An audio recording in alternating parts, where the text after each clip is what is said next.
Tonight, you are not simply falling asleep, you are stepping into a sacred chamber where your mind will be shaped, your beliefs will be rewritten, and your future will begin its silent construction.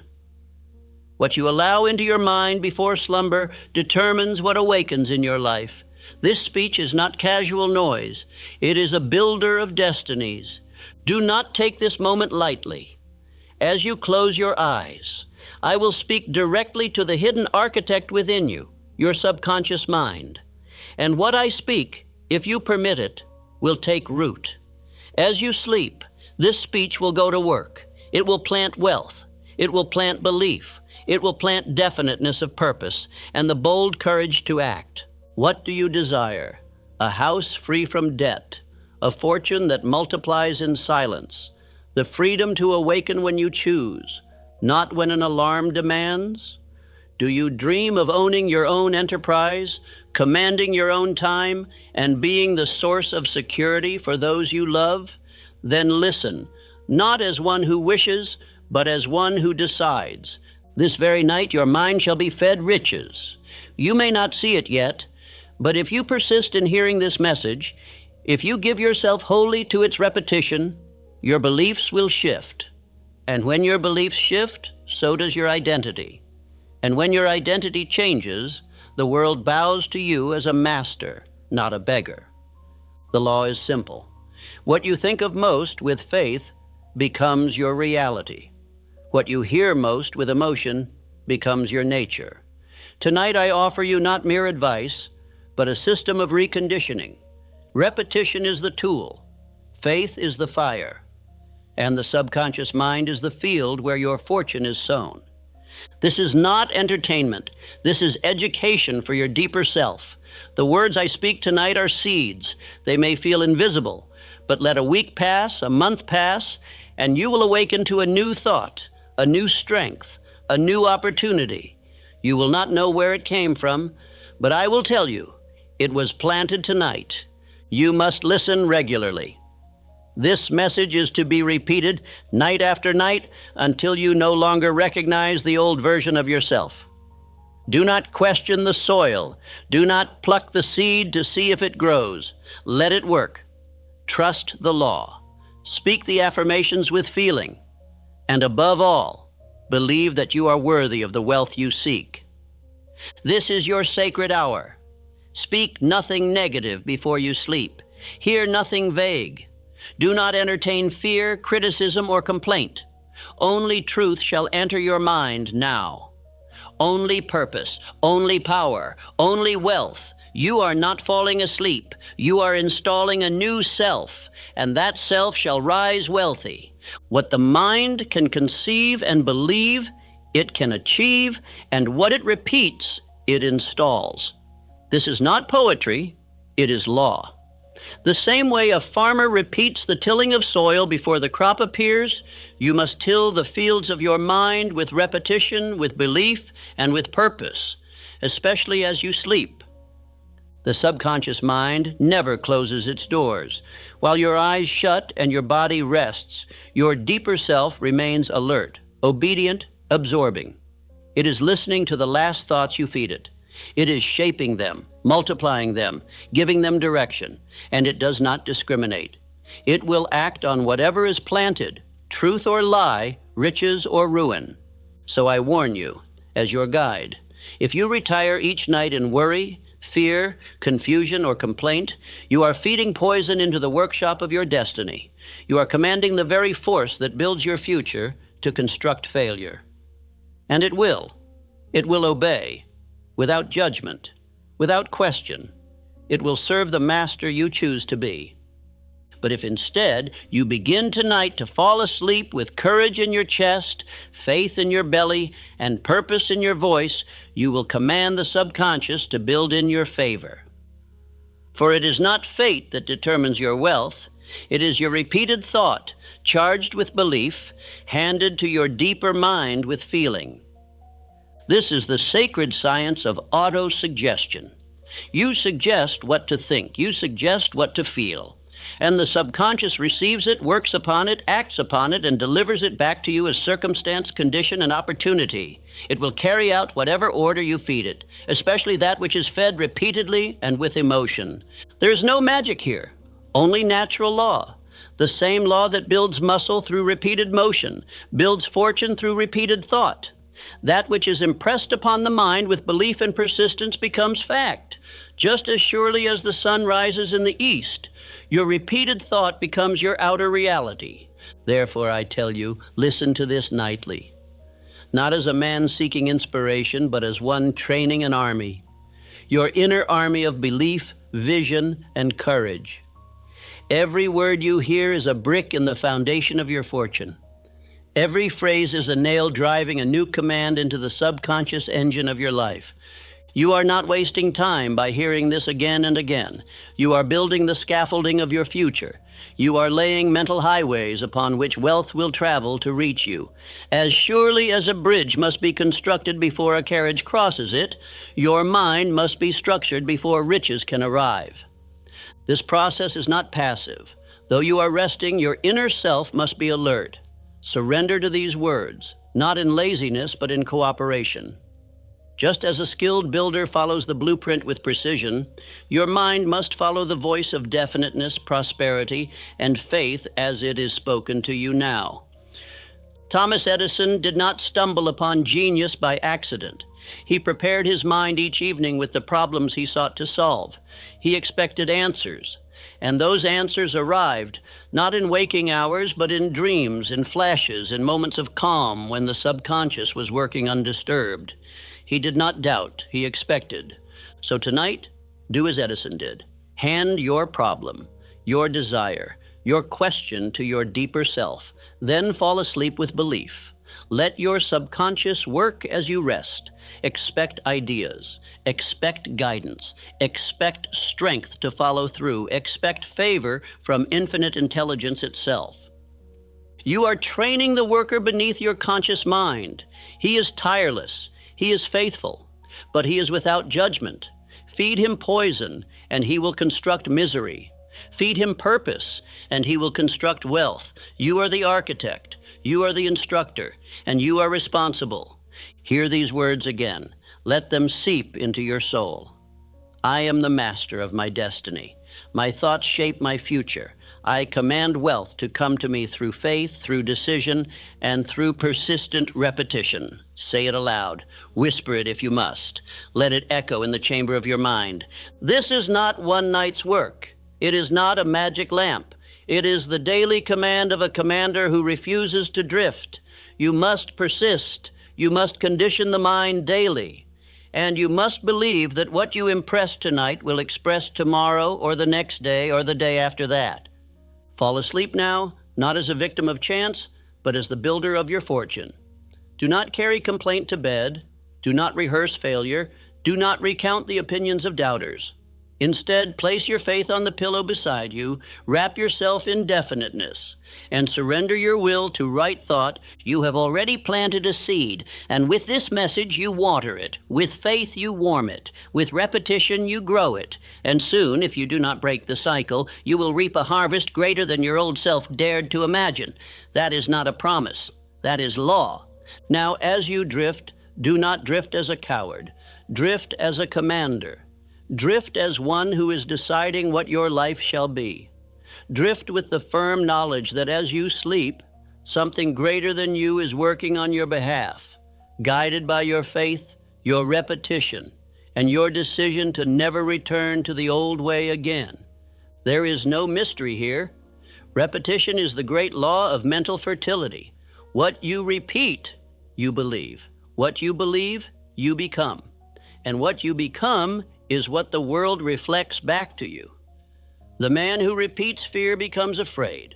The man who repeats courage becomes unstoppable. And the man who repeats wealth becomes rich. This is not theory. It is observable.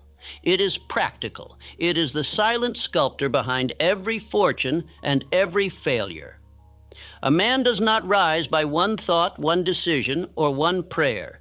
He rises by the daily conditioning of his mind in the direction of power. The mind, like a muscle, must be trained through repetition.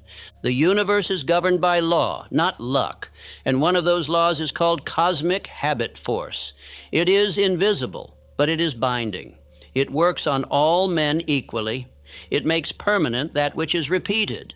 It installs into your mental machinery the ideas you dwell upon most, whether good or evil, faith or fear, riches or lack.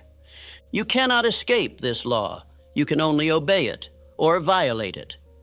When you obey it consciously, it serves you. When you ignore it, it serves your fears.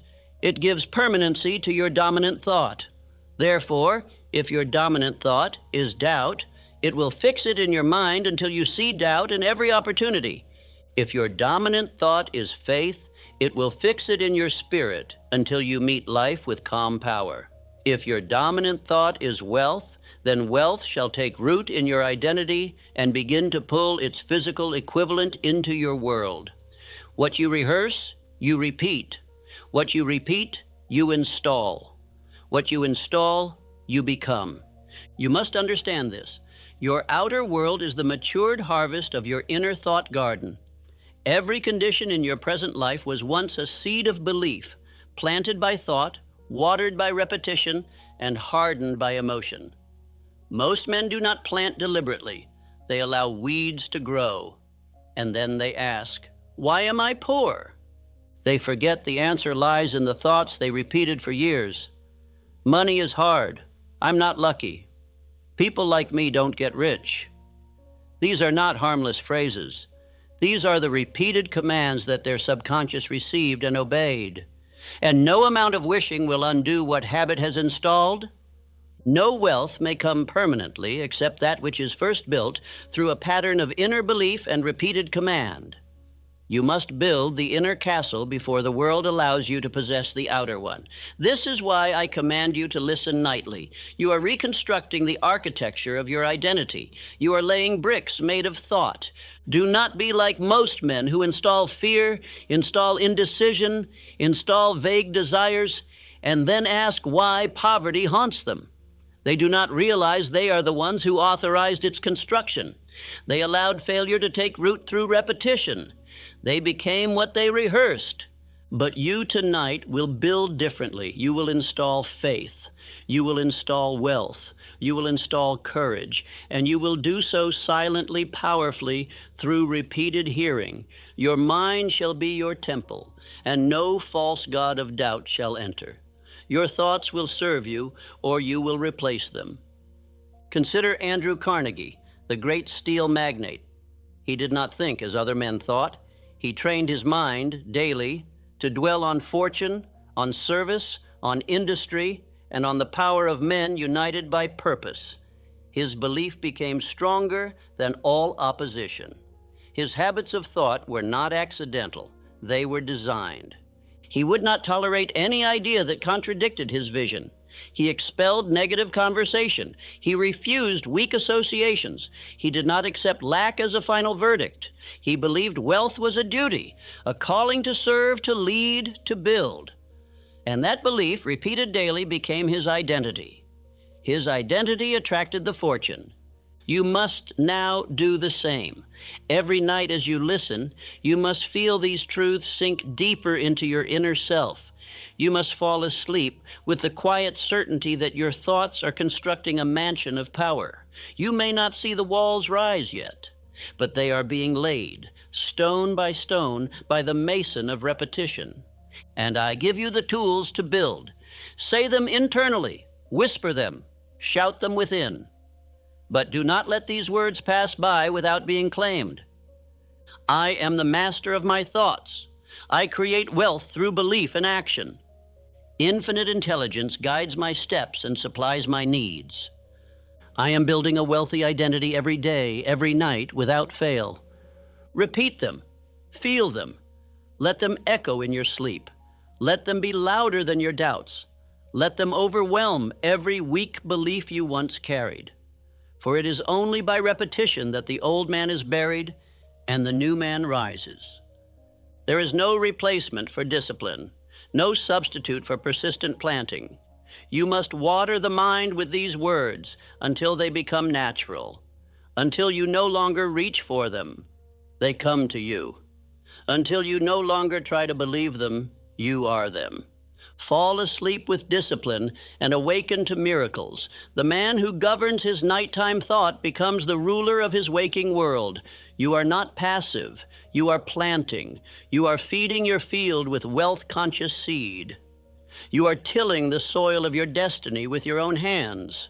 Now rest, not as a beggar, but as a builder. A drifting mind is a doomed mind. A man without a purpose is a ship without a rudder, tossed about by wind, ruled by current, prey to every storm. But the man who knows what he wants and claims it boldly, he is magnetic. His thoughts are concentrated. His steps are directed. His presence is commanding, and success moves toward him without hesitation. Definiteness of purpose is not a luxury. It is the very foundation of all achievement. The mind craves direction. Without it, it wanders into fear, confusion, indecision, and waste. But once you give the mind a single, dominant, clearly envisioned aim, it begins to awaken powers that slept for years. It begins to burn away the fog of drifting. Drifting is the devil's playground. Definite thought is God's workshop. When your mind has no chief aim, it becomes the target of fear, of criticism, of suggestion by the mediocre. But the definite man becomes immune to suggestion. He thinks, he acts, he commands, he decides, he expects, he achieves, and the world follows him. Now I ask you, what do you want? Say it, write it, declare it. Let no vague wish remain in your mind. Is it freedom from employment? Is it the creation of a business? Is it the ownership of land, of property, of riches to be passed down for generations? Is it the power to bless your family, to give, to create, to build? Then name it, claim it, state it aloud, feel it, demand it, repeat it until it is fixed in your identity. The man who is definite may be resisted temporarily, but he is never defeated. Life bends to the man who bends his mind toward a single desire, held with faith and reinforced by persistent thought. You must now install that image. And not as a vague hope, but as a living command. Every night, as you drift to sleep, you must see your aim, picture it, hear the sounds it brings, smell the scent of success, touch the walls of your vision, taste the reward in advance. This is not delusion. It is construction. Do as my friend Barnes once did. He wished not merely to work for Thomas Edison, he wished to become his partner. He did not ask for a job, he demanded an opportunity. He carried that image in his mind so strongly, so repeatedly, that it became more real than the poverty in his pocket. And eventually, Edison saw it too. Barnes had nothing but desire and definiteness. That was enough. He did not drift. He did not listen to doubt. He declared what he would be, and he backed it with faith, persistence, and the repeated image of success. What he believed, he achieved. Because he would not accept any alternative, he was deaf to all suggestion but his own. So now I give you a nightly ritual. Take your definite chief aim and write it with your own hand. Do not print it, write it. This binds the thought with motion and emotion. Then speak it aloud. Speak it slowly. Speak it with faith. And as you fall asleep, let the sound of it echo in your inner chamber. Hear it whispered within. I am moving daily toward my definite purpose with unshakable faith. The means will appear because I have committed to the end. Say it until it feels natural. Say it until your subconscious accepts it as a command from headquarters. Say it until doubt dies and belief becomes your new atmosphere. You must understand. Every repetition carves a groove in your inner mind. Every spoken affirmation is a chisel, and with each night, you shape a deeper channel for wealth to flow. If you skip one night, return the next. If you feel nothing at first, continue. The seed is invisible at first, but the harvest will come. And this is no game. This is not motivational whim. This is mental craftsmanship. This is the science of personal power. The subconscious mind will obey the loudest voice. If the loudest voice is television, gossip, or fear, it will obey that. If the loudest voice is your chief aim, backed by repetition and faith, it will obey that. Make sure that voice is definiteness, not doubt. Wealth does not belong to the most gifted. It belongs to the most definite. Fortune does not follow talent. It follows clarity. And clarity comes from discipline, from faith, from daily inner work. And that work begins now, tonight, as you plant the image, speak the affirmation, and fall asleep in command. Do not permit even one thought of vagueness to remain. Know what you want. Know why you want it. Know how you will feel when it is yours. And feed that picture into your subconscious every night until your very cells begin to expect it, until the world itself begins to move toward you like metal toward a magnet. You are not merely hoping anymore. You are ordering. You are commanding. You are instructing the invisible powers that shape your future. You are declaring, this is who I am. This is what I do. This is what I shall receive. Not from arrogance, but from faith in the law that governs all growth. Now take one breath. See your goal. Hear your voice. Feel your command. And let that image drift into sleep with you.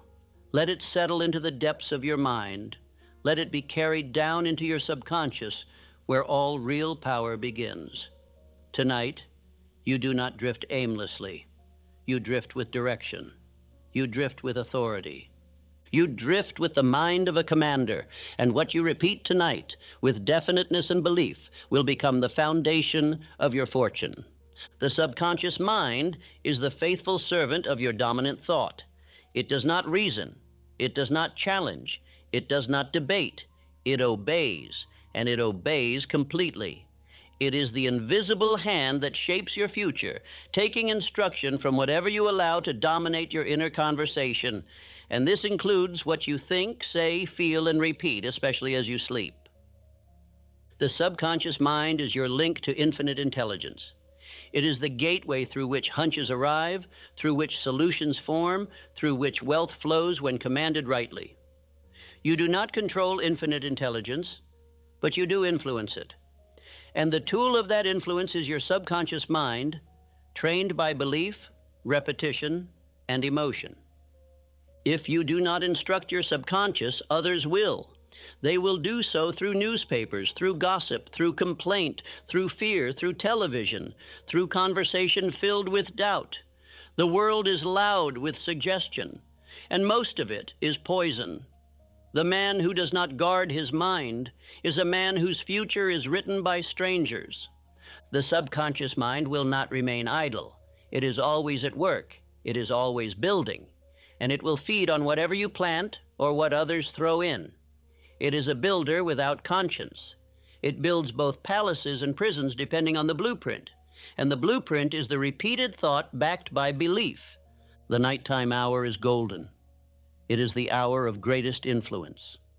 It is the hour when conscious resistance fades and the subconscious opens its doors. It is the hour when what is heard sinks deeper, settles further, and begins to root itself into your very identity. This is why you must be intentional with every word you hear before sleep.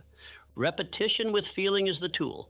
Faith is the fuel, decision is the fire, and emotion is the glue. These are the ingredients of change.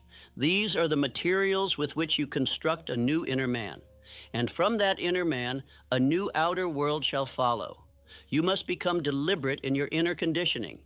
This is the sacred art of autosuggestion, the daily feeding of the subconscious with hand-picked thoughts, repeated with intensity and accepted with feeling. You may call it programming. You may call it impressing. The name is not the power. The power is in the repetition backed by belief. Henry Ford is proof of this law in motion. He was not considered intelligent by the world. He was mocked by the educated. His ideas were ridiculed, yet he moved forward. Why? Because his belief was more definite than their doubt. He repeated his inner picture of what must be until no argument could take it from him. Engineers told him it could not be done. He said it would be done, and they did it.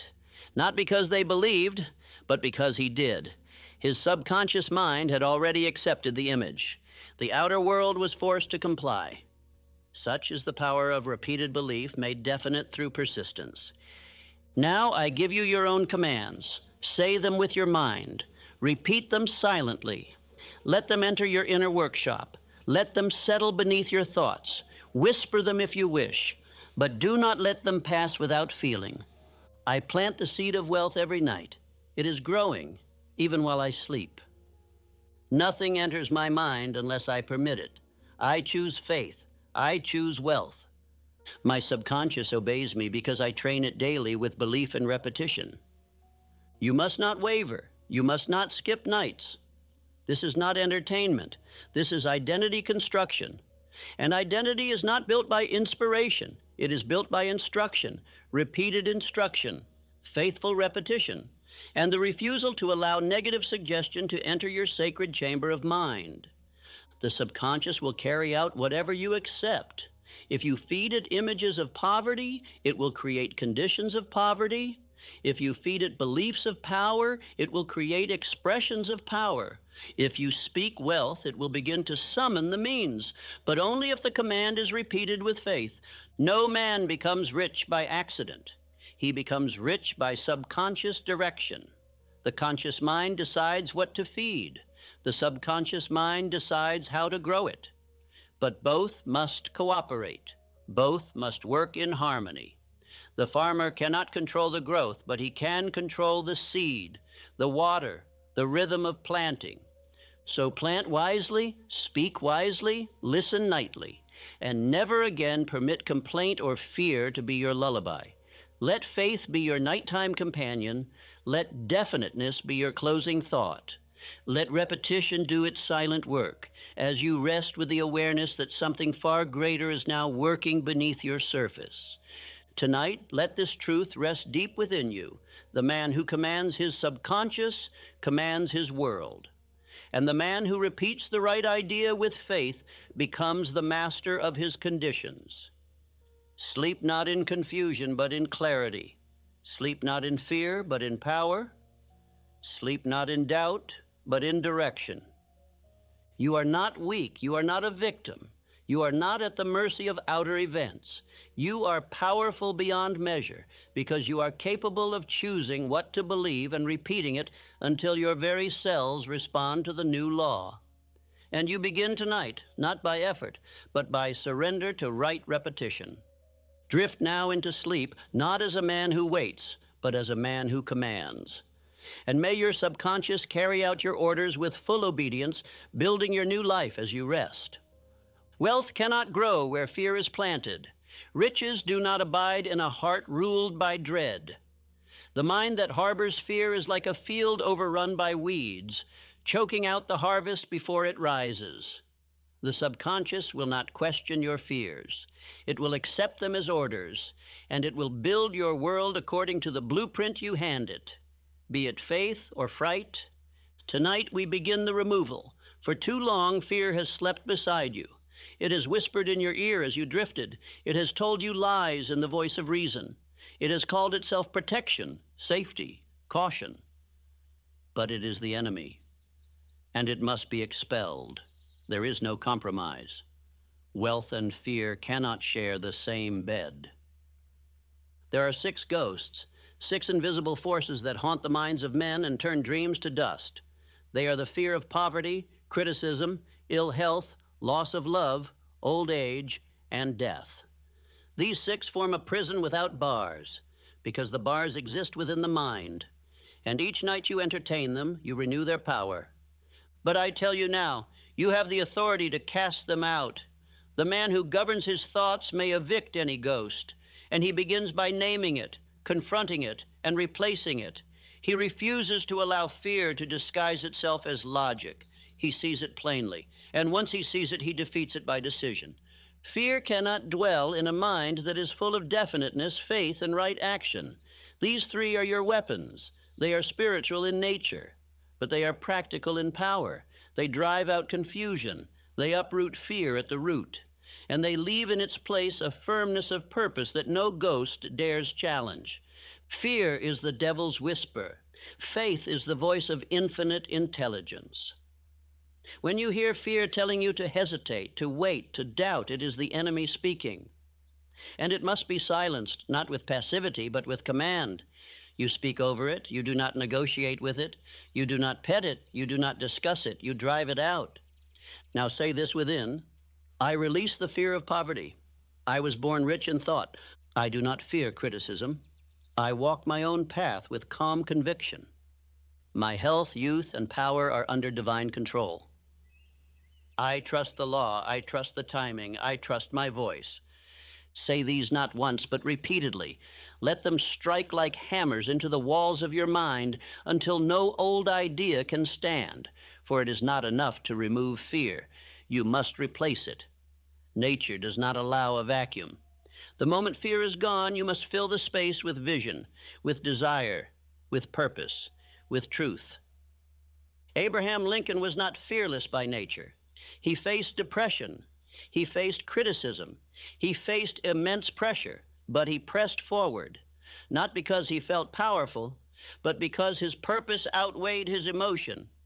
His mind was trained, his inner voice was clear, and when others retreated, he advanced. He knew what he stood for, and so must you. Wealth is not for the faint of heart. It belongs to those who master themselves, and to master yourself, you must command the deeper self that listens to thought during sleep. You must speak faith louder than fear. You must let your subconscious hear no ghost but purpose. You are not too late. You are not too far gone. Fear may have ruled your nights until now, but it ends tonight. You are now a man of conscious repetition, of deliberate command, of definite belief, and the subconscious has no choice but to obey the new master, the one who speaks faith without apology. You may not feel brave yet, but say it anyway. Say it nightly. Say it until the fear has no place left to hide. Let these words become your armor. Let them enter your dreams. Let them replace the old worries. Let them build a new rhythm within, a rhythm of power. I have nothing to fear. I move with decision. I live with purpose. I have power over thought, and thought is the builder of all riches. My mind is fertile with belief. I sow only the seeds of wealth. You are not made to tremble. You are made to stand. You are not designed to wish. You are designed to command. The forces of fear are old tenants in the mind. But the moment you become definite, they begin to flee. They cannot hold ground against a man who repeats truth with unwavering belief. Do not let this be another night of old rehearsals. Do not repeat regret. Do not replay failure. Do not retell the lies fear once told you. Replace them. Bury them beneath faith. Starve them of attention. You are not required to feel ready. You are only required to speak truth until it becomes your second nature. Faith is not soft. Faith is iron. It is forged in repetition. It is hardened by resistance. And you, my friend, are forging it nightly. Each sentence you hear, each thought you allow, is another strike of the hammer. Soon the new you will rise, and the old fears will no longer recognize the man you have become. Tonight, the ghosts of fear are cast out. They have no bed here. They have no voice. They have no power. You will no longer drift with them. You will command without them. And you will sleep as one whose mind belongs to wealth, not worry. Rest now, not in weakness, but in strength. Let this message continue its silent work beneath your surface. And when you rise, do so as one whose fears are buried beneath the footsteps of belief. You do not attract what you want, you attract what you are. This is a law as certain as gravity, as inescapable as breath. A man may long for riches, but if his identity is built upon scarcity, fear, hesitation, and doubt, then no fortune shall remain with him. Riches flee from a man whose self-image is poor. The most powerful transformation is not from poverty to wealth, it is from weakness to identity. When you adopt the identity of a wealthy man, one who thinks clearly, acts decisively, and believes deeply, you begin to pull your fortune into alignment. You begin to carry the posture of power before power arrives. You must become the type of man who commands riches before they come. This is the mystery the world overlooks. They wait for results to believe. But the great men believe before they see. They speak before they hold. They act before they receive. This is not deception. This is the law of identity. Think now, how does the wealthy man speak? How does he carry himself? How does he respond to difficulty, to delay, to decision? Does he beg? Does he panic? Does he explain himself? Number, he thinks clearly. He moves with purpose. He speaks few words, but every word is heavy with belief. He does not chase, he attracts. I tell you now, you must see yourself as him. You must hear yourself speak as he would. You must breathe, walk, and think in the rhythm of certainty. This is not pretend. This is instruction. The subconscious cannot tell the difference between imagination and reality. What it sees repeatedly, it begins to accept. What it accepts, it produces. You may feel poor tonight, but if you repeat the identity of wealth long enough, your mind will begin to shift. Your body will begin to follow. Your circumstances will be compelled to change. The law of harmony demands it. For a man out of alignment with his thoughts cannot remain as he is. Begin now. Visualize yourself already successful. See the home, the office, the books, the clothing, the ledger, the letters, the accounts, the peace. Do not rush the image. Let it become familiar. See yourself walking in clarity. See yourself commanding respect. Let this image replace the old one, piece by piece, word by word, repetition by repetition. Use the mirror each morning to speak identity aloud. Look yourself in the eye and say, I am the man who thinks clearly, acts decisively, and creates wealth. I am calm under pressure, focused on purpose, immune to opinion. I expect riches because I am the type of man who creates them. Then, as night returns, use the inner mirror. Let the image of your future self rise before you. Let him speak. Let him instruct. Let him remind you who you are becoming. Hear him whisper, we do not doubt. We do not delay. We do not apologize. We build. We expect. We rise. You are not what you once were. You are not bound to your past. Identity is not cement, it is clay. And every word you speak tonight reshapes it. Every repetition in the dark builds the man who will walk in the light. You must not merely hear these truths, you must become them. Charles M. Schwab did not possess great fortune because of luck or schooling. He possessed a magnetic identity. He believed in himself with such warmth and clarity that others believed in him instinctively. His manner, his tone, his poise, all stemmed from the deep inner command, I belong in wealth. I am at home among greatness. He thought as the rich man would think. He walked as the rich man would walk. And riches followed, not because he demanded them, but because he matched them. You must now do the same. Think as he would think. Walk as he would walk. Speak only as one who owns his destiny. This identity will feel unfamiliar at first. That is natural. But with repetition, it becomes yours. The costume becomes character. The practice becomes instinct. The echo becomes your voice. And when it does, the world responds differently to you. Not because the world has changed, but because you have. Say these words silently now. Let them enter you. I no longer rehearse weakness. I install wealth. I walk in harmony with success. I live in alignment with riches. My identity is forged in repetition, backed by belief, rooted in decision. You are building an inner magnet. You are tuning your thoughts to wealth. You are shaping the man who must exist for your fortune to arrive. And you are doing it quietly, faithfully, as you drift to sleep. Tonight, you do not lie down as the man the world sees. You lie down as the man who will one day be revealed. You lie down in disguise, but not for long. Your identity is shifting. Your old self is dissolving. Your new self is rising, word by word, night by night, with every repetition. As you sleep, let your future self take your place. Let him breathe through you. Let him speak within you. Let him instruct your mind. And when you rise, rise as one who no longer begs for success, but commands it, because you have become the man who receives it by law. There is a power that multiplies strength when two or more minds meet in perfect understanding. I name this power the mastermind. It is not a theory. It is a spiritual and mental law, as exact as any found in chemistry or mathematics. When you align your mind in harmony with another of purpose, a third, greater mind is formed. This is not metaphor, it is literal. When two minds connect with faith, loyalty, and shared aim, they generate a force neither could summon alone. This invisible force has built empires, moved industries, and forged leaders. It exists above emotion, beyond logic, and it begins the moment you decide to align with greatness. You are never alone in your journey, but you must choose your mental companions carefully.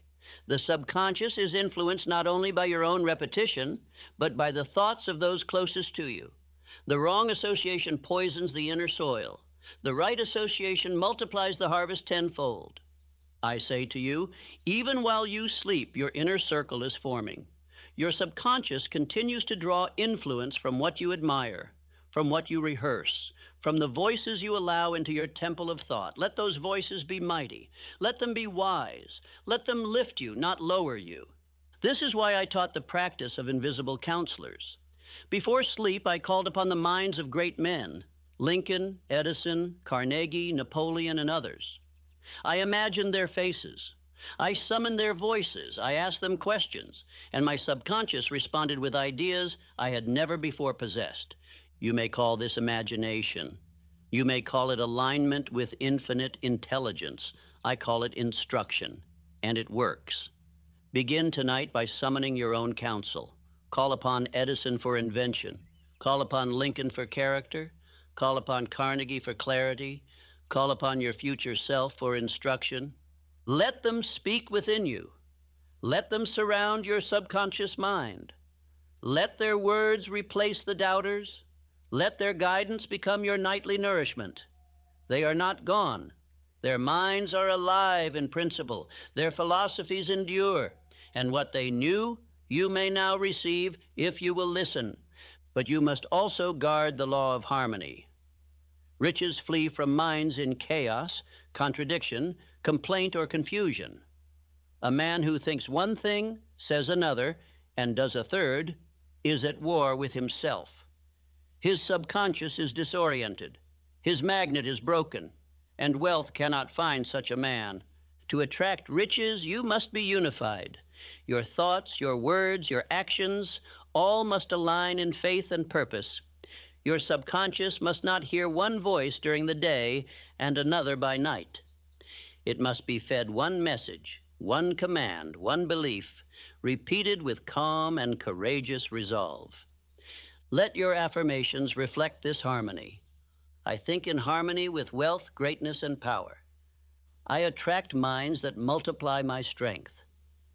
I am surrounded by influence that builds, never breaks. You are constructing an environment within you that matches the environment you seek to build outside you. Just as a house must be framed with support beams, your fortune must be framed with the support of right minds, right thoughts, right influences. Even in sleep, your mind is building its alliances. Consider John D. Rockefeller. He did not amass power through noise or raw force. He created wealth through organized association. He selected wise men. He operated with clarity. He moved with certainty. And he obeyed the law of harmony. He trusted delegation. He guarded his emotional state. He never tolerated internal chaos. He knew that riches do not reward the clever alone.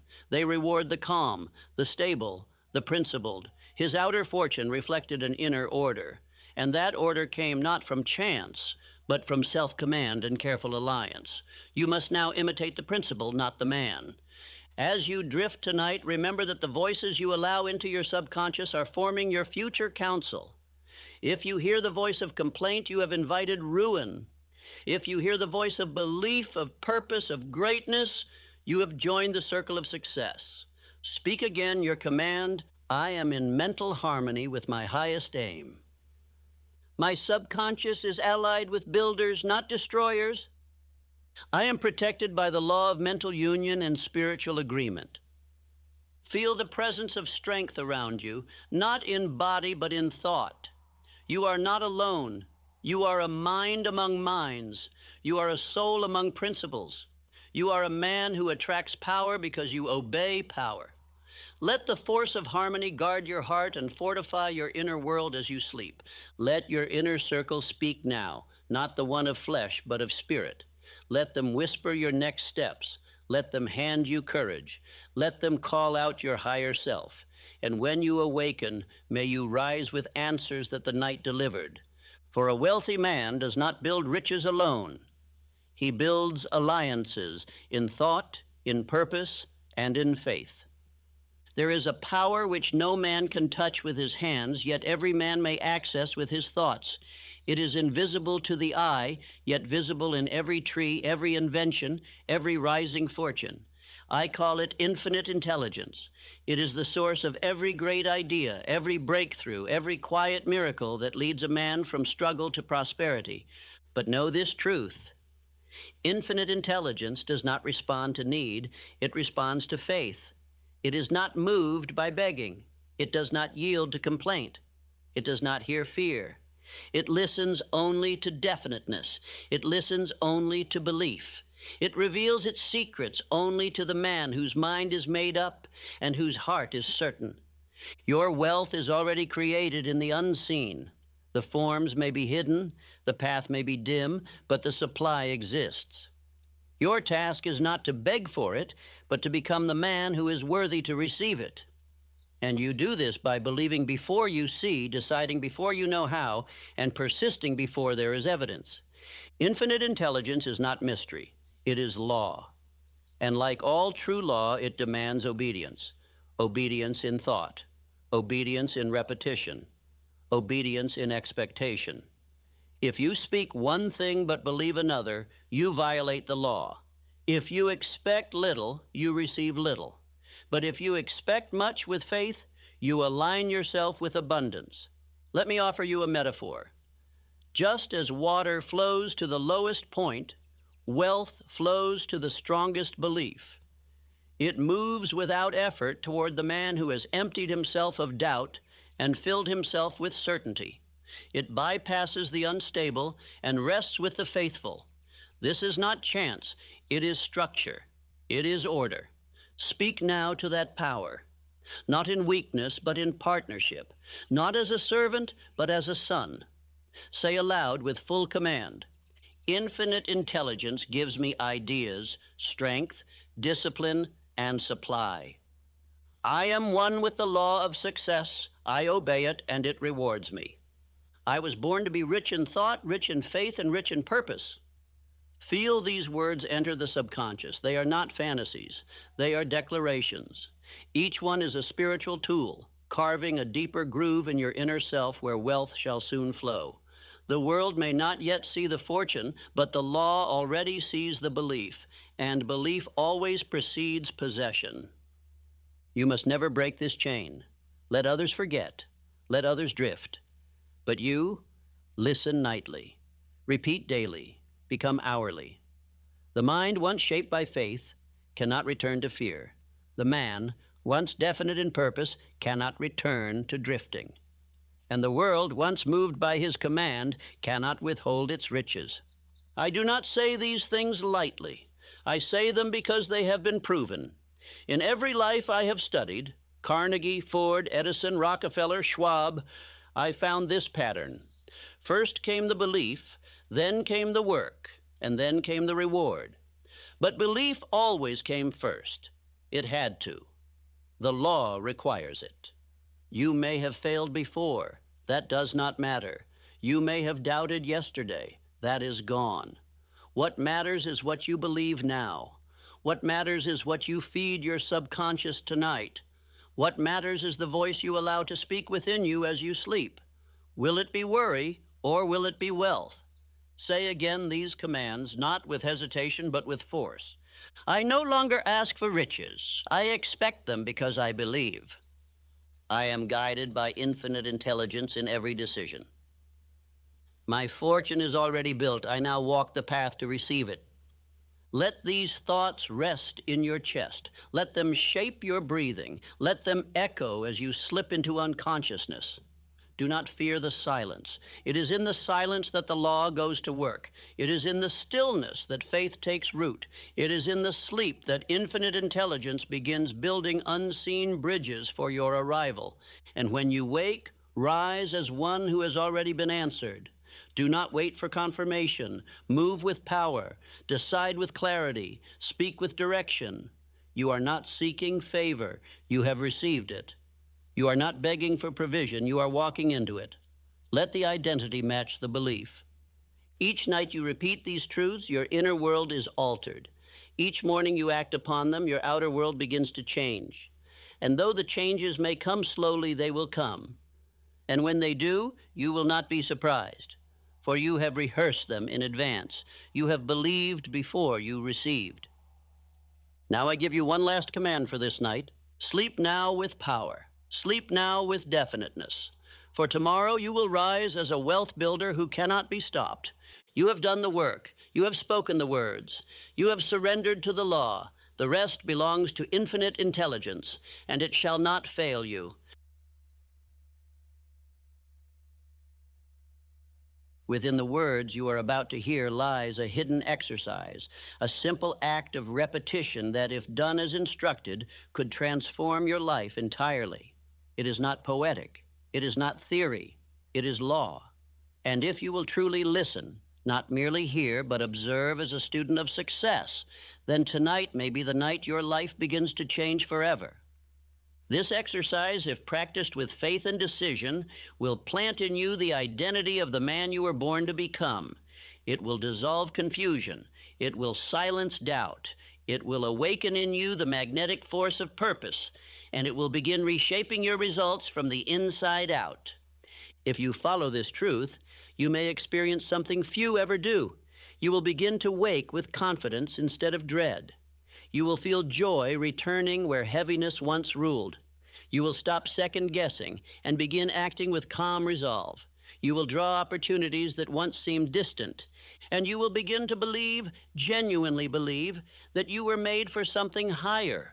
But be warned, if you drift, if you dismiss this message as common, if you merely nod along without implementing this law of identity, then life will continue as it has.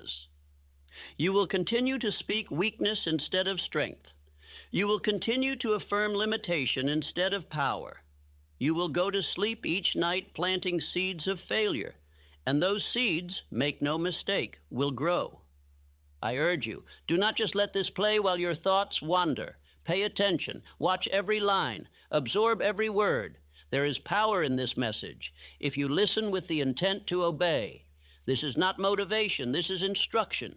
This is the science of belief applied with precision to the most powerful moment of your day, the moment before sleep. So ask yourself now before we begin, am I ready to listen as if my future depends on it? Because it does. Now let us begin. The final words you speak each evening may determine the man you become tomorrow. Do not take this lightly. As the day fades and your mind begins to quiet, a sacred window opens, one where the conscious guard softens, and the subconscious, that silent architect of destiny, becomes open to receive instruction. In those quiet minutes before you drift into sleep, your mind is no longer analyzing, questioning, resisting. It is absorbing. This is the fertile soil, and the words you plant in that soil take root without protest. That is why the bedtime hour is not to be wasted. It is your private audience with infinite intelligence through your own subconscious. Autosuggestion is the practice of deliberately feeding belief into the subconscious through repeated thought. Not once, not occasionally, but night after night, word after word, until belief is born through repetition. As I have written before, any idea, plan, or purpose may be placed in the mind through repetition of thought. This is not some poetic metaphor. It is a law. The same way that gravity does not ask for your agreement, this law does not require your permission. It only requires your participation. and every man is participating, whether he knows it or not. The only question is, are you planting weeds or wheat? The law of attraction is no mystery to the man who understands this principle. It is the reflection of mental patterns. It brings to you not what you wish for, but what you believe with consistency. And your belief is built by what you think, what you say, what you feel, over and over again. This is where the law of cosmic habit force enters. Thought, repeated long enough, becomes habit. Habit, acted upon, becomes identity. Identity produces results. You do not get what you occasionally affirm. You get what you persistently command. That is why going to sleep with thoughts of worry is not harmless. It is harmful. It is planting weeds of fear that will strangle your potential. But if you go to sleep speaking confidence, repeating power, visualizing victory, you sow authority into the silent workshop of your soul. Edison understood this. He would work late into the night, holding the image of the incandescent light in his mind. He knew that even while his body slept, his mind would continue working on the problem.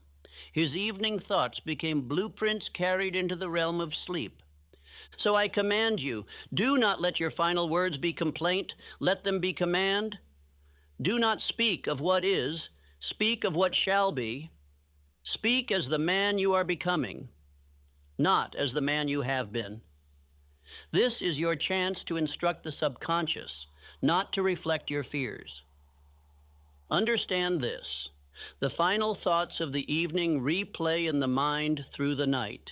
They echo, they imprint, they instruct, they rehearse, and eventually they become. That is why you must take this message seriously. This is no ordinary practice. It is not a bedtime ritual for comfort. It is a nightly instruction to the subconscious, a spiritual law in action.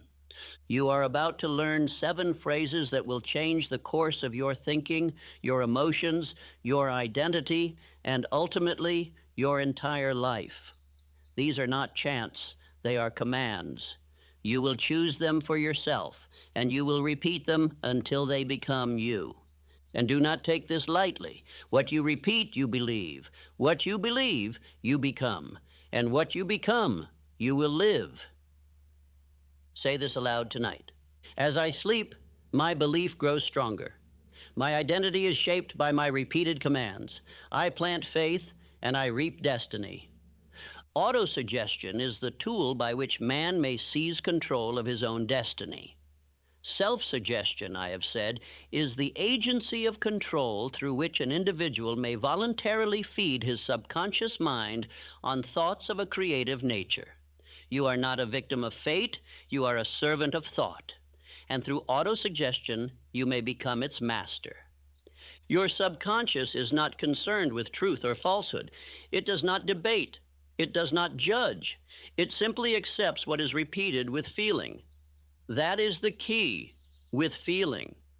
Whatever is said aloud with repetition and emotion, especially in the quiet hours before sleep, becomes law to the subconscious mind. You must understand this plainly. Most men do not program belief. They program doubt, not deliberately, but through negligence. They fall asleep each night rehearsing what did not work, what went wrong, what they fear, what they lack. And in so doing, they instruct their subconscious to expect more of the same. They think these are harmless murmurs, passing thoughts, whispers of fatigue, but they are commands, unconscious commands, and they are obeyed nonetheless. Because the subconscious does not distinguish between what is true and what is repeated. It only asks, how often have you told me this? This is the secret that separates the drifter from the determined. The drifting man reacts to life and repeats the reactions. The determined man commands his inner world and repeats only that which builds him. The technique you are about to learn is simple in structure but infinite in power. Each night before sleep, you will speak aloud 7 phrases. Each one begins, I'm the type of person who, and you will follow those words with the identity you choose to become. This is not flattery. This is not empty encouragement. It is identity programming, the law of self-command put into deliberate action. You must speak these phrases aloud. Why aloud? Because spoken word has weight. Thought remains in the abstract, but speech enters the physical. And what is heard with emotion begins to mold belief. The subconscious responds most to repetition and sound. Example, I'm the type of person who is decisive. The more you say it, the more your mind aligns with the image. Your posture changes. Your tone sharpens. Your actions become more immediate. You become the command you have issued. The mind becomes the words it hears. If it hears strength, it starts to act with strength. If it hears weakness, it begins to shrink. That is why you must be careful not only with what you say, but with what you hear. This is not new. This principle is embedded in my self-confidence formula in Think and Grow Rich. I instructed the reader to repeat daily that he believes in himself, in his definite chief aim, in his unwavering faith. Why? Because no belief becomes reality unless it is first planted through autosuggestion. The mistake most men make is this. They try to change their outcomes without changing their identity. They say, I want to be rich, while continuing to think like a pauper. They say, I want confidence, while repeating doubt. They say, I want change, while reinforcing the old identity every night before sleep. This exercise will not allow you to do that. It forces you to declare, I am the type of person who, and in doing so, it draws a line between the man you have been and the man you choose to become. You are not affirming outcomes. You are affirming the source of outcomes. You are planting identity, not results. And when identity changes, behavior must follow. Speak these phrases not with wishful thinking, but with decision. Say them not as a beggar hoping to be chosen, but as a master instructing his inner world to obey. Say them slowly. Say them with emotion. Say them with your chest full and your spirit alert. Let the words shape you. I am the type of person who lives by faith. I am the type of person who acts by purpose. I am the type of person who repeats only that which builds power. This is how you rewire belief. This is how you overwrite fear.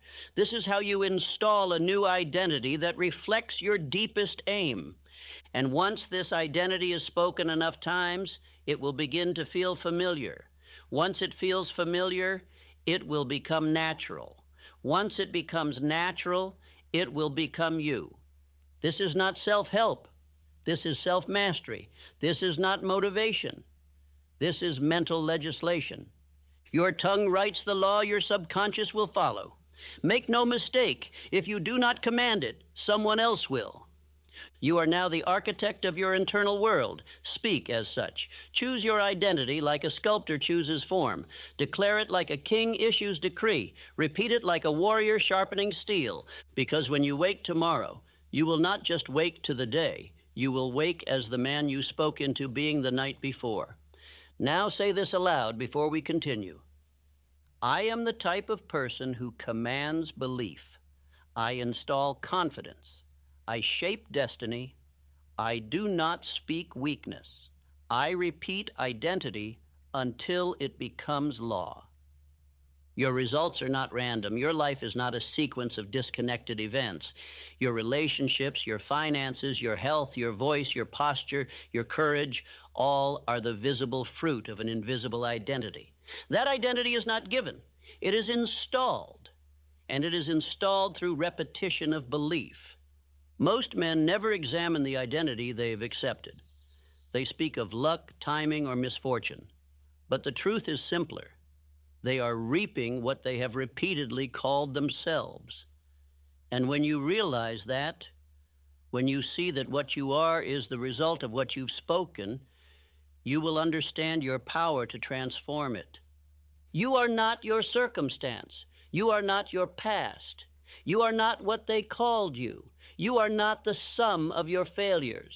You are not what fear whispered in your weakest hour. You are what you have repeated to yourself with emotion, day after day, week after week, year after year. That is why most men who try to change only change for a moment. They try to alter behavior without first altering identity. They try to earn more while still believing they are broke. They try to command respect while seeing themselves as less. They try to act boldly while clinging to the identity of the timid. Let me give you this eternal law. Behavior follows belief, and belief follows repetition. Do not expect your actions to rise above your identity. First, raise your identity. Then your actions will rise to match it. This is why the nightly repetition of "I'm the type of person who" is so transformative. It bypasses surface-level goals and cuts into the root of behavior, self-concept. And once your self-concept changes, everything else begins to obey it. Let us consider Abraham Lincoln. He was not born confident. He failed in business. He lost elections. He was mocked, doubted, and dismissed. But through persistent speeches, letters to himself, moments of solitude, and unwavering moral resolve, he forged an identity of calm power, of strength under fire. He did not wake up a leader, he became one. Because identity is not a gift, it is a construction. And every word, every action, every repeated thought is a brick in the foundation of who you become. This is why your declarations at night matter more than anything you do during the day, because they train the mind to believe. They tell your subconscious what kind of man you are. And once the subconscious believes that, it begins to build a life to match it. Do not say, "I want to be confident." Say, "I am the type of person who walks in calm confidence." Do not say, "I hope to succeed." Say, "I am the type of person who succeeds through clarity and action." Do not say, "I wish I had more discipline." Say, "I am the type of person who keeps his word and acts with resolve." This is not fantasy. This is faith applied through autosuggestion. You are feeding belief to the only part of your mind that can alter your permanent behavior, the subconscious. And when the subconscious changes, your entire life structure begins to shift. Understand this: your subconscious must be fed. It will either eat what you give it deliberately, or it will consume the doubts, criticisms, and distractions of the world. But eat it will. The only question is, what shall you serve it? You must install the identity of the man you wish to be, not once, not twice, but every single night, until it becomes so familiar that you no longer repeat it out of effort, but out of instinct. And how is this done? By choosing the identity traits you desire, speaking them aloud, feeling them in your spirit, seeing them in your mind, believing them with decision, and repeating them without interruption. This is how the law of cosmic habit force begins to operate in your favor. You are training the mind through sacred repetition. You are not dabbling. You are not experimenting. You are conditioning belief until it becomes your natural state. This is why the world cannot stop a man who has programmed himself to win. He no longer needs motivation. He moves from identity. He no longer questions his ability. He acts because he believes, and he believes because he has repeated belief so many times that he cannot unbelieve it. Let me leave you with this command tonight. Stop treating identity like chance. Treat it like a tool. Shape it, speak it, command it, build it, then live it. Say this aloud with full voice and decision. I believe in the man I speak myself to be. Each word becomes my law. Each law becomes my habit. Each habit builds my result. Now that you understand the power of repetition, the influence of identity, and the openness of the subconscious mind before sleep, it is time to construct your 7 phrases. These are not mere lines. They are the seed of your transformation. Spoken night after night, they shall become the law of your life. Each phrase begins with the structure, I'm the type of person who... This is no accident. These words instruct the mind to adopt identity, not to beg for outcomes. You are not wishing, hoping, or requesting. You are declaring who you are becoming. And let me be clear, you must choose your own 7. I will not give you a script to mimic. This must come from you. These traits must reflect the man you are committed to becoming, not merely interested in, but fully resolved to become. When you say, I'm the type of person who is confident, you are not lying. You are speaking faith ahead of evidence. You are programming the root. When that belief takes hold, confidence will rise as a natural result. Now, I must caution you, do not include negatives in your declarations. Never speak of what you are not. The subconscious mind does not interpret no, not, or don't as rejection. It interprets all repetition as direction. Therefore, do not say, I'm the type of person who does not drift. Instead, say, I'm the type of person who is decisive. Do not say, I'm the type of person who is not distracted. Instead, say, I'm the type of person who is focused. Do not say, I'm the type of person who avoids delay. Instead, say, I'm the type of person who moves into action right away. Always affirm what you are becoming, not what you are trying to avoid. The mind follows what is spoken most clearly and most often. Make sure you are planting certainty, not contradiction. Speak traits of character. Speak traits of belief. Speak traits of action. You may declare qualities like, I'm the type of person who builds wealth with purpose. I'm the type of person who speaks calmly and leads others. I'm the type of person who keeps his word. I'm the type of person who acts immediately on inspired thought. I'm the type of person who creates peace wherever I go. I'm the type of person who leads with confidence and clarity. When you choose, be definite, be exact. Do not say, I'm the type of person who is better. Better than what? Better than whom? Be specific, be rooted, be bold. And once chosen, do not change them daily. Keep them constant. Let the repetition engrave them. Let the mind begin to bend reality to the words you keep saying. Write your 7 on paper. Place them by your bed. Read them aloud with clarity and certainty. Let them become more than statements. Let them become your identity manual, a mirror of who you choose to be, not who you used to be. And speak them not as theory, but as command.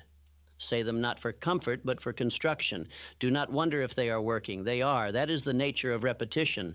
It does not ask for proof. It becomes the proof. Now let me give you a great example from history. Henry Ford. He was not born with machinery. He was not born with millions.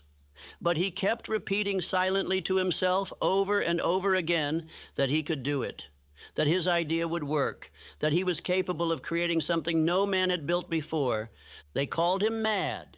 They told him it couldn't be done.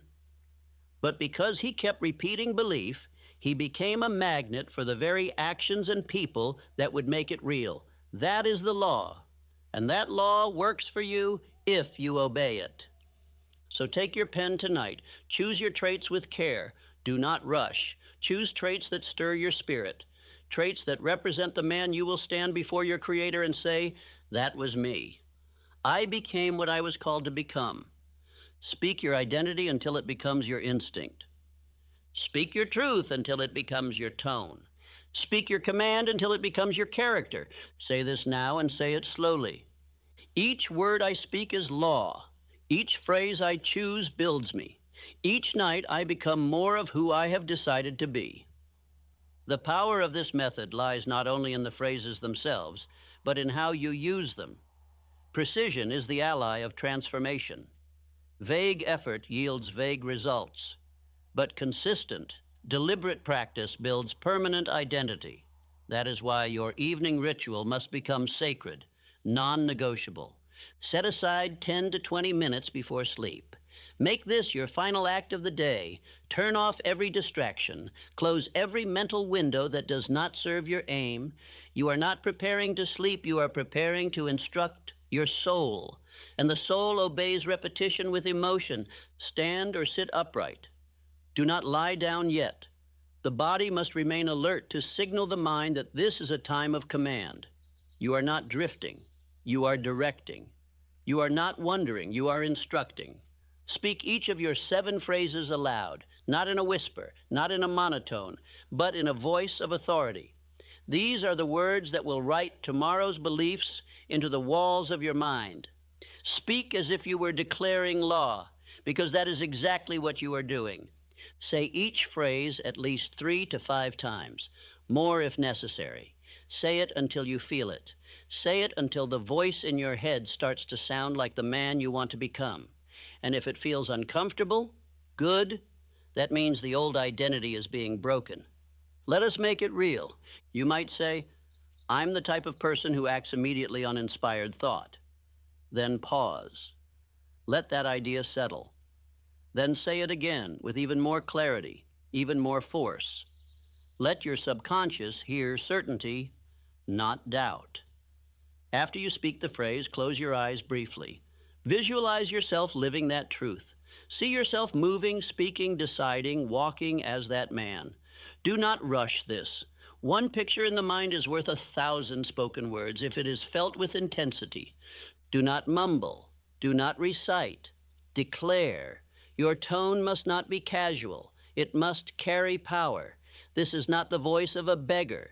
This is the voice of a man laying the foundation of his identity for generations to come. And remember this, the subconscious mind does not understand someday. It only understands what is repeated now. So do not say, I will become. Say, I am the type of person who. That is identity. That is faith. That is alignment with spiritual law. If your mind wanders, and it will, return to the phrase. Say it again. Sharpen the image. Reset your attention. Each moment of focus is a deposit into the bank of belief, and that bank compounds interest silently and powerfully. After you have spoken all 7 phrases, repeat this final affirmation with complete presence. As I sleep, these truths take root. I am becoming the man I declare. I will wake stronger, clearer, and more definite. Then go to sleep. Do not question. Do not overthink. Do not speak idle words. Let silence finish what you began. Let your last conscious message carry into the night, where the subconscious will go to work. Edison knew this. Before sleeping, he would hold a question in mind, a problem to solve. Then he would go to sleep with the absolute faith that the answer would come. His faith turned the sleeping hours into labor for invention, and the mind, being the obedient servant, delivered it.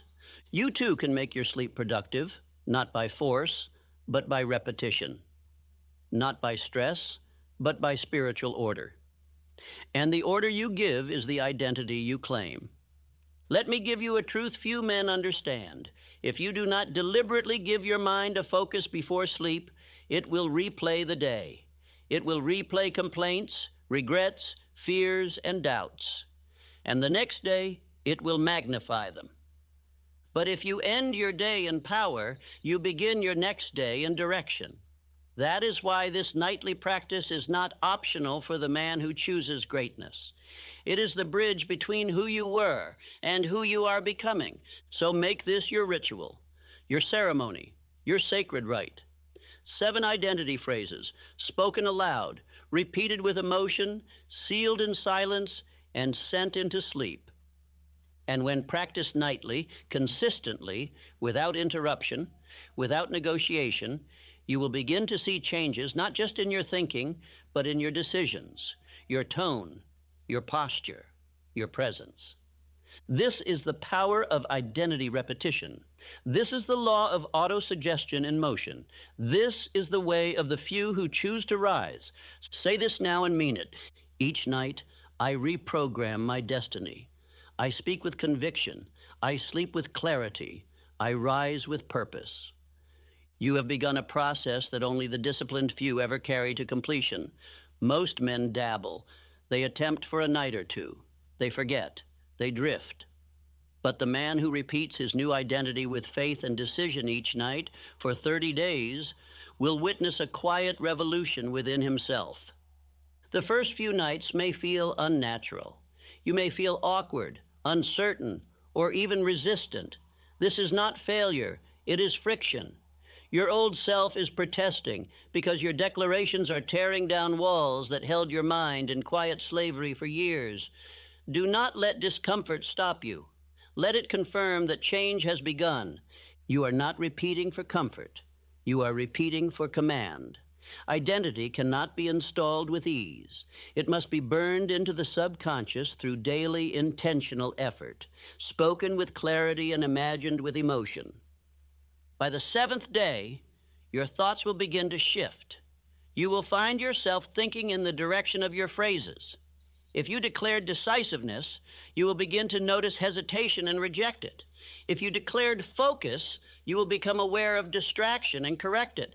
By the 10th day, you will begin to feel stronger, not because your life has changed, but because your belief is beginning to grow roots. The moment belief takes root, life begins to bend around it. The outer world starts to obey the inner command. By the 15th day, you will feel it in your choices, the food you eat, the words you speak, the people you tolerate, the actions you delay or no longer delay. You will begin to act as the man you have been repeating. This is not coincidence. This is identity in motion. You will see how quickly the world shifts, not because the world changed, but because you did. The man who commands himself nightly walks into the next day with a mind already programmed for action. He does not drift. He does not hesitate. He moves with quiet confidence because he rehearsed belief while others slept in doubt. By day 20, your words will begin to sound different. You will no longer just speak the identity phrases out of discipline. They will begin to feel natural, inevitable, truthful. And when that shift happens, the subconscious stops resisting. It begins creating. Now the law of cosmic habit force is at work. Your repetition is forming habit. Your habit is forming character. Your character is forming destiny. And all of it began not with effort, but with nightly repetition. By day 30, you will look back and realize that something profound has shifted. Your posture will feel different. Your tone will sound more certain. Your emotions will feel more controlled. Your planning will be tighter. Your belief stronger. You will begin to say things like, "That doesn't sound like me anymore," when old habits knock at the door. And you will be right. That man is no longer welcome in the house of your mind. You have spoken your way out of that identity. But beware. Do not stop here. This is not the finish line.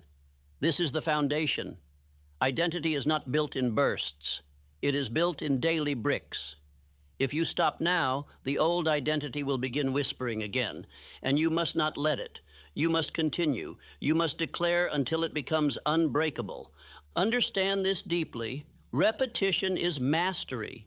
The subconscious mind does not respond to variety. It responds to certainty, and certainty is built through consistency. Repetition of affirmation of orders to your subconscious mind is the only known method of voluntary development of the emotion of faith.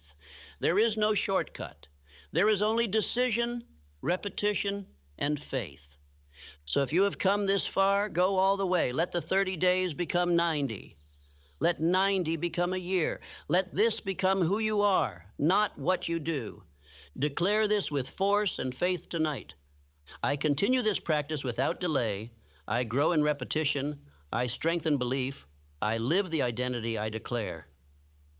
To your transformation is not failure. It is drifting. The moment you begin to relax your repetition, the moment you say, "I've got it now," the moment you skip the evening ritual, you are beginning the descent back into the ordinary. Drifting does not arrive like a storm. It whispers like a breeze.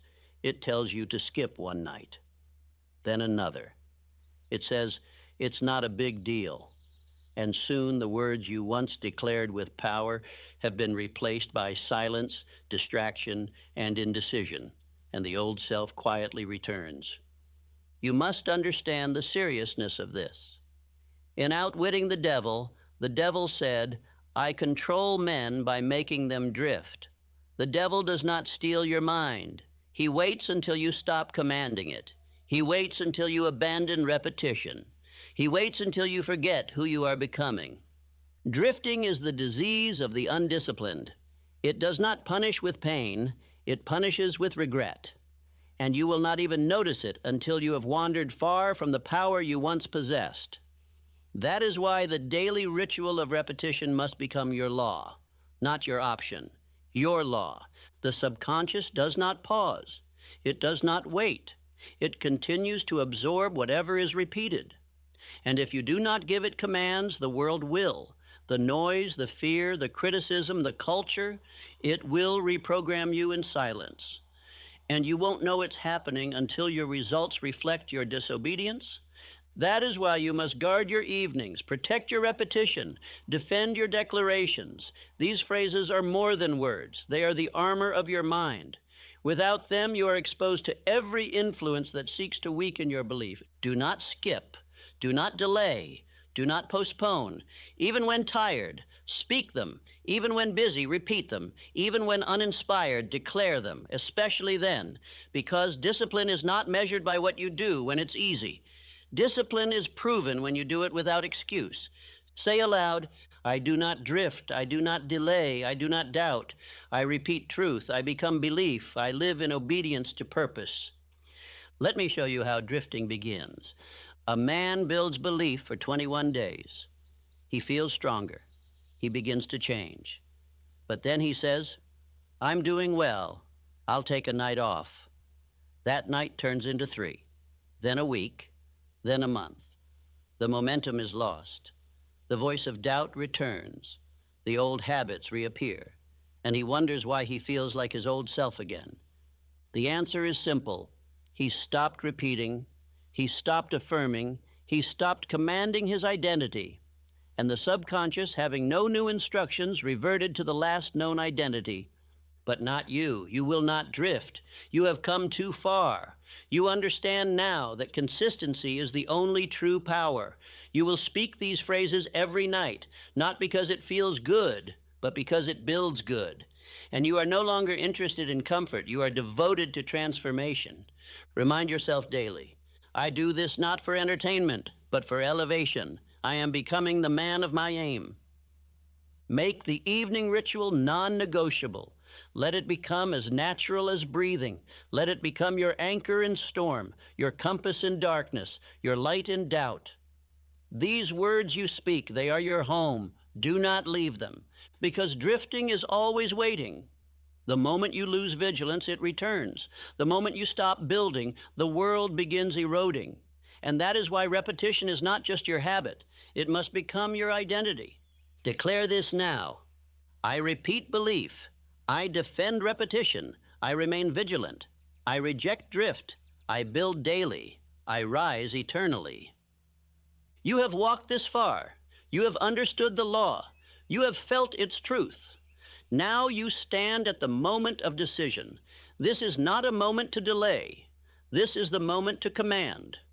For all learning ends in action, and all action begins in decision. Tonight is the night you declare your 7. Get your pen, get your paper. Do not wait. Do not postpone. Do not say, I'll do it tomorrow. You will not be more ready tomorrow. The man who delays in purpose delays his destiny. Write now. Declare now. Build now. You will write 7 identity phrases, each beginning with, I'm the type of person who... These phrases are not affirmations of fantasy. They are declarations of the man you are becoming. Do not ask, is this true?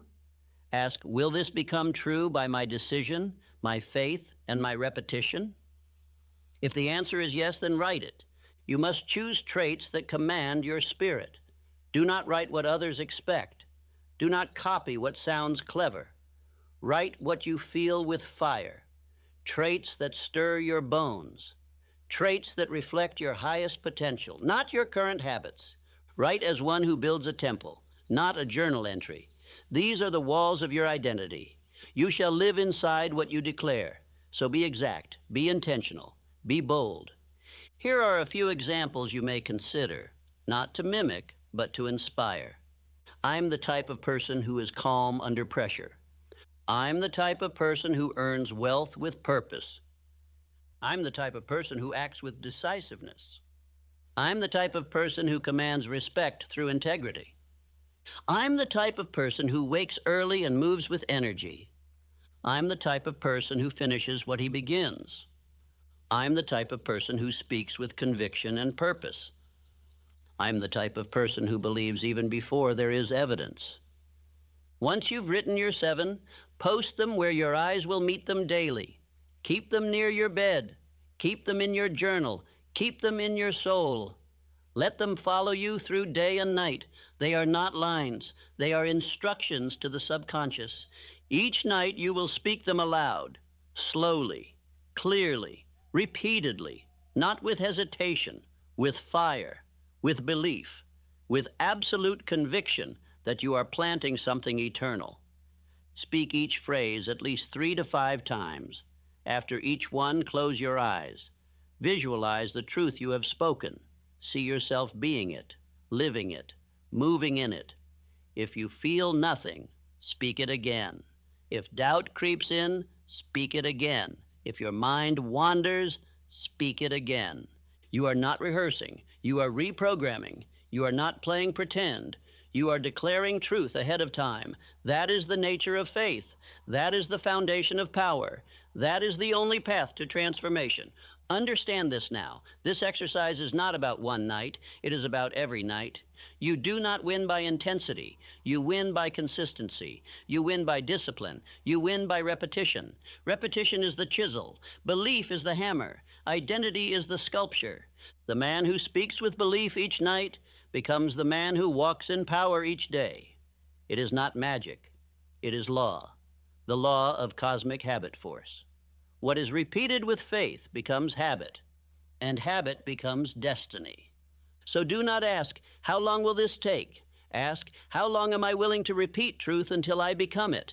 And the answer must be until. There is no finish line in identity. There is only becoming, only refining, only building. Tonight you will begin. You will not wait. You will not delay. You will not hesitate. You will speak with power. And you will repeat until the world you see reflects the man you declared. Say this aloud now with clarity, with fire, with certainty. As I sleep, these commands take root. I am no longer who I was. I become who I declare. I rise with decision. I repeat until transformed. Say it again and again and again until it no longer sounds like hope but like identity. You have studied the method. You have understood the principle. You have witnessed the power, and now you must act. Without action, knowledge is nothing but smoke. But when acted upon, it becomes fire. So tonight, choose your 7, write them, speak them, plant them, and do it again tomorrow and the next day, until you no longer say them from memory, but from nature, until you no longer recite them, but live them. And let this be your final declaration. One that you may speak every night if your spirit agrees. The law is working. I am commanding it with speech, belief, and repetition. I become the man I declare because I speak it until I believe it, and I believe it until I live it. This is the beginning of a new mind, a new voice, a new man. Say your 7. Repeat them with power, and rise as one who no longer drifts, but decides. Listen to me. Listen with everything in you. Not later, not halfway, not distracted. If you are going to do what the world calls impossible, you must begin by doing what most men never do. You must listen with full attention. You cannot drift through this and expect power to follow. The impossible will never yield to the passive. You're about to be handed a method, one that has been used by men who turned the world upside down. But if you treat these words as entertainment, they will pass through you like smoke, and nothing will change. You will return to the world unchanged, and that is not why you are here. You are here because something in you refuses to accept limitation. This is not motivation. This is not flattery. This is instruction, divine instruction. And I will give it to you only if you listen, not casually, but with decision. For if you drift through this message the way you drift through your days, you will leave here no better, no wiser, no stronger, and the world will say they were right, you failed, But if you listen, if you truly listen, you will never again be the same man. You will walk different, speak different, decide different, and act with a boldness the timid cannot comprehend. For the words I speak come from the same laws that built empires and shattered limits. They are the same truths that men like Edison, Carnegie, Lincoln, and Ford used to silence the world's doubt. You must understand, every great thing ever built was once considered madness. Every advance, every empire, every invention, every revolution was once called impossible. And it was achieved not by ordinary men, but by men who listened, believed, and obeyed. They did not seek approval. They did not ask for permission. They did not drift, and neither will you. So I say again, listen, do not skip, do not wander, do not check the time. This is not something to play in the background. This is the blueprint to do what others say cannot be done, and you will not grasp it unless you listen with stillness, with fire, and with purpose. If you leave now, you will not be changed. You will return to the world, and the world will swallow you whole. But if you stay, if you give me your full attention, I will show you how to rise above their limits, silence their doubts, and achieve what they said no man could do. This is the moment. Listen now. Listen with urgency. For the impossible does not yield to the man who is casual. It yields only to the man who is committed. That man is you, if you listen. If you are going to do the impossible, you cannot think like the average man. You must not drift. You must not delay. You must not doubt. You must not wait for conditions to be perfect. You must begin with an iron will, and you must march forward through every obstacle with decision, with definiteness, and with faith that does not bow. Impossible is not a fact. It is a judgment. It is a label placed by small minds on great visions. It is the word used by those who never dared, to warn those who might. But I say this to you. There is no such thing as impossible to the man who knows what he wants and is willing to pay the price to get it. The world will always laugh at what it does not understand. It laughed at the Wright brothers. It mocked Edison. It questioned Ford. But those men did not yield. They did not argue. They did not drift. They kept moving toward their purpose until the laughter turned to applause, and the ridicule became reverence. Edison was told it could not be done, artificial light, a stable electric lamp. He failed over 10,000 times, but he refused to listen. He refused to drift. He knew in his mind that it was possible, and so it became real. He held the picture. He held the belief. He held the course. And in time, reality conformed to his vision. Carnegie dreamed of an empire forged from steel when others saw only coal, sweat, and labor. They said he was a fool. They said it was too big, too bold, too unlikely. But he knew his purpose. He visualized his aim. He backed it with belief. And he surrounded himself with men who believed with him.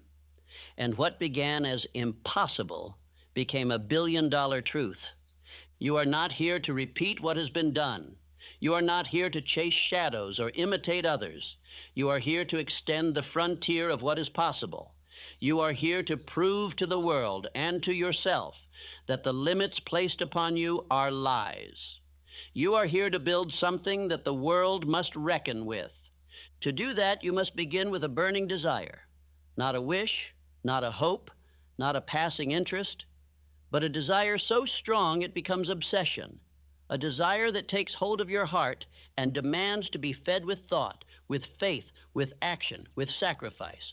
For it is written, desire backed by faith knows no such word as impossible. That is not poetry. That is law. When desire becomes the dominant force in your consciousness, it drives all things before it. It bends conditions.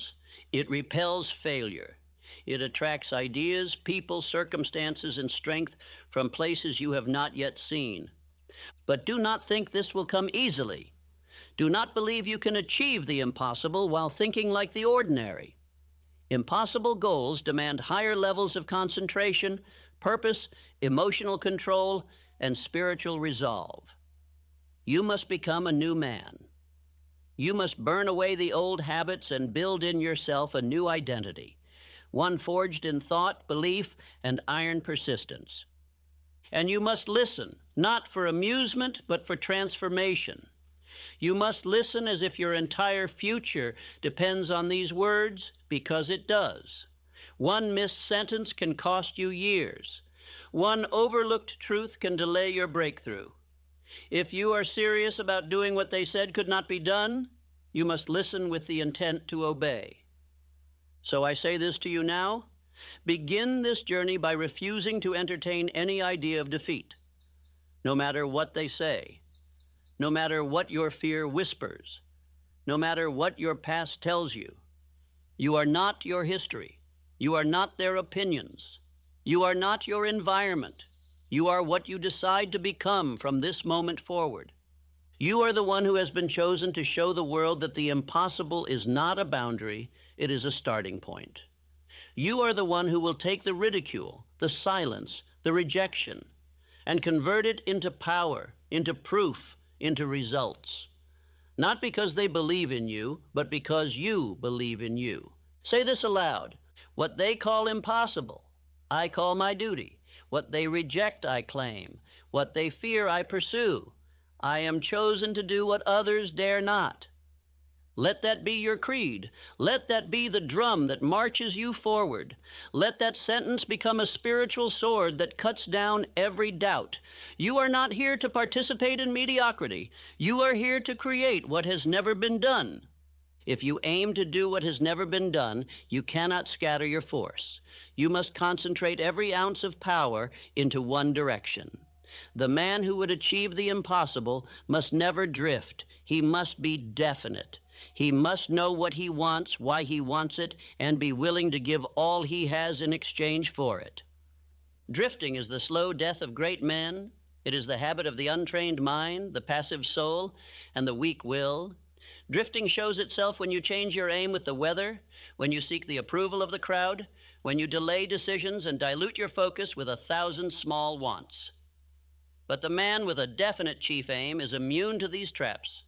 No man ever climbed a mountain while looking at 10 hills. No man ever became great by pursuing 5 small aims. To do what others call impossible, you must walk a narrow path, and that path demands your complete allegiance. You must not dabble. You must not divide. You must burn every bridge behind you and walk only toward the goal that sets your soul on fire. Write down your definite chief aim. Not tomorrow, not next week. Now write it clearly. Make it specific. Let it carry emotional weight. This is not a task for the casual mind. It is a declaration of war against mediocrity. You are saying to life, this is what I demand. This is what I will become. This is what I will create. And once it is written, it must be seen. Place it where your eyes meet it every day, morning and night. Let it become the compass that corrects your direction. Let it speak to you when your energy fades. Let it cut through the fog of distraction. That aim must dominate your waking thoughts and govern your sleep. You cannot serve 2 masters. You cannot pursue greatness and entertain weakness. Your mind, your hands, your time, your habits, your conversations, your environments, all must bend to this one definite purpose. When you move through life with this kind of focus, the impossible begins to yield. Circumstances adjust. People respond. Resources align. Let us study Carnegie. He did not pursue 100 things. His early definite chief aim was to control the steel industry. He saw it clearly. He believed in its power. He knew the fortune it held. And because he was definite, because he burned every other option, he attracted men like Schwab and Frick who helped build his empire. Definiteness drew resources. Carnegie's definiteness also attracted respect. Men trust those who know what they want. The world yields to the unwavering, but it ignores the uncertain. If you cannot decide, you cannot lead. If you cannot lead, you cannot build. And if you cannot build, you will never rise above the noise of the mediocre. Do not think the universe responds to confusion. The subconscious mind cannot act upon vague desires. Infinite intelligence will not assist a man who is uncertain. the law of attraction, the law of cause and effect, the law of compensation. These are precision laws, and they obey definiteness. Every day you go without declaring your chief aim is a day you lose power. Every hour you spend drifting is a seed of failure planted. The world has enough men who wish, who dabble, who entertain ideas without committing, but few dare to say, "This is what I will become, and nothing shall turn me aside." So I command you, repeat your chief aim aloud, not once, not weekly, but daily. In the morning when you rise, at night before you sleep. Say it with emotion. Say it with conviction. Say it until every cell of your being believes. Say it until the world itself begins to bend in your favor. There is no mystery in success. There is only law. And the law says, whatever you hold in your mind with clarity and emotional belief and pursue with definite action, you shall have. You are not exempt from this, but neither are you entitled without obedience. You must pay the price. I say again, no man achieves the impossible while trying to achieve 5 things at once. Choose one aim, the one that burns, the one that demands your attention, the one that causes fear and excitement at the same time. That is the aim worthy of your life. Once you choose it, you serve it. Your conversations begin to align with it. Your planning aligns with it. Your daily hours are organized in support of it. Your distractions are removed. Your excuses are killed. Your very identity is shaped by your aim. You do not drift anymore. You do not wait for signs. You do not ask for permission. You begin to move, and the world notices. Opportunities begin to emerge, not because of chance, but because your definiteness has made you a beacon. You begin to magnetize. But I must warn you, without this discipline, your aim will vanish. It will fade into fog, and the world will say they were right. You failed. They will call you crazy, then they will call you lost. Not because your aim was too high, but because your dedication was too weak. That is the great crime. Not that you aimed too high, but that you served your aim too little. If you are going to defy the world and do what they say cannot be done, you must live by one law, definiteness of purpose. And that law must show in your speech, in your actions, in your thoughts, and in your very presence. Say this aloud with me. I know my aim. I serve it only. I walk toward it daily. I do not drift. I do not doubt. I become the man worthy of impossible success. Let those words become your code. Let them shape your day, your decisions, and your destiny. You are not here to be ordinary. You are here to command results that the world called impossible. You must understand this one thing if you ever intend to defy the limits of man. No one achieves the impossible without being first called insane. The world does not believe until it sees results. And by the time results appear, faith is no longer needed. So if you are to accomplish what they say cannot be done, you must begin in the dark, with faith as your only light. Faith is not a mood. Faith is not a gift. Faith is not the privilege of the few. It is a state of mind that you build. Faith is constructed brick by brick through repetition of thought, repetition of speech, and repetition of action. It is formed when you command your subconscious again and again to believe what your eyes cannot yet see. Faith is the foundation of all transformation. It is the evidence of things unseen. It is the substance of all results that begin in the invisible. You must treat faith not as a feeling, but as a discipline. You do not wait for it to rise. You summon it. You create it. You construct it by what you say, what you see, and what you allow to take root in your mind. Let me give you an example. Henry Ford had a vision that the world laughed at. He wanted to build a motor car for the masses. He was told it was foolish. Then he demanded that his engineers build an 8-cylinder engine in one block. They said it could not be done. Ford said, do it anyway. They tried and failed. He said, try again. They failed again. He said, keep going until you succeed. And eventually, they did. That was not technology. It was faith. It was belief in his vision when every so-called expert said it was impossible. It was his refusal to accept defeat, and that faith became mastery. What began as madness became the future of industry, and the man who was ridiculed became one of the wealthiest and most influential men of his generation. Now you must build your faith the same way, through autosuggestion. Speak aloud what you choose to believe until belief becomes law in your subconscious mind. Speak it when you feel weak. Speak it when you feel strong. Speak it when no one is listening. Speak it when the world laughs. Say it until the very cells of your body rise up in agreement. This is why I gave you the self-confidence formula in Think and Grow Rich, not as inspiration, but as instruction. It must be memorized. It must be declared. It must be obeyed. For through repetition, your inner world changes, and once the inner world changes, the outer world cannot help but follow. Faith must become an identity. It must become the way you speak, the way you walk, the way you decide. It must show up in your tone, in your presence, in your steps.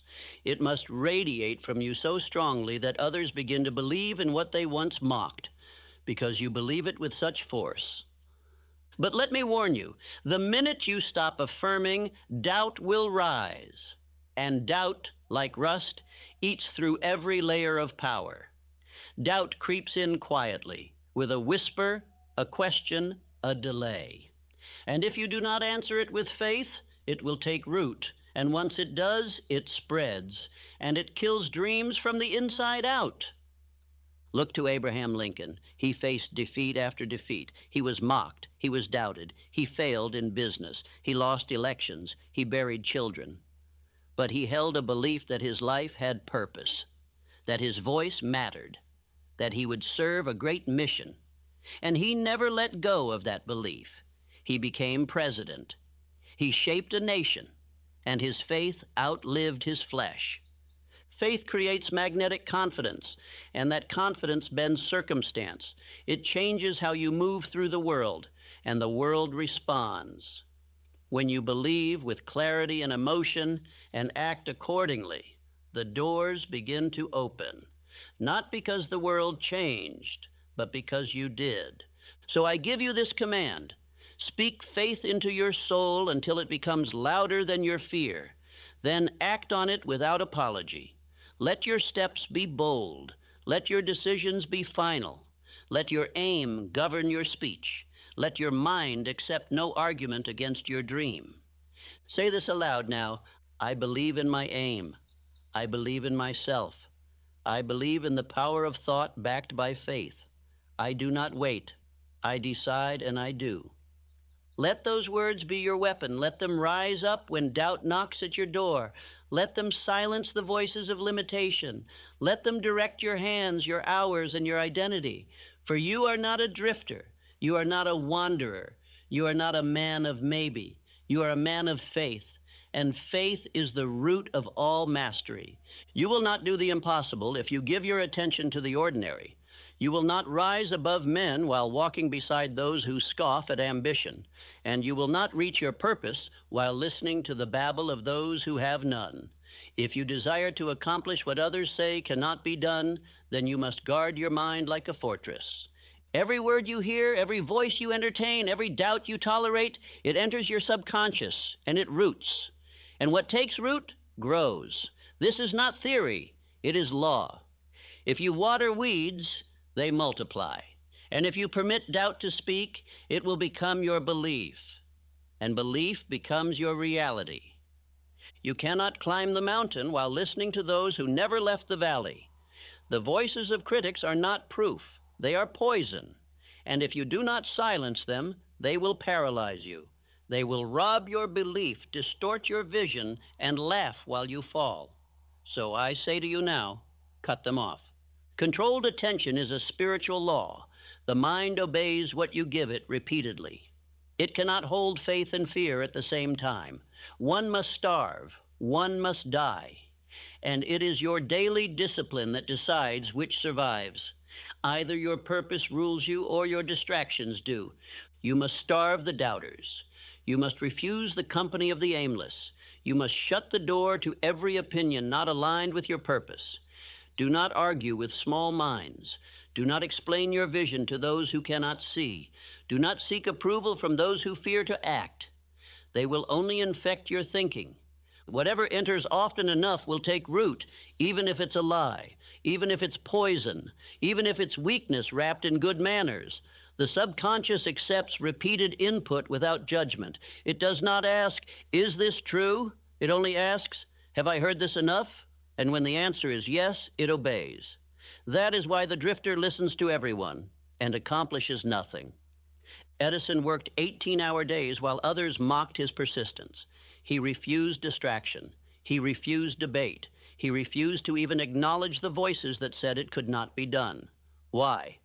Because he knew that if he listened to them, he would become them. And that was a price he would not pay. You must adopt the same attitude. Do not explain. Do not justify. Build your power in silence and let your results speak for you. The man of definiteness does not argue. He executes. He listens only to the voices that elevate him. He speaks only what reinforces his aim. And he walks with a stillness born of faith. If a man speaks fear to you, silence him. If a friend jokes about your ambition, distance him. If your environment pulls you away from your purpose, leave it. Nothing is neutral. Everything either builds you or breaks you. And if you do not choose your environment, it will choose you and make you like itself. You need sacred solitude. You need daily reading. You need space to reflect, to affirm, to correct. The impossible is not achieved in noise. It is forged in stillness, in focus, in discipline. You must be able to sit alone with your aim and feed it with thought, belief, and clarity, daily. Every morning before the world interrupts you, you must speak your purpose aloud. Every night before the subconscious takes over, you must feed it one last instruction. You must surround yourself with books, with voices, with messages that build you. Nothing else is permitted, not if you are serious. Let me give you this command. If it weakens your faith, it must be silenced. If it strengthens your aim, it must be repeated. If it does not align with your chief aim, it is an enemy, no matter how polite it seems. You are not just building results, you are building belief. And belief is not strengthened by theory. It is reinforced by repetition, by action, and by environment. If you surround yourself with the careless, you will become careless. If you dine with doubters, you will dine on doubt. But if you walk only with the purposeful, you will become unstoppable. Say this aloud. I reject every voice but the one that pushes me forward. I am immune to distraction. I am blind to failure. I hear only purpose. Let this affirmation become your sword. Use it to cut through the noise. Use it to reset your focus. Use it when the world pulls at you with its countless diversions. You are not here to blend in. You are here to rise above, to do what they said could not be done. And you will not do it by listening to the weak. You will not do it by arguing with fools. You will do it by focusing your entire mind, your entire day, on the only voice that matters, the voice of purpose. The impossible is not overcome by chance. It is conquered through design. A man does not rise above the ordinary by accident. He rises through organized planning, through mental blueprints laid out with intention and followed with unwavering will. The man who would do the impossible must live by a written plan and act on it daily. Faith without a plan is a fantasy. Dreams without direction are the tools of drifters. To bring into reality what others call impossible, you must know where you are going, how you intend to arrive, and what you are willing to sacrifice to get there. The mind becomes powerful only when it gives the subconscious a clear and definite pattern to obey. I tell you this, the subconscious mind is a worker. It is obedient. It is relentless. But it cannot serve two aims, and it cannot serve an unclear aim. It must be instructed daily with clarity. And it must be reinforced with organized steps that align with the aim you hold. This is why planning is not a suggestion. It is law. You must begin the habit of nightly planning. Before the day ends, take 10 minutes to review your definite purpose and write the precise actions you will take the next day. This gives your mind a target while you sleep. It impresses the desire on the subconscious while it is most open. It sends instructions to infinite intelligence to begin assembling opportunities. You do not go to sleep like the common man. You go to sleep with a mission assigned. You rise with action prepared. You begin your morning with movement, not confusion. And that single discipline alone will place you in the top 1% of men within a year. Let us look to Charles M. Schwab. He rose from the mill floor to become one of the greatest men of steel. He did not wander. He did not hope. He planned. He met daily with Carnegie. He reviewed objectives, adjusted routes, and moved with deliberate intensity. Every hour served a purpose. Every decision traced back to the definite chief aim of growth and dominance. He did not cling to rigid methods. He adapted quickly, but his aim never changed. His steps may have varied, but they always pointed in the same direction. That is organized planning. That is how power is built. That is how great men become greater than their time.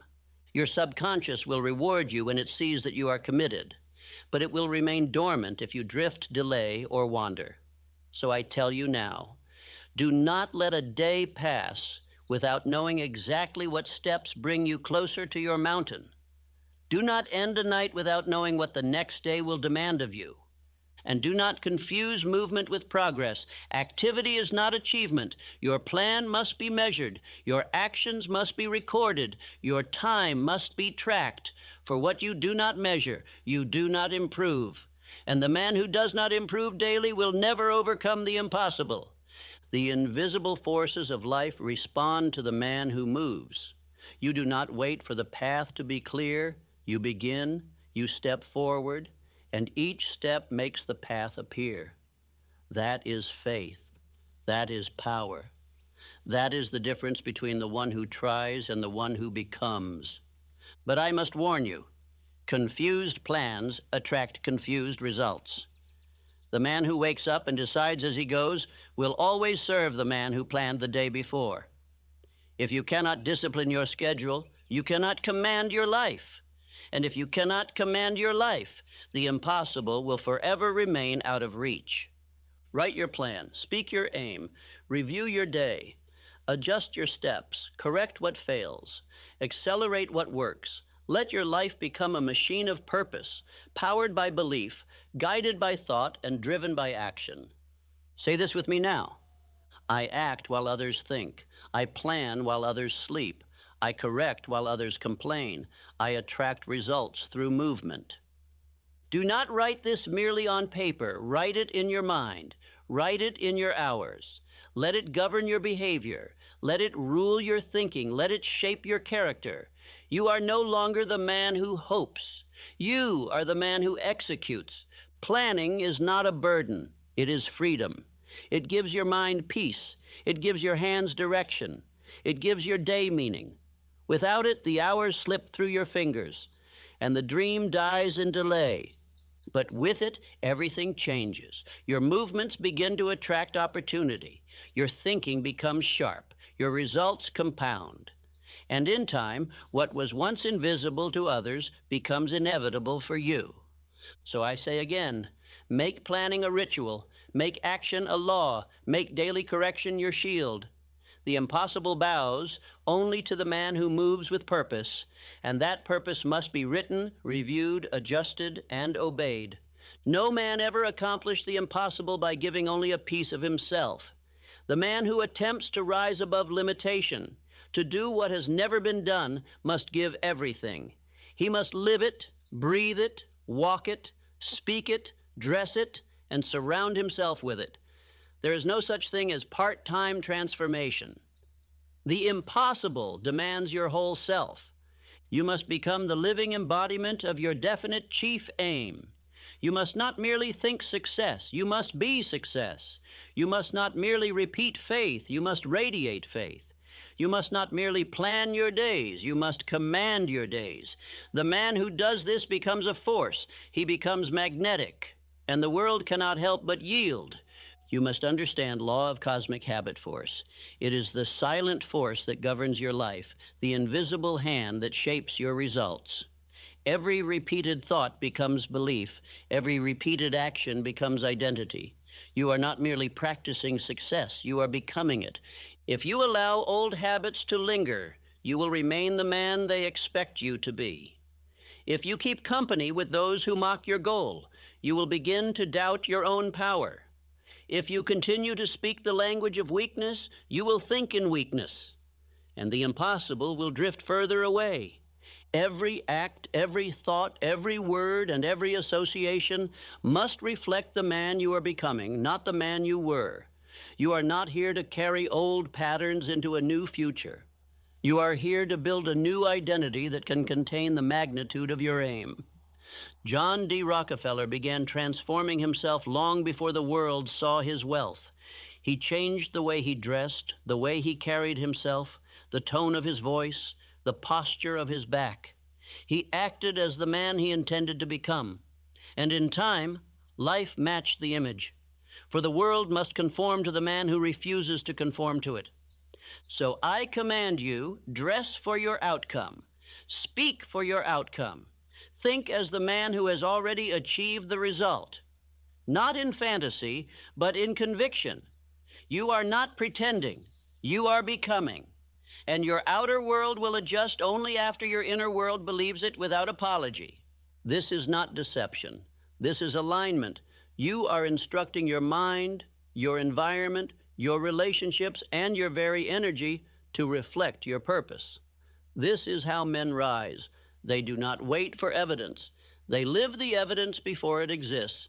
They become the man worthy of their goal. You must master emotional control. You must speak with definiteness.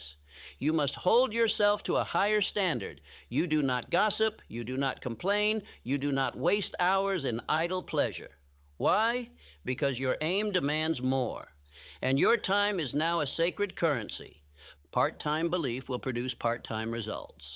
Casual commitment will give you a casual life. But full allegiance, total dedication, that is what bends the impossible. That is what lifts the man from obscurity into greatness. That is what the world cannot ignore. The world does not respond to effort. It responds to identity. You must become the man who belongs at the summit. And that becoming begins today, not next week, not after the fear fades. Now, with each action, with each decision, with each word you allow or refuse. Command yourself daily, in thought, in word, in behavior, in association. If anything you do contradicts the image of the man you seek to become, it must be removed. No negotiation, no explanation, just obedience to purpose. Say this with me. I am the man my goal demands. I dress, walk, speak, and act as the finished result. I do not return to old ways. I ascend daily. Let these words ring louder than any excuse. Let them silence every lazy impulse. Let them rebuke every temptation to settle. You are not who you used to be. You are who you decide to be. And today, you decide to be unshakable, unstoppable, unbreakable. You must not let comfort seduce you. You must not let routine lower your standard. And you must not let the opinions of those who do not dream determine the course of your destiny. This is your life. This is your purpose. And you will not be denied. Not if you give all of you. Let every hour be sacred. Let every day be deliberate. Let every action become proof. You are not asking for permission. You are not seeking applause. You are building power. And that power must be felt in your walk, your voice, your focus, and your faith. You are doing what they called impossible. That means you must become a man they've never seen. Not later, now. The man who chooses the impossible must also choose the pain that comes with it. Let there be no illusions. The path to greatness is marked with hardship. You will face delay. You will meet rejection. You will walk alone. You will be tired, misunderstood, doubted, and ridiculed. But this is not punishment. It is preparation. Pain is the test. Pain is the proving ground. Pain is the fire that burns away the weak parts of you. The fear, the ego, the indecision, the noise. Without it, you remain soft. Without it, you remain ordinary.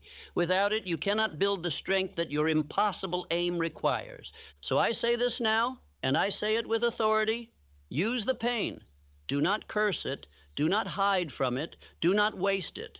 Convert it into fuel. Let it sharpen your thoughts, strengthen your aim, and harden your resolve. Let every difficulty push you deeper into discipline. Let every delay drive you further into belief. Abraham Lincoln was no stranger to loss. He failed in business. He failed in elections. He buried loved ones. He carried grief that would have crushed weaker men. But he pressed on. He refined his purpose. He refused to be broken. And through pain, he became the man that history could not forget. The man who interprets pain as failure quits. The man who interprets pain as evidence, as proof that he is in the right arena, continues. He does not collapse. He calculates. He does not beg for ease. He builds endurance. And when others fall, he still stands, because he has learned to turn pain into power. You must build this habit. You must train your mind to ask, what is this pain teaching me? Not, why is this happening to me? You must see adversity not as a signal to stop, but as an invitation to grow. Every challenge says to you, prove that you are worthy of the impossible. You will be tired. You will be betrayed. You will be tempted to turn back. But this is the cost. This is the path. There are no shortcuts. There are no exceptions. The man who has a burning desire, backed by faith and reinforced by daily discipline, he expects the pain, and he overcomes it. Let me be clear. Pain does not mean you are failing. It means you are becoming. It means the old you is dying. It means the muscles of your character are being torn so they may be rebuilt stronger. It means you are walking in alignment with a goal so high it demands transformation. Rockefeller was ridiculed. Carnegie was attacked. Edison was dismissed. Ford was sued. Every man who did the impossible bore wounds that the world never saw. And still, they moved forward. Not because they liked the pain, but because they refused to surrender to it. You must make the same decision. You must choose to suffer with purpose rather than live in safety with regret. You must choose to continue when it would be easier to complain. You must choose to rise when it would be simpler to sleep. And I will tell you the secret. Every time you push through pain, your belief grows. Every time you move forward when it hurts, your confidence expands. Every time you act with courage in the face of fatigue, you are sending a signal to your subconscious. This man does not quit. Say this aloud now. My pain is fuel. My delay is proof. My burden is training. I persist where others fold. I continue until the impossible bows to me. Let those words become your shield. Speak them when your legs are heavy. Speak them when your eyes are tired. Speak them when the world is silent. For the man who speaks belief in the furnace of pain is the man who emerges with power that cannot be taken. Do not complain. Do not explain. Do not apologize for wanting more. Use the pain. Use it to build. Use it to concentrate. Use it to affirm. Use it to remind yourself you are not ordinary. You are not drifting. You are on a mission that fear cannot understand. This is your test.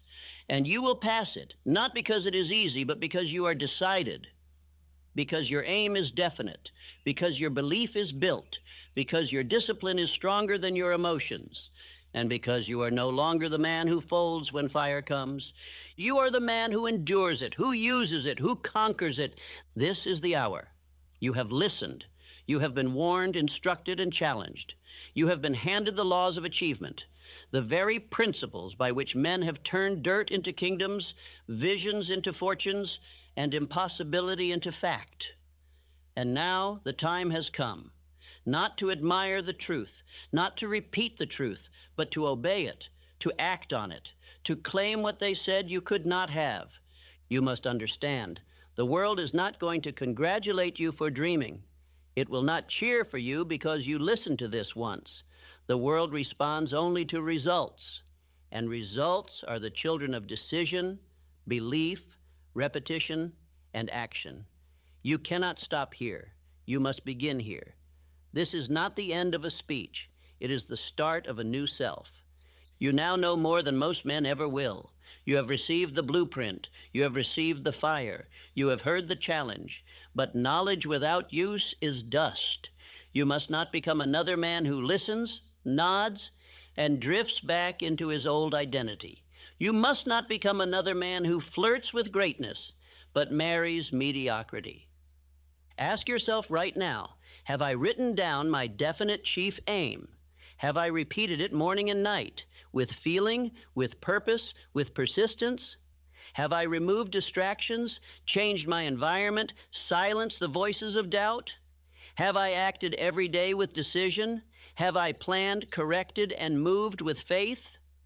If you have not done these things, go back.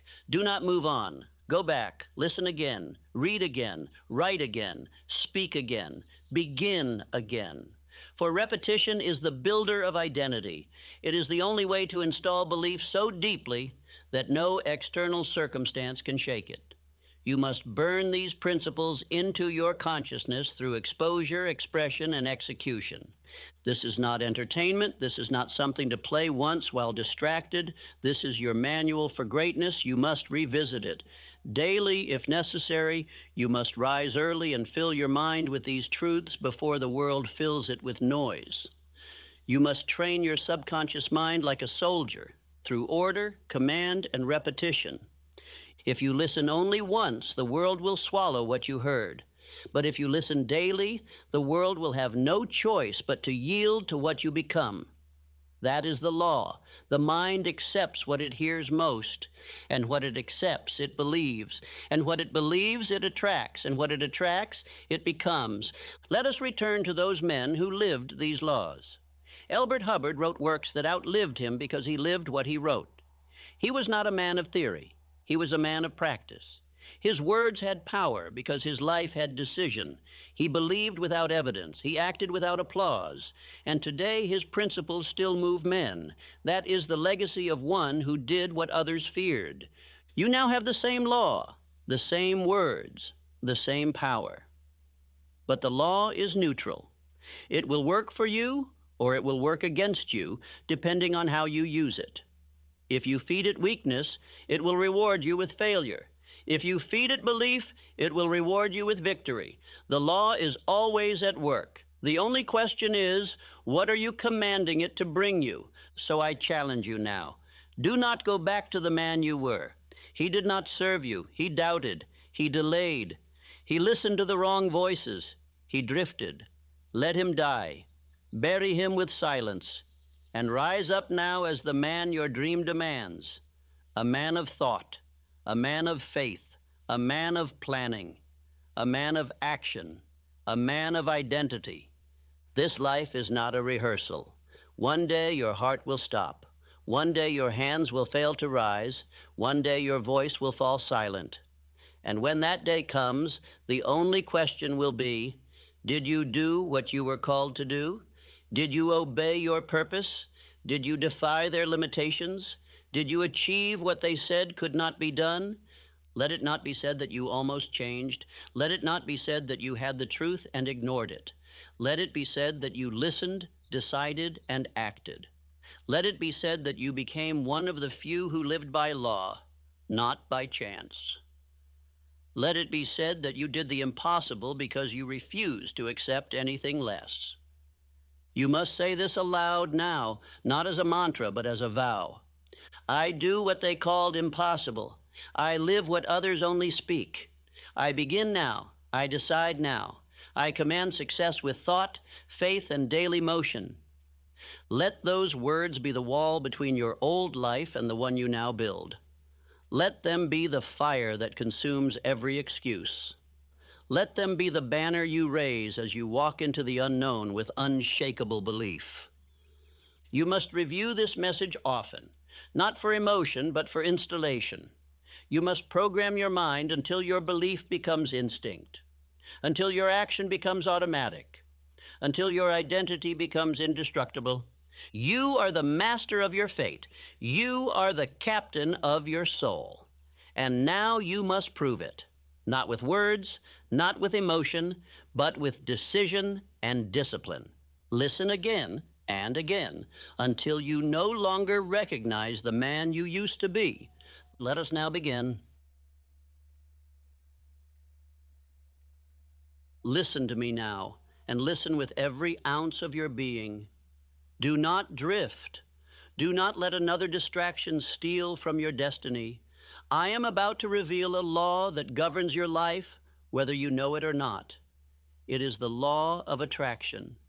And the way you are using it right now may be building your defeat or shaping your fortune. You must listen. I did not say hear, I said listen, because hearing passes through the ears. But listening, true listening, imprints upon the subconscious and commands your belief. And belief shapes your world. This law is not new. It is eternal. It is the reason some men rise from nothing and command empires, while others, with the same tools, rot in mediocrity. Listen now, and you will understand how Andrew Carnegie attracted steel, how Thomas Edison attracted invention, how Henry Ford attracted power, and how every great man who has ever lived pulled success into his life by the magnet of thought, backed by faith, decision, and action. Listen, and you will understand why your own results have been what they are. But if you do not listen, if you skip, if you wander, if you promise yourself you'll come back later, understand this. You have already heard this law before, not in words perhaps, but in experience. Every time you feared and your fears came true, every time you hesitated and the opportunity vanished, every time you said, that always happens to me, that was the law working, and you did not know it. You have already attracted the life you live. You are already magnetizing people, events, conditions, and results every day. The only question is, are you doing it on purpose? Are you doing it with power? Are you doing it by decision or by default? Listen to me now, and I will give you the structure. Ignore me, and you will continue to live by accident. This law responds to your dominant thought. It obeys emotion. It answers repetition. It cannot be bribed. It cannot be tricked. And it cannot be silenced. And if you listen to this entire instruction, if you give me your full mind, I will teach you how to use it deliberately, how to aim it like a rifle, and how to gain everything you truly want.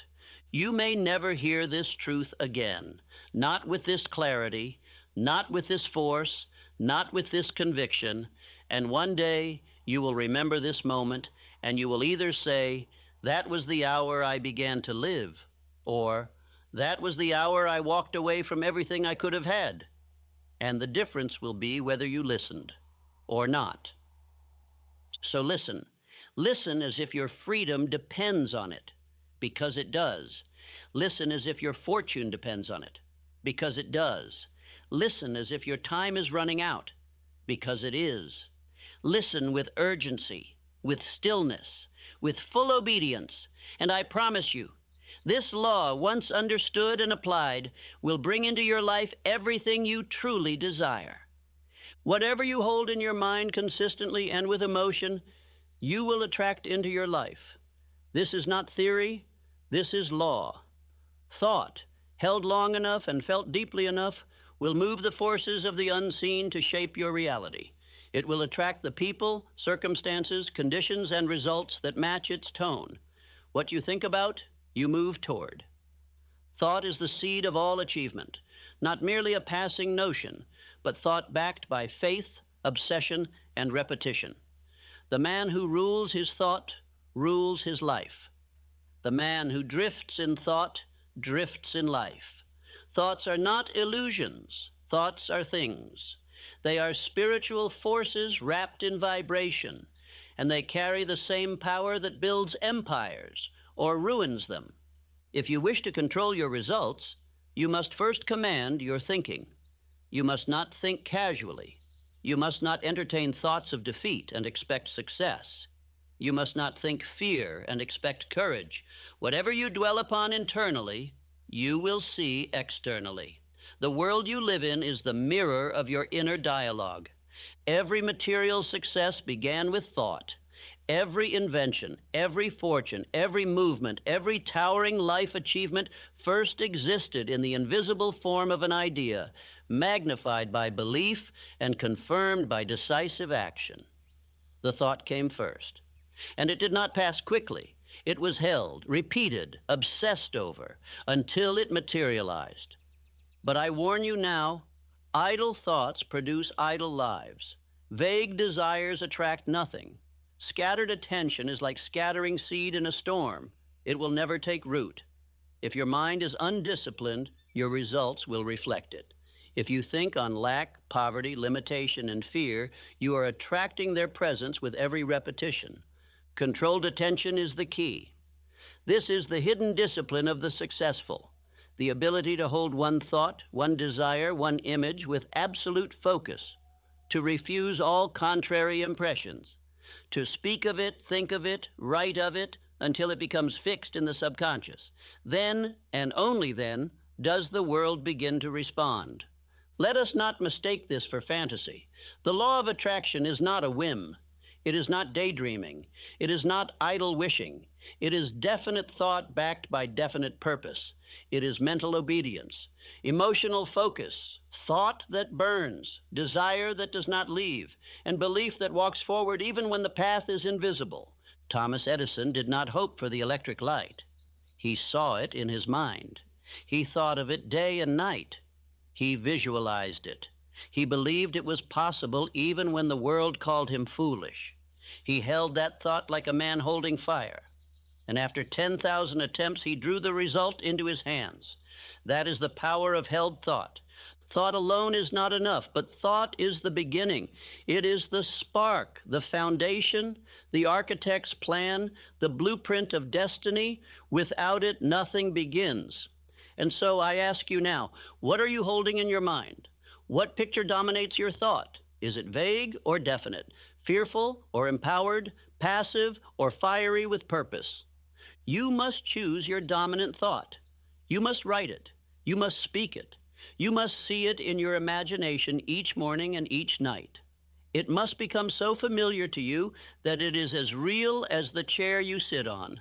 And once it is that real in your mind, it begins to take shape in your world. Do not allow contrary thoughts to enter. The mind, once planted, must be guarded like a garden. Remove weeds quickly, reject doubt, starve fear. When they appear, and they will, you must answer them aloud. This thought is not of my aim. I do not accept it. I think only on what I have chosen. You may say, that is difficult. But I say no, it is discipline. It is what every great man must do. No empire was built by weak thought. No success was drawn into the life of the scattered. You are not weak. You are not here to drift. You are here to think on purpose and to attract by law what you have chosen by thought. Let me give you your first instruction. Today, write your dominant thought. Write it clearly. Speak it aloud 5 times this morning and 5 times before you sleep. And tomorrow, do the same, and the day after. And when doubt comes, return to your thought. Repeat it, declare it, until it becomes who you are. This is the first principle of the law of attraction as I teach it. It is not magic, it is law. And law does not care for your feelings. It obeys your repetition. It moves in the direction of your focus.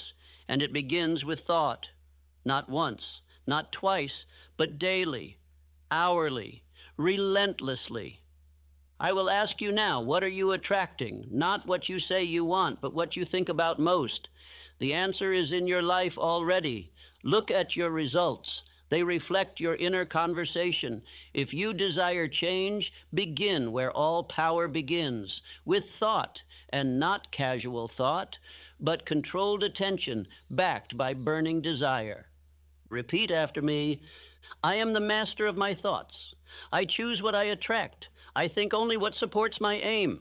I hold my desire with discipline. I do not drift. I do not fear.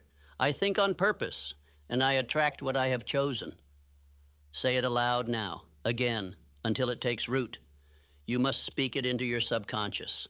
The mind is not changed through listening. It is changed through repetition, through command, through instruction. and you are the only one who can give it. Thought is the seed. Guard the seed. Water it daily. Shield it from doubt. Repeat it aloud. Act upon it, and watch what begins to grow. It is not enough to think. You must feel what you think. You must repeat what you feel. For it is not thought alone that attracts. It is emotion-charged, repeated thought that becomes magnetic. The law of attraction does not respond to cold intellect. It responds to burning faith, to emotion, to belief that is spoken, lived, and held with intensity. The subconscious mind does not speak the language of logic. It does not reason. It accepts what is repeated and what is felt. This is why men say, "I always fail," and find it to be true. Not because the world has conspired against them, but because they repeated the feeling of failure until their own mind believed it and summoned it.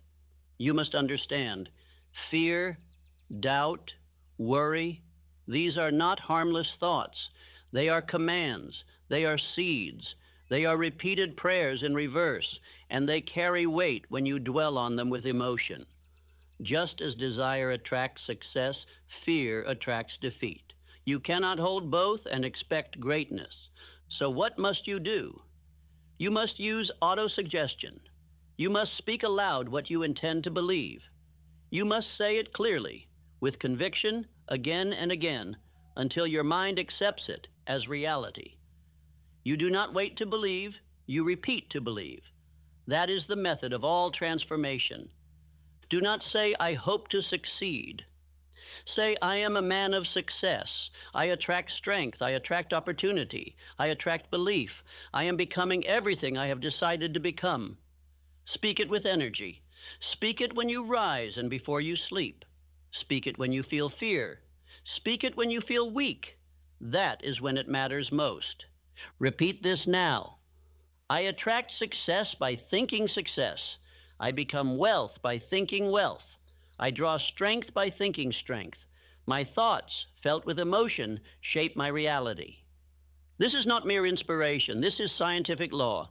The subconscious mind responds to the tone of your repetition. That tone is emotion.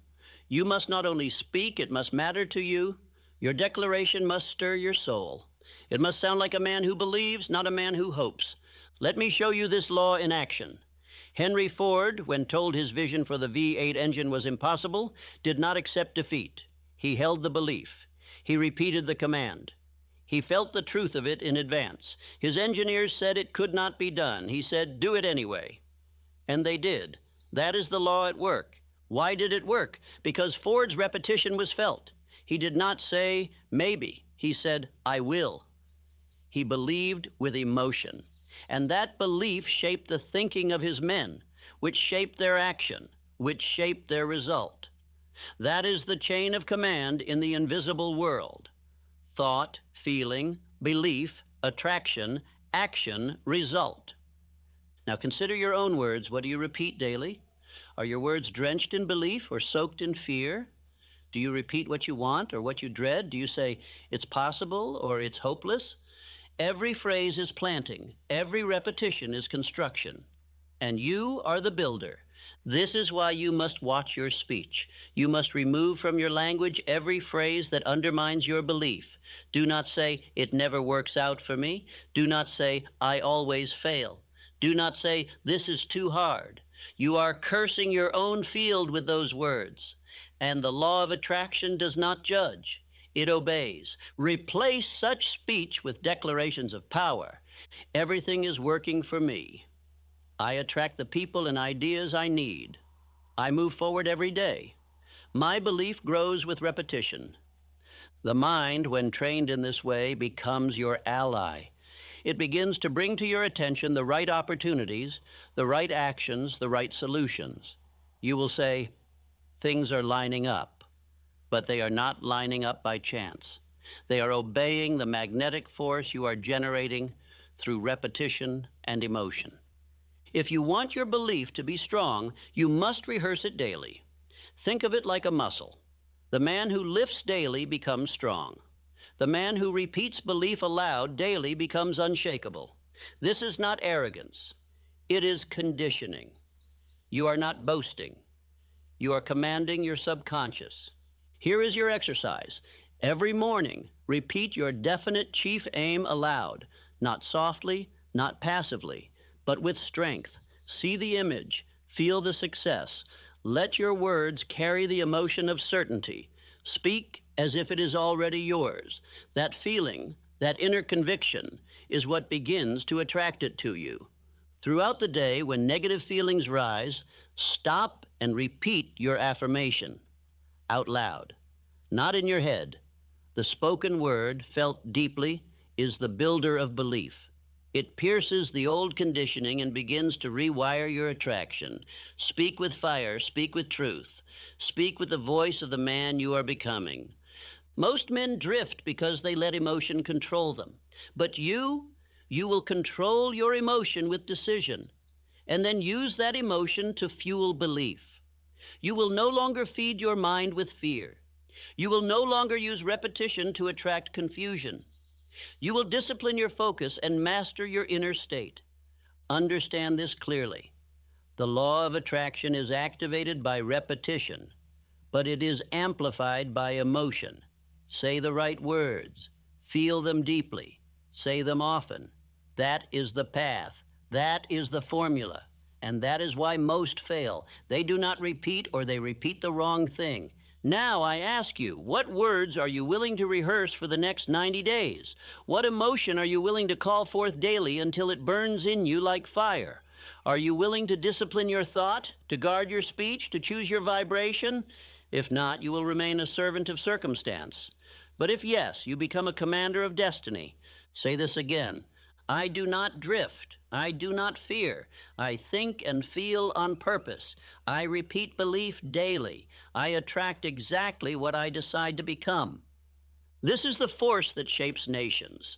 This is the law that builds fortunes. This is the discipline that separates the dreamer from the doer. Most will not do this. Most will listen once and forget. But you will rehearse until you believe. You will believe until you act. You will act until you become. That is the cycle. And you now know how to run it. Without a definite aim, the law of attraction has no clear target. It is like fire without direction, dangerous, unfocused, and ineffective. But with a definite purpose, a burning desire, and a clearly written aim, your mind becomes a magnet for opportunity, power, people, and events. What you want must be clear, fixed, and demanded of life, not vaguely wished for. You must write your desire in the form of a definite chief aim.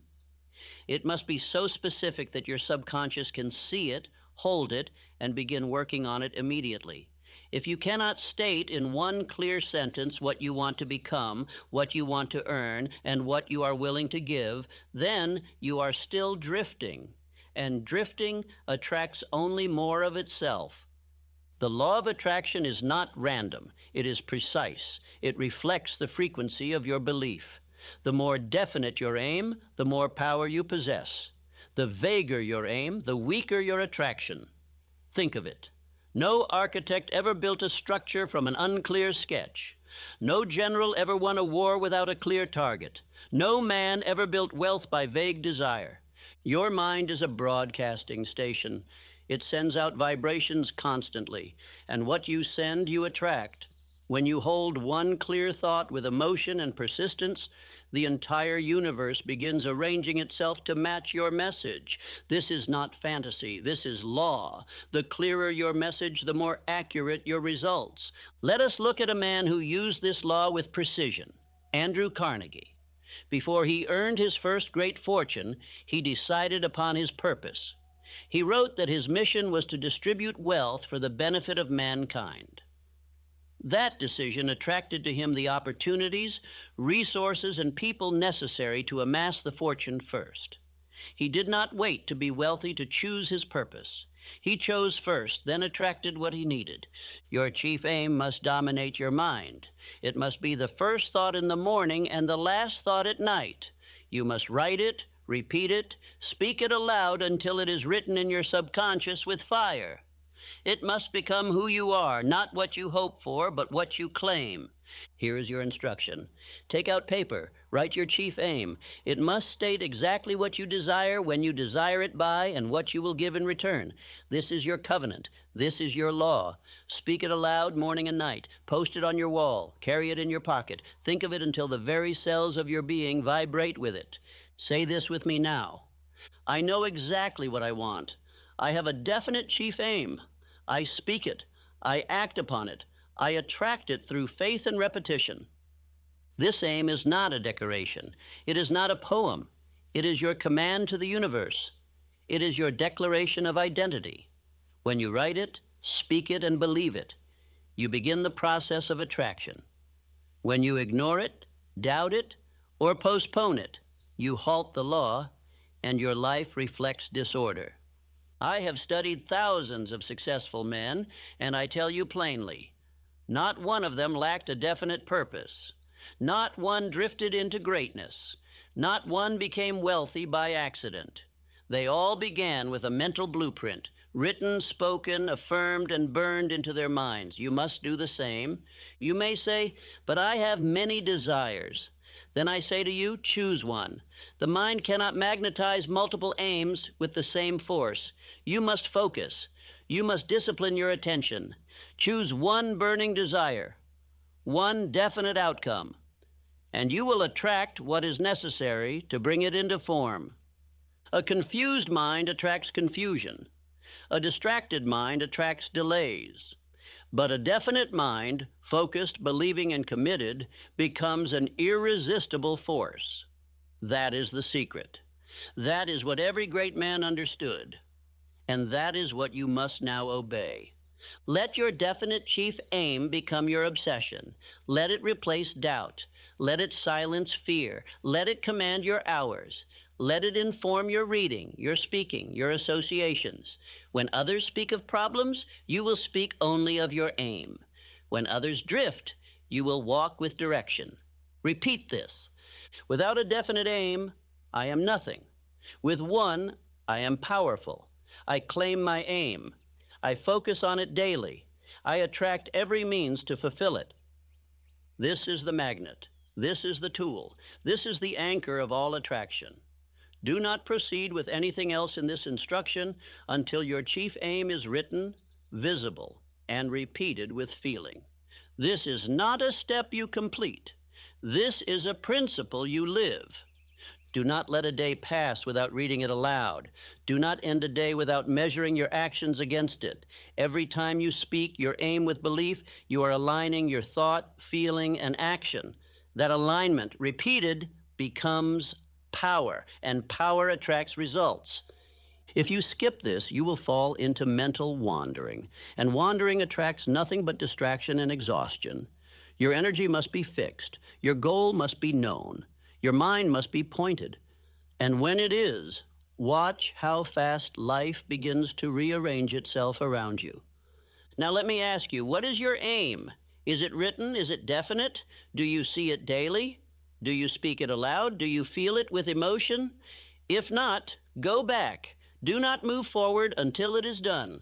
This is the foundation. Without it, the rest of the instruction has no root. Do not say, I'll do it later. That is the voice of the drifter. That is the whisper of failure. Say instead, I claim my purpose now. I write it now. I repeat it now. I become it now. That is how the law is activated. That is how belief is born. That is how attraction begins. Nothing is attracted to doubt. No success, no fortune, no opportunity, no power is drawn to a man who hesitates. All success is attracted to faith, to the man who believes without visible proof, who acts in the face of uncertainty, who walks forward before the path appears. Faith is not a feeling. Faith is a decision. Faith is mental discipline backed by repetition. Let us be clear. Faith is not inherited. Faith is not found. Faith is built. It is created. It is manufactured through a deliberate system of thought, word, and action. You will not wake up one day and find faith lying in your pocket. You will develop it the same way you develop muscle, through repetition and demand. Faith is the only antidote to fear. And where there is no faith, there is fear. Where there is fear, attraction is reversed. You may desire wealth, but if you fear loss more than you believe in gain, you are attracting poverty. The law does not judge your intentions. It obeys your dominant belief. And faith, true, burning faith, is your only tool to override that fear. Let me give you the method. It is not a secret. I gave it in Think and Grow Rich. It is the self-confidence formula. Repeat this daily. I know that I have the ability to achieve the object of my definite chief aim in life. Therefore, I demand of myself persistent, aggressive, continuous action toward its attainment, and I here and now promise to render such action. Speak that aloud until you believe it, not once, not twice, but daily. With feeling, with commitment, with energy, your subconscious must hear your voice filled with belief. That is how it learns. That is how it obeys. That is how it builds faith. Faith is the medium of all attraction. It is the bridge between the invisible and the visible. It is what turns desire into demand. It is what gives substance to your image. You must not merely see what you want. You must believe in it so deeply that you act as though it were already real. Let me give you an example. A man I have spoken of many times, Abraham Lincoln. He faced years of defeat, humiliation, mockery, and setback.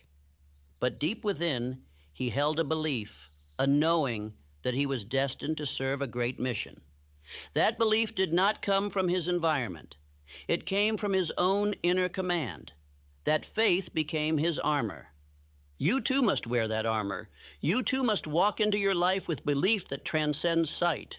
If your environment does not yet match your desire, you must not let it sway your faith. The law does not respond to your current reality. It responds to your internal command. Your subconscious does not know the difference between real and imagined. Give it the picture you choose and back it with faith. But beware. Fear is also magnetic. If you dwell on what you fear, you draw it to you. If you obsess over what might go wrong, you are magnetizing those very conditions. You must starve fear. You must drown it with words of belief. You must burn it out with repetition of truth. So here is your daily practice. Read your definite chief aim aloud, twice a day. Feel it. Visualize it. Speak it with confidence. Follow it with affirmations like, through faith and decision, I attract all that I need. My belief is stronger than my environment. I do not fear delay. I do not fear failure. I only see my outcome, and it is already mine. Every time you do this, you are feeding your subconscious the food of faith. You are watering the seed of desire. You are strengthening the magnet of attraction. And every time you skip it, you are weakening the structure. This is not optional. This is the system. This is the discipline of attraction. You must decide now, will you believe? Will you act in spite of fear? Will you speak faith, even when your world has not yet changed? The man who waits for evidence before he believes is a slave to circumstances. But the man who commands belief creates the circumstances he desires. Faith is not a mystery. It is a habit. It is the result of speaking what you want, feeling it as real, and walking in alignment with it again and again and again, until your mind cannot help but accept it. And once accepted, it becomes law in your subconscious. That is when attraction begins to move swiftly. Do not let others' disbelief infect you. Their fears are not your responsibility. Your faith must be sacred. Guard it. Speak it. Build it. Live it. And understand this. The moment you begin to walk in faith, the world will test you. That is not punishment. That is preparation. That is the law asking, do you truly believe, or are you playing with words? So I ask you again, what do you believe? Do you believe in your aim? Do you believe in your worth? Do you believe in the law? If yes, show it, speak it, declare it, walk in it, think in it. Let no fear enter your mind without being expelled by repetition of truth. Repeat this with me now. My belief is stronger than my environment. My faith is built daily. I attract what I believe. I magnetize success. I command power. I walk in the unseen until it becomes the seen. Say it again and again until it becomes part of you. You are not drifting anymore. You are building a magnetic field of belief, and that field, once saturated, will pull to you everything you require. No amount of thought will attract success unless it is backed by organized, persistent planning. You may possess the clearest desire, the strongest faith, the most powerful affirmations, but unless you transform these into definite plans of action, you will draw nothing but frustration. Attraction does not reward thought alone. It rewards thought that moves. The law of attraction obeys precision. It magnifies clarity. A vague plan attracts vague results. An idle dream attracts idle circumstances. But a definite aim, backed by an organized, intelligent plan, becomes unstoppable. The plan is what turns belief into blueprint and blueprint into building. This is how thought becomes reality. Let us state it plainly. Attraction without action is fantasy, but attraction with organized, directed action is inevitable success. This law does not respond to lazy faith. It responds to committed execution. It answers the man who rises early, who writes his day's purpose, who orders his mind and movements around his aim. Your mind must not only hold the image of what you want, it must hold the structure, the steps, the sequence, the system. When you impress your subconscious with a clear plan, it goes to work. It begins to see opportunities where none appeared. It begins to alert you to people, conversations, and events that match your structure. Consider Charles M. Schwab. He did not attract millions by guessing. He created plans, he reviewed them, he adapted them, he measured his progress, he acted daily, he worked in harmony with the plan and in obedience to his aim. That is why Carnegie trusted him. That is why results followed him. Attraction followed order. So I give you now the formula. Every night review your chief aim. Then plan the following day in direct service of that aim. List the actions, prioritize them, write them with pen and paper. When you rise, review the list again. Let your day be lived in execution, not reaction. Let your hours serve your plan, not your habits. Understand this. Each small plan, executed daily, compounds into a life of definiteness. Each hour planned and fulfilled becomes a brick in your temple of success. Attraction multiplies when you multiply your obedience to structure. The man who lives by written plan attracts results with increasing speed. Here is your command. Never again end a day without planning the next. Never again rise without reviewing your purpose. If your day is unplanned, your life is uncommanded. If your hours are wasted, your thoughts are wasted. And if your thoughts are wasted, attraction cannot respond. Repeat after me. I plan my day in service of my purpose. I act with precision. I do not drift. I attract order because I live by order. My plan is my path. Most men will never do this. They will dream. They will wish. They will affirm, but they will not plan. And so their power fades. But you will rise above them by doing what they neglect. You will make written planning a ritual. And that ritual will unlock forces most men never touch. Let me give you a warning. Chaos in the mind attracts chaos in life. If your goals are scattered, your time is uncontrolled, your thoughts undirected, then what comes to you will reflect that condition. Life will not reward disorder.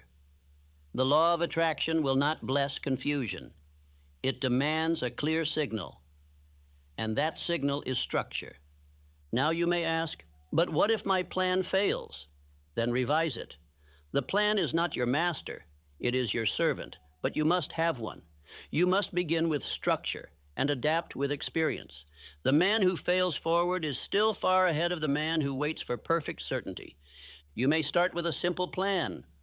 1 page, 5 actions, 3 priorities. That is enough, but it must be written. It must be visible. It must be reviewed. It must be obeyed. This is the rhythm that builds belief, and belief attracts power. If you act only when inspired, you will fail. If you act only when you feel ready, you will delay forever. But if you act because it is written, you create movement. And movement breeds belief. Belief feeds attraction. That is the cycle. That is the machinery of success. Repeat this again. I write my plans. I live by structure. I obey my purpose. I attract success by organizing my thought into action. Let this become your law. Let your schedule reflect your desire. Let your calendar reveal your identity. Do not let another day be wasted in indecision. Do not let another hour slip away in vague activity. Life belongs to the man who orders it. So now ask yourself, have I written today's plan? Does it serve my chief aim? Did I execute yesterday's? If not, return. Begin again.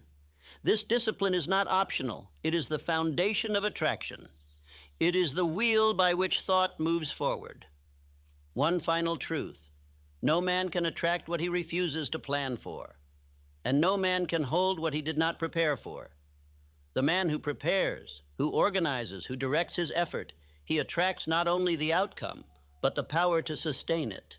Your environment is either reinforcing your attraction or interrupting it. You may believe, you may speak your chief aim, you may plan and act. But if the voices around you are filled with fear, doubt, complaint, gossip, or sarcasm, then your belief is under attack. And if belief is under attack, attraction becomes unstable. The subconscious is always listening, always. It listens to the words you speak. It listens to the tone of your company. It listens to the music, the gossip, the talk around the table, and the books on your shelf. And what it hears repeatedly, with emotion, it begins to accept. Your mind becomes what it is surrounded by. Therefore, your inner circle is not casual. It is not neutral. It is not a coincidence. It is the field of influence that feeds or poisons your mental magnet. If you are surrounded by the aimless, you will think aimlessly. If you associate with the mediocre, you will begin to feel that mediocrity is acceptable. If your ears hear doubt, they begin to echo it. The man who attracts greatness does not tolerate the company of the weak-minded. He does not subject himself to conversations that contradict his purpose. He does not seek comfort from those who pity, excuse, or soften his pursuit. He surrounds himself with the definite, men and women who believe, decide, and act with intensity. This is the mastermind principle. It is not mere friendship. It is the deliberate alliance of focused minds, harmonized in purpose, held together by confidence and clarity. It is the welding of faith and decision in multiple minds, amplifying belief and accelerating attraction. Let us take example from Edison, Ford, and Firestone. These men did not meet to complain. They did not gather to waste time. They met to think, to speak of vision, to strengthen one another's belief. Their minds, unified by purpose, created a field of power that attracted fortune, ideas, and execution. Now ask yourself, who do I meet with? Who do I speak with daily? Do their words build me or blur me? Do they sharpen my belief or weaken it? Every voice in your ear is planting a seed, and your subconscious does not know the difference between what is said in jest and what is said in truth. If the seed is repeated, it begins to grow. You must now decide, whose words do I allow into my garden? Whose beliefs do I borrow? Whose vibration do I carry? The answer to these questions will predict your results, for the law of attraction works best in harmony, and it shuts down when surrounded by noise, contradiction, and internal conflict. Here is your command. Cut ties with doubt. That does not mean you hate others. That does not mean you judge, but it means you are loyal to your purpose first. It means you choose your input with the same discipline as you choose your food. You would not eat poison. Why allow it into your thoughts? You must now limit all intake that weakens belief. Whether it comes from a friend, a family member, a book, a letter, or a voice in your own mind, it must be silenced. You are building a magnetic force, and that field must be pure. It must be fueled by faith, repetition, planning, and decision, not by chatter and confusion. Now replace your surroundings. Surround yourself with definite voices, with writings that reinforce purpose, with speech that uplifts, commands, affirms, with music that energizes, with faces that challenge you to rise higher. That is the new soil in which attraction grows. Repeat after me. I choose only influences that increase my power. I surround myself with minds of purpose. I attract only what is aligned with my aim. I am loyal to my vision. I reject all voices that weaken it. Let that be your oath. Say it every morning, every time you feel the pull of old company, of draining conversation, of trivial speech. Repeat that oath. Guard your subconscious. You are the gatekeeper. You are the watchman. What enters must be permitted by your decision. Understand this. You may walk alone for a season, and that is noble. Better to walk alone with purpose than in company without it. The man who walks with the mob attracts the results of the mob. The man who walks alone in direction attracts the path prepared for him by his vision. But do not stay alone. Build your mastermind. Seek 1 or 2 or 3 minds who believe. Share your aim. Unite in harmony. Affirm one another. Plan together. Speak as if success were already won. That vibration, when held in unity, attracts with a power no single mind can equal. This is not a suggestion. It is a law. The mind is shaped by the minds around it. If you want to attract new results, surround yourself with new voices. Create an environment that is holy ground for belief. Let no weeds grow there. Let no enemy speak there. Let no doubt be entertained. Now look around. Who must be removed? What must be silenced? What voices must be answered with silence? Who must be honored but distanced? That is your work now. Remove the hidden thieves of belief. Cut the cords. Purify the circle. Strengthen the field. Then watch what happens. Your energy will rise. Your belief will harden. Your action will sharpen. Your results will appear faster. And you will begin to attract not only what you want, but who you must become to hold it. Nothing is attracted to inaction. Belief without movement is deception. Thought without action is hallucination. The law of attraction is activated through thought, yes, but it is sealed through action. It is your action that proves to your subconscious you are serious. It is your action that sets the spiritual machinery in motion. Every act you take, however small, is a declaration to the universe. I believe. Every time you move forward, even without evidence, you are confirming to infinite intelligence that you trust the law. And that trust is what multiplies momentum. The man who acts in spite of fear attracts courage. The man who waits to feel ready attracts delay. Hesitation is the signal of doubt, and doubt reverses the current of attraction. If you think with belief, speak with conviction, plan with precision, but hesitate to act, then all your mental magnetism is lost. Attraction obeys decisiveness. It responds to obedience. It does not wait for you to be perfect. It waits for you to begin. Action generates momentum, and momentum generates faith. When you act, you confirm your desire to yourself. When you act, you silence the voices of fear. When you act, you build the confidence that no affirmation can fully provide. Action proves belief, and that proof becomes a command to your subconscious. John D. Rockefeller began as a humble clerk. He did not wait for wealth to find him. He studied. He saved. He calculated. He took risks. He acted. Each decision reinforced his belief. Each movement confirmed his aim. And through decades of relentless action, he built a fortune.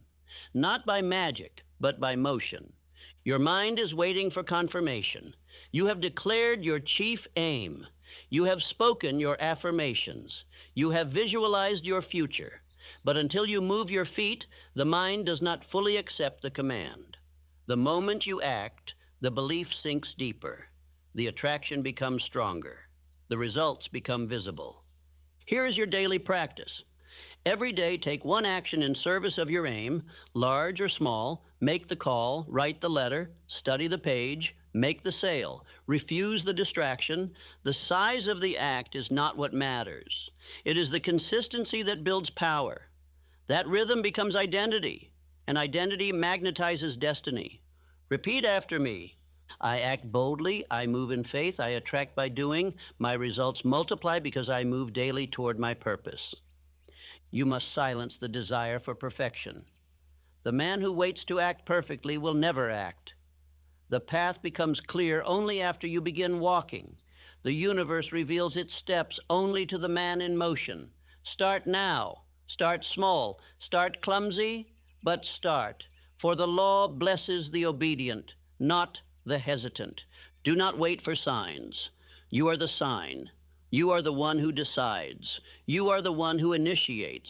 You are the one who tells your mind, your body, and the world, this is who I am, this is what I demand, and this is what I am building, step by step, day by day, hour by hour.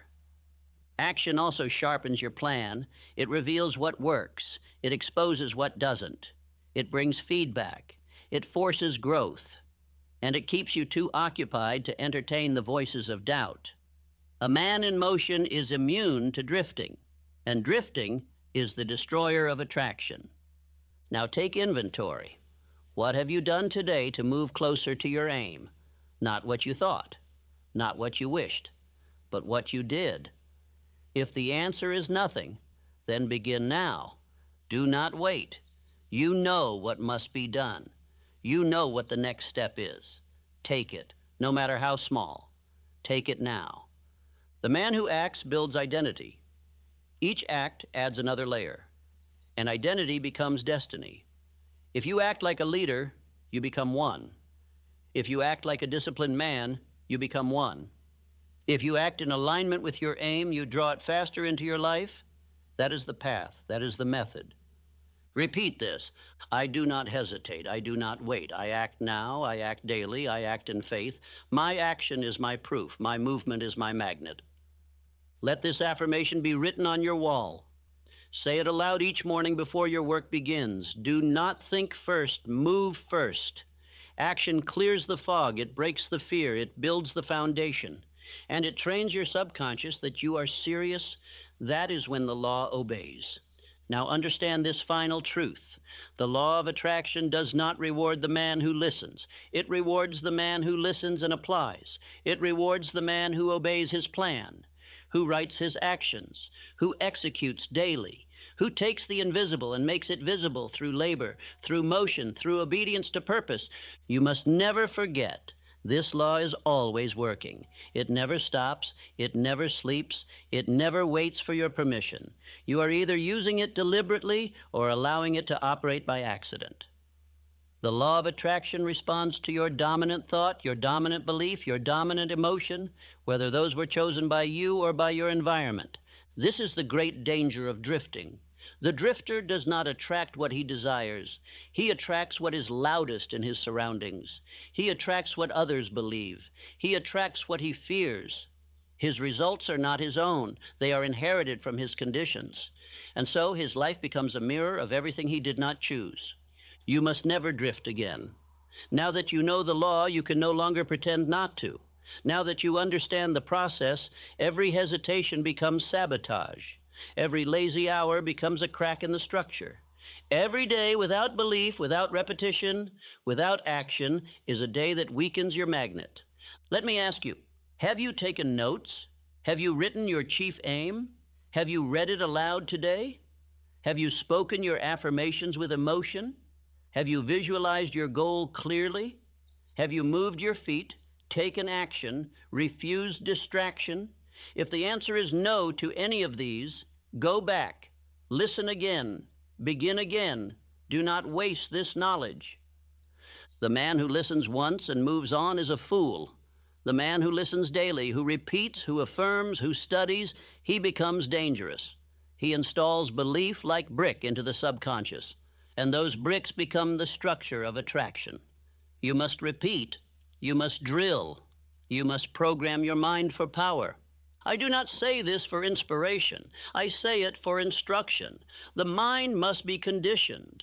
Just as the body becomes strong through physical training, the mind becomes magnetic through mental training. You must listen to power daily. You must read your purpose daily. You must speak your vision daily. Not once, not when you feel like it, but daily, every single day. What you repeat with belief, you become. What you repeat with emotion, you attract. What you repeat with action, you manifest. Repetition is the gateway. Repetition is the bridge. Repetition is the means by which belief is transferred from the conscious mind to the subconscious.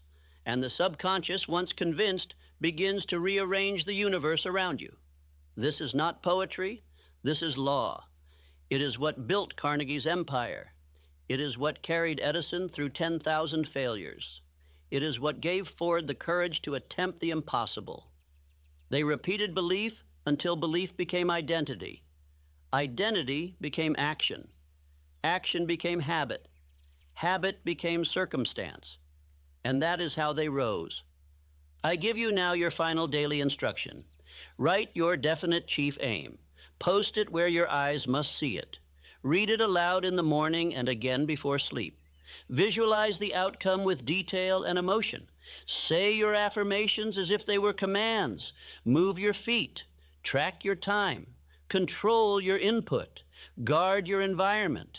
Do this not once, not for a week, but until it is who you are, until it is second nature, until it requires no effort, until your very presence radiates power, until your results reflect everything you have written, spoken, and built internally. Say this now. I attract what I think. I magnetize what I believe. I act on what I decide. I repeat what I want. I command what I become. Let it burn into you. Let it echo throughout your hours. Let it silence every doubt. Let it answer every excuse. Let it carry you when your mood fades, when your energy dips, when your fear speaks. Let your repetition be stronger than your circumstances. And now a final question. Will you live this once, or will you live this daily? If you live it once, you may be inspired. If you live it daily, you will be transformed. Choose now. Choose every morning. Choose every night. Choose when you rise and when you rest. The repetition is the transformation. Many will hear these words and forget them, but not you. You will remember. You will rehearse. You will review. You will re-listen, not for entertainment, but for identity, for belief, for power, for dominion over your thought and command over your results. This is why I say, return to this message daily. Return to your notes. Return to your plan. Do not listen once. Listen until it lives in you. Let it replace your weakness. Let it rebuild your thoughts. Let it form your new pattern of living. That is the path. That is the secret. That is the law. You now know the truth. And the truth, once known, removes all excuses. You can no longer say, I don't understand. You can no longer say, I didn't know how. The method has been given. The blueprint has been laid. The law has been revealed. It is now your responsibility. It is now your command. It is now your life. The law is working. The only question is, what are you commanding it to bring you?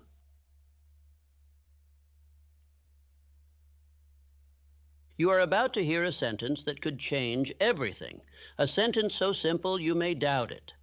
But I say, do not measure the size of the sentence. Measure the power it holds when repeated with belief. For what you speak before sleep becomes what you live when you rise. Now ask yourself, are you satisfied? Do you rise with joy or dread? Do you walk in control or just react to life? Do you have the freedom to give your family what they need, the time to enjoy your days, the wealth to buy what you desire, to move where you wish, to retire if you please? If not, this may be the most important instruction you ever hear, because the sentence I will give you is not motivation. It is not poetry. It is law. And if you repeat it before you sleep, not once, but daily, it will begin to transform you from the inside out. Let me speak plainly. You were not meant to struggle. You were not meant to suffer in silence. You were not meant to beg for time, for money, for energy, for for relief. You were born with power, and that power is governed by the thoughts you choose and the thoughts you repeat when your conscious mind begins to sleep. For when you lie in bed at night, you are not resting, you are programming. And most men lie there repeating fear, worry, guilt, confusion. So they rise with more of the same. But the successful, the truly rich, their mind works while their body sleeps. And what they give it to think upon in that final hour becomes their new life. You say you want to leave your job? You say you want more time? You say you want to buy without guilt, give to your family, help others, and move like a man who owns his time? Then listen. Not once, not casually, not while distracted. Listen deeply, listen repeatedly. Listen until the old you is removed and the new you is installed. Because I will say this once, if you do not master this hour before sleep, your family may suffer for your delay. They will not tell you, but they feel your tension. They see your uncertainty. They hear the words you don't speak. And if you continue to live without control, they will inherit your limitation. You must not allow that. You must become the man who commands his world, not the one who explains why it never changed. Because if you fail to control your mind before bed, your future will be controlled by every old program that runs wild in your sleep. And that means regret. That means years gone. That means dreams buried. But if you choose to stay with me, if you hear this message not once but often, you will begin to walk with clarity, with belief, with structure, with decision. You will begin to change your speech, your energy, your posture. You will look in the mirror and see the man you always knew you could be, but never became, until now. So let this be the hour everything changes. Silence the world. Turn off distraction. And give your full attention to what follows. Repeat this message every night if you must, because the man who masters this one nightly sentence and repeats it with faith cannot remain poor, cannot remain fearful, cannot remain small. He becomes rich in mind first and rich in life soon after. Now listen closely and prepare to repeat this sentence, for it will become the foundation of your new life, and the world will respond to the man who dares to believe it. Let us begin. You may believe that wealth is earned during the hours of action, but I tell you now that is not when riches are made. Riches are made in the hour when all the world goes silent, when the noise of the day withdraws, when your conscious mind weakens and your subconscious awakens to do its real work. The hour before sleep is the workshop of wealth. It is during this sacred hour, when the body prepares to rest and the world grows still, that the subconscious becomes most accessible. The conscious guard stands down, the gates open, and what you place at the doorstep of your mind in that hour will walk freely into your soul. The last thought you feed it becomes the first brick in tomorrow's result.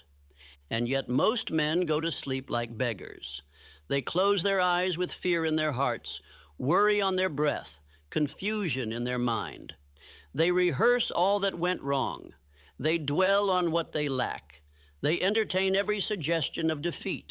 And then they wonder why they wake with no fire, no clarity, no fortune. But the successful, the wise, the builders of empires, they do not close the day in confusion. They command the final hour. They give their subconscious no doubt to absorb, no fear to repeat, no failure to recreate. Instead, they offer it a definite aim, spoken aloud with faith, reinforced by repetition. And the subconscious, like a loyal servant, obeys. Let me state it plainly. The mind obeys repeated suggestion, especially when the conscious gate is quiet. That is the moment when your words enter not only your ears, but your entire identity. You may speak many things in the daylight, but it is what you whisper before you sleep that becomes who you are. You were not taught this in school. You were taught to solve problems, to grind, to push, to hustle. But no one told you that riches are not only the reward of labor, they are the response to mental law. And that law does not operate on work alone. It operates on belief fixed into the subconscious by repetition and faith. Now understand this. The subconscious never rests. While your limbs sleep, while your tongue is still, while your eyes are shut, the subconscious mind is awake, sorting, reviewing, associating, constructing. It pulls upon infinite intelligence, and it uses whatever material you fed it last. Garbage in, regret out, purpose in, riches out. And the most powerful material you can offer it, the highest blueprint to hand it, is a clear, definite, faith-filled command spoken just before sleep. One sentence, one aim, one thought. If repeated nightly with belief, it becomes the code of your destiny. This is why I instruct every man to choose his definite chief aim, not merely as a desire, but as a command to self. And I tell him to read it aloud twice each day, once in the morning and once just before bed. But I say with emphasis, the second reading is more powerful than the first. Why? Because in the morning, the mind is preparing to engage the world. It is surrounded by noise, pressure, distraction. But in the night, the mind is alone. It is quiet. It is soft clay. And what you impress upon it then hardens into habit, thought, and belief. The wealth you earn is planted in that stillness. Let me now give you an affirmation to repeat. Every night I impress my definite aim into my subconscious, and it obeys. Say it again, slowly. Let the words settle. For they are not poetry. They are instruction to the very mechanism that creates your life. The man who speaks this nightly and follows with action by day cannot be denied riches. He is obeying the same law that built every fortune you admire. You may ask, is it really that simple? I answer, yes. But simple does not mean easy. For to do this nightly, without drifting, without forgetting, without replacing it with complaint, requires decision. The drifting man will not do it. The busy man will excuse it. But the definite man, he commands himself nightly. You do not wait until morning to decide what kind of man you will be. You decide it before bed. You do not wait until tomorrow to become rich. You declare it the night before. You do not rise with power if you sleep in fear. You sleep with power and rise in obedience to it. Let the world continue to doubt. Let others fill their last hour with entertainment, with confusion, with complaint. But you are now a man of intention. You are now a man who understands that mental discipline does not end at dusk. It begins there. Repeat your sentence before bed, the one you have chosen. Speak it slowly. Speak it with fire. Speak it as if your mind is a vault, and these are the words that unlock it, because they are. And if tonight you forget, return. If tonight you are tired, speak anyway. If tonight you feel doubt, shout it even louder, because every night you persist, you are installing the gears of wealth within your soul. This is not entertainment. This is not theory. This is law. And if you obey it night after night without fail, you will not merely change your thinking, you will change your finances, your family, your future. Say it again. Every night I impress my definite aim into my subconscious, and it obeys. Now close your day with intention. Close your day with power. Close your day with command. For that is how riches begin, not in the morning hustle, but in the silent hour when you tell your mind what it must become. Your final thought before sleep is not a whisper. It is a command. You may think it harmless to drift off thinking of the day's trouble, of unpaid bills, of who wronged you or what you failed to do, but I tell you now that last thought is the seed from which your entire tomorrow grows, and most men plant weeds. They do not realize that the moment before sleep is the most powerful moment of mental suggestion. The conscious mind withdraws, the gates open, and the subconscious accepts without judgment whatever you feed it. It does not test. It does not argue. It simply accepts. And if what you give it is fear, confusion, or lack, you will harvest the same. The tired mind is more suggestible. In that final hour, you hold the golden key to condition the mind into power or poverty. That is why the successful treat this moment as sacred. They do not leave it to chance. They command it. They intend it. They speak a sentence that shapes their destiny, and they speak it until sleep takes them. Let me tell you something most will never understand. The body may be asleep, but the mind is always working. What you give it in those last waking moments becomes the assignment it carries out all night. Whether to arrange plans, attract solutions, stir emotion, or strengthen belief, the mind obeys the last definite thought it received.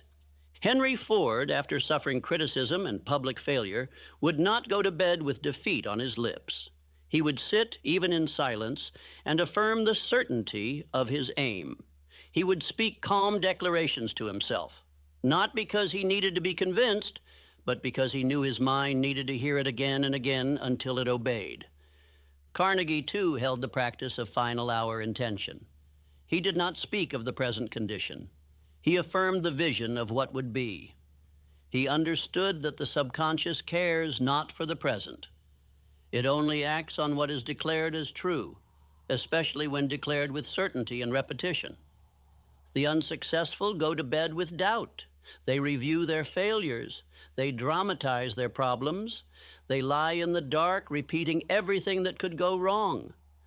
Then they rise, tired, heavy, unsure, confused, and call it fate.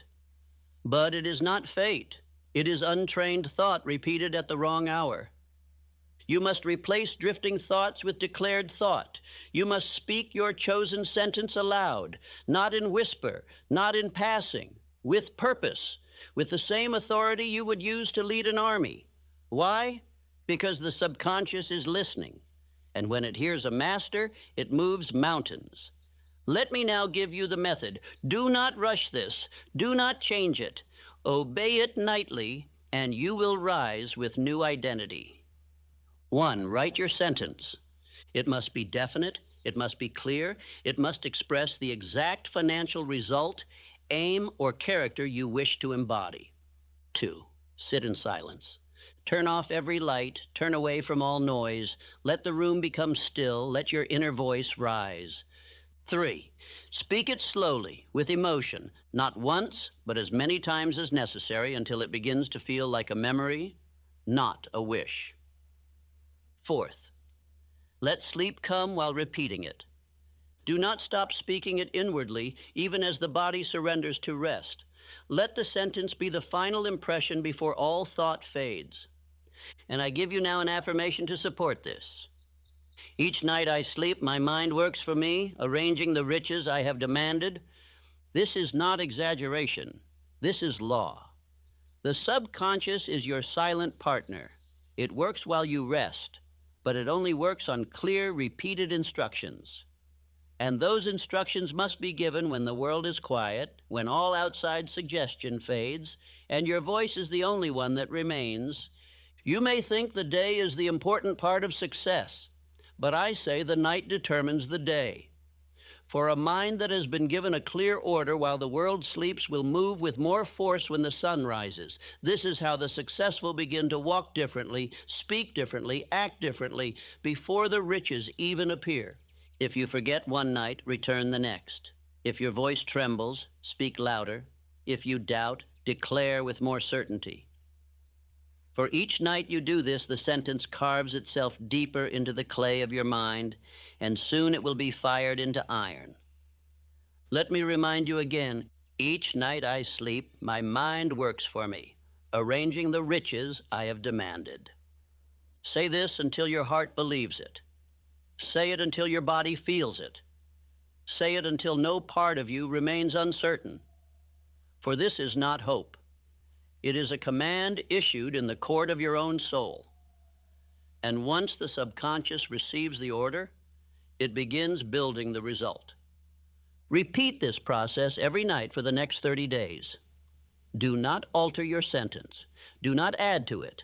Do not subtract. One sentence, one voice, one aim. Repeat it until your outer world can no longer deny the inner instruction.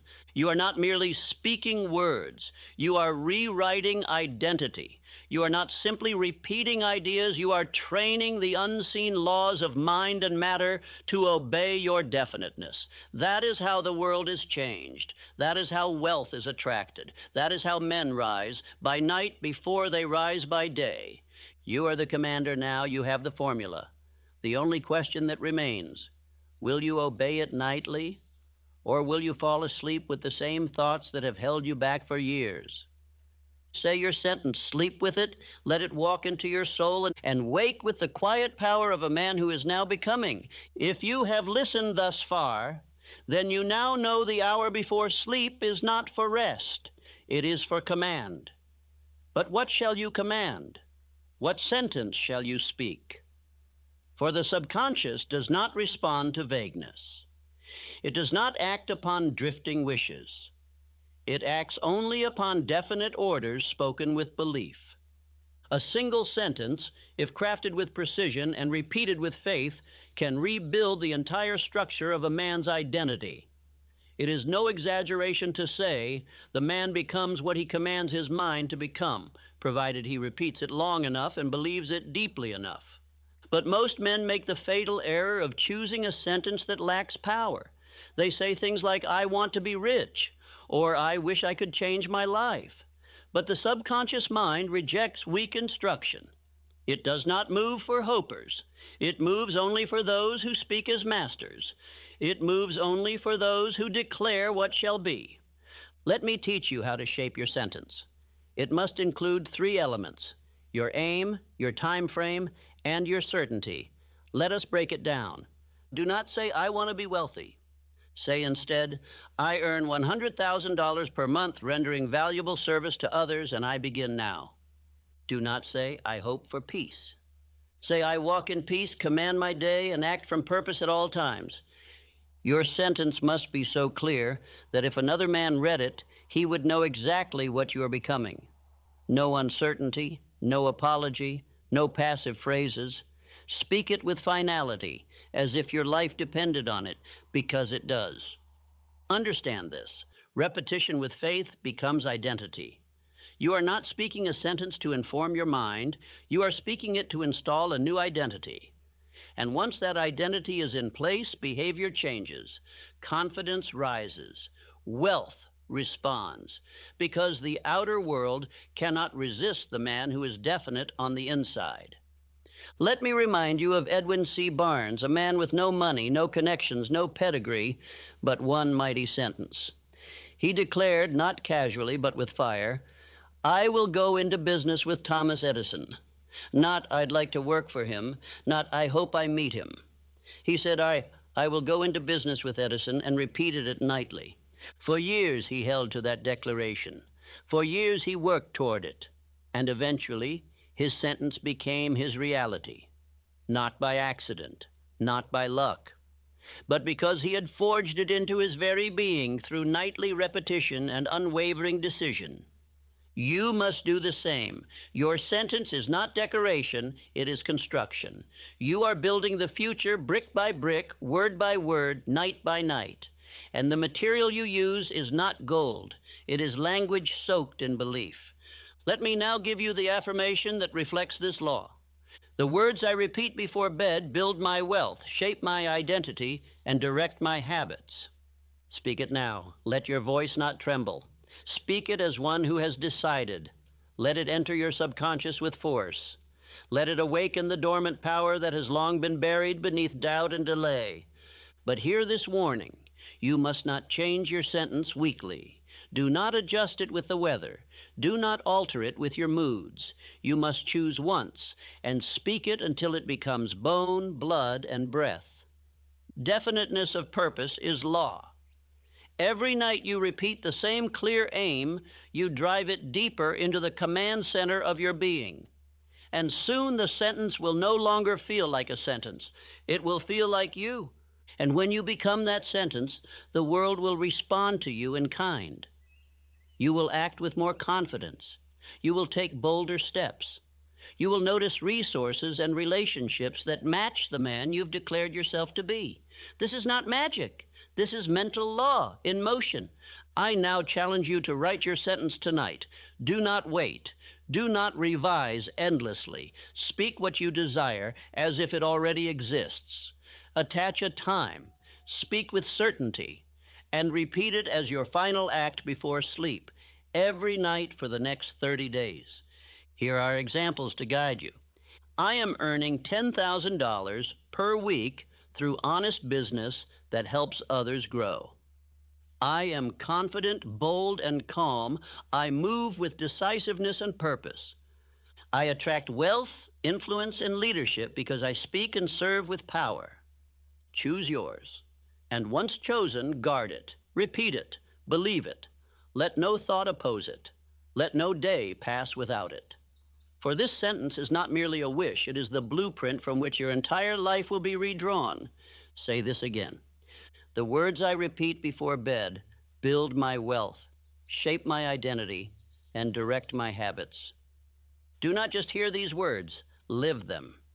Because if you do, you will begin to rise differently, walk differently, act differently. And the world will no longer treat you as it once did. It will obey you. Because you have learned to obey yourself, and you close your eyes and imagine rest. But the mind does not sleep. It is more alive in your rest than in your waking.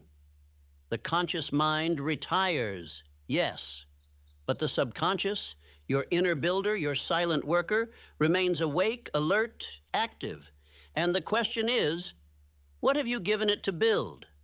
Most men do not know this. They believe the day is for action and the night is for nothing.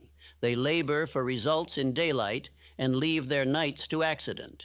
But this is the fatal flaw, for while you sleep, your mind continues in the direction you assigned it.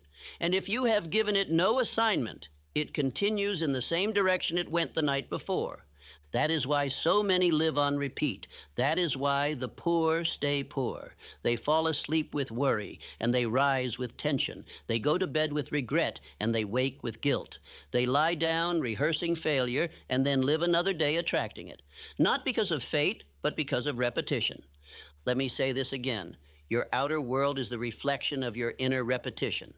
You do not get what you wish. You get what you repeatedly impress upon the subconscious when it is most open, when the body is still and the thinking mind has grown quiet. That moment comes each night, and most waste it. The lazy sleep with complaint. The wealthy sleep with command. The unsuccessful drift into slumber by accident. The successful enter it by design. They do not review defeat. They speak instruction. They do not recall insult. They declare identity. They do not collapse into exhaustion. They step into mental construction. You must train this discipline. No longer can you let your final thoughts be chosen by emotion, entertainment, or fatigue. No longer can you fall asleep without planting the seeds of riches in your inner world. If you do, you will harvest weeds. And if you harvest weeds long enough, your soul forgets how to grow anything else. Mental discipline before bed means one thing. You silence the world and you feed your mind only truth. You speak your aim. You read your sentence. You command your subconscious with absolute certainty, and you repeat it until the suggestion is stronger than every doubt that has ever lived in you. This is not superstition. This is law. You need not believe it. You must only test it. Do this for 30 nights, and you will never doubt again, because your results will rise to meet your command. And when they do, you will remember this night as the moment your life turned. Even great men have used this in silence. Abraham Lincoln, long before he gave speeches that shaped history, rehearsed them in thought at night. He wrote nothing down. He trained his subconscious. He built mental conviction in the dark so that when the time came to speak, his voice carried weight the world could not ignore. You must now do the same. You must give your mind its instructions. Let your final thought be no accident. Let it be purpose. Let it be power. Let it be the same every night until your inner world becomes stronger than your surroundings, until your thinking becomes stronger than your circumstances, until your voice replaces fear with command. Say this now. I now train my mind to expect greatness, and every night I deepen my command. Speak it again, not as a man hoping, but as a man deciding. Let the words burn through all passivity. Let them become the rule of your new identity. For this is the truth. The man who commands his final thought is the man who commands his day, his income, his destiny. But I must offer a warning. Every careless thought before bed becomes a rooted belief if left uncorrected. If you say to yourself, "I'll never be rich," or "I can't do this," or "it's too late," and you repeat that in fatigue, in silence, in stillness, then that becomes the command your subconscious accepts, and it begins building a life to match it. You must guard the gate. You must take responsibility for every word you allow in the last hour of the day. For these are not just thoughts, they are instructions, and your subconscious is not passive. It is a builder that never sleeps. So tonight you have a choice: drift or direct, complain or command, collapse or construct.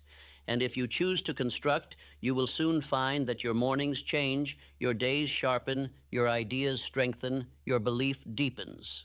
Not by force, but by law. Let me give you one more time the sentence that must shape your night. I now train my mind to expect greatness, and every night I deepen my command. Say it before bed. Say it until the old doubts retreat. Say it until the voice inside you becomes louder than the world around you. Say it until your dreams obey you. Say it until your very body walks with the certainty of a man who is building greatness from the inside out. You do not become rich while awake alone. You become rich when your inner world no longer permits poverty. That is not accomplished in effort, but in identity. And identity is built while the world sleeps. Repeat the command, plant the sentence, guard the gate, for you are becoming, and your mind has already begun the work. You have now been given the hour, the command, and the sentence, but none of it will matter without one final ingredient: repetition. The subconscious mind, powerful as it is, does not respond to a single spark. It responds to the flame that refuses to go out. It obeys what is repeated with faith and persistence. Let this sink deep into your spirit. You do not become what you say once. You become what you say repeatedly. The mind forms habits, and habits form destiny. And repetition is the tool, the hammer, that shapes the habit until it becomes identity. There is no secret more powerful, more ignored, and more destructive to the masses than this. Failure is repeated, poverty is repeated, excuses are repeated, doubt is repeated, not by choice, but by carelessness. And what is repeated nightly becomes law to the subconscious, even if it is ruin. Therefore, if you are to break the chains, if you are to command riches, if you are to form new identity, you must choose your sentence and repeat it every single night, without fail, without drift, without delay. This is what I call cosmic habit force, the great law that governs all habit, mental and spiritual. It makes no distinction between what serves you and what destroys you. It only obeys what is given consistently. That is why success, like failure, is automatic, once you have trained the habit behind it. Consider Thomas Edison. Did he invent the electric light with talent alone? Number. He repeated belief. Belief in an idea, belief in himself, belief in the law, 10,000 times. When others quit, he persisted. And when he spoke his faith to himself before sleep, it was not hope. It was reinforcement. He knew the law. Edison failed repeatedly, but never in spirit. Each night, he repeated his aim. Each morning, he resumed his pursuit. And eventually, the world bowed to his command, because he did not change his mind. He did not alter his aim. He repeated his decision until the world had no choice but to obey. So must you. The sentence you speak before bed must not be uttered casually. It must be spoken with emotion, with authority, with the same certainty as one commands a servant, and you must say it again and again and again until it becomes you. There is greater power in one sentence repeated 1,000 times than in 1,000 affirmations spoken once, for the mind, like metal, must be bent through pressure, and repetition is that pressure. It reshapes thought, molds attitude, and installs identity. Let me now give you the sentence to affirm the law itself. I repeat my aim nightly until my mind and actions move without hesitation. This is not poetry. This is the governing principle of your transformation. The man who repeats with faith will act with courage. The man who repeats his identity nightly will walk into each day already victorious, because the battle was won in the silence of repetition. But let me give you structure. Structure is the soul of all mental discipline. Without it, the law fades. Here is how you obey the law of repetition. First, same time, choose a set hour, not after television, not when exhausted, but a chosen hour where you sit with your sentence and speak it aloud with clear voice. Second, same words. Do not change your sentence every week. Hold the same aim, the same phrasing, until it is as natural as your name. Third, same emotion. Do not recite dryly. Infuse the sentence with desire, with imagination, with purpose. Let the subconscious feel its fire. Fourth, same duration, at least 90 days. Repetition must not be occasional. It must be done without missing. For 90 consecutive nights, then and only then will your identity begin to change. This is the cost of change, not luck, not waiting, not more information, but repeating the truth until the lie no longer exists inside you. Let me issue a warning. Neglect this, and you will return to the drift. You will fall back into the mental pattern of the masses. You will say, I tried that, and life will answer. You did not try long enough. Because law is not impressed by a few nights of effort. It is moved by unrelenting discipline. You must now speak as a master. You must look into the night and declare your sentence with command. You must become the man who says what he means and repeats what he means until the world responds. Say this with me now. I repeat my aim nightly until my mind and actions move without hesitation. Feel it. Decide it. Repeat it again. For every night you do, the old you weakens and the new you rises, not by magic, not by chance, but by law. When you walk into a room, the world must feel that you are not the same man who walked there last year. And the reason will not be your clothing, your title, or your possessions. The reason will be this. You are now the man who speaks identity into himself and repeats it until it becomes unbreakable. That power is not far off. It is not hidden in books or mentors. It is in your mouth. It is in your voice. It is in the sentence you choose, and whether or not you obey the law of repetition behind it. Decide now, speak tonight, repeat without fail, and soon you will not recognize the man who once doubted. He will be gone, replaced by the one you repeated into existence. You now understand the law of repetition. You know that what you repeat, you become. But I must now take you deeper, because repetition without emotion is like a man hammering on cold iron. The subconscious does not simply hear what you say, it absorbs what you feel. Emotion is the flame that makes the imprint permanent. Let me say it plainly. Emotion is the language of the subconscious mind. You cannot deceive it with lifeless words. You cannot impress it with casual phrases. You must speak your sentence with intensity, with conviction, with certainty.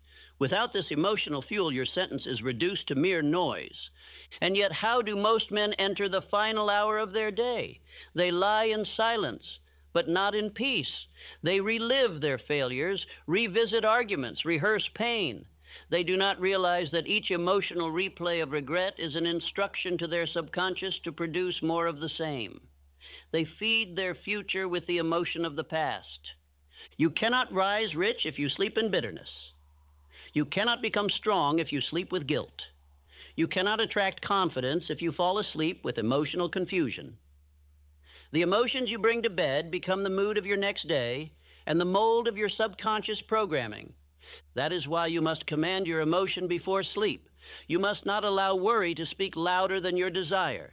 You must not allow fatigue to speak louder than your sentence. You must take full responsibility for your inner state, not just your outer actions.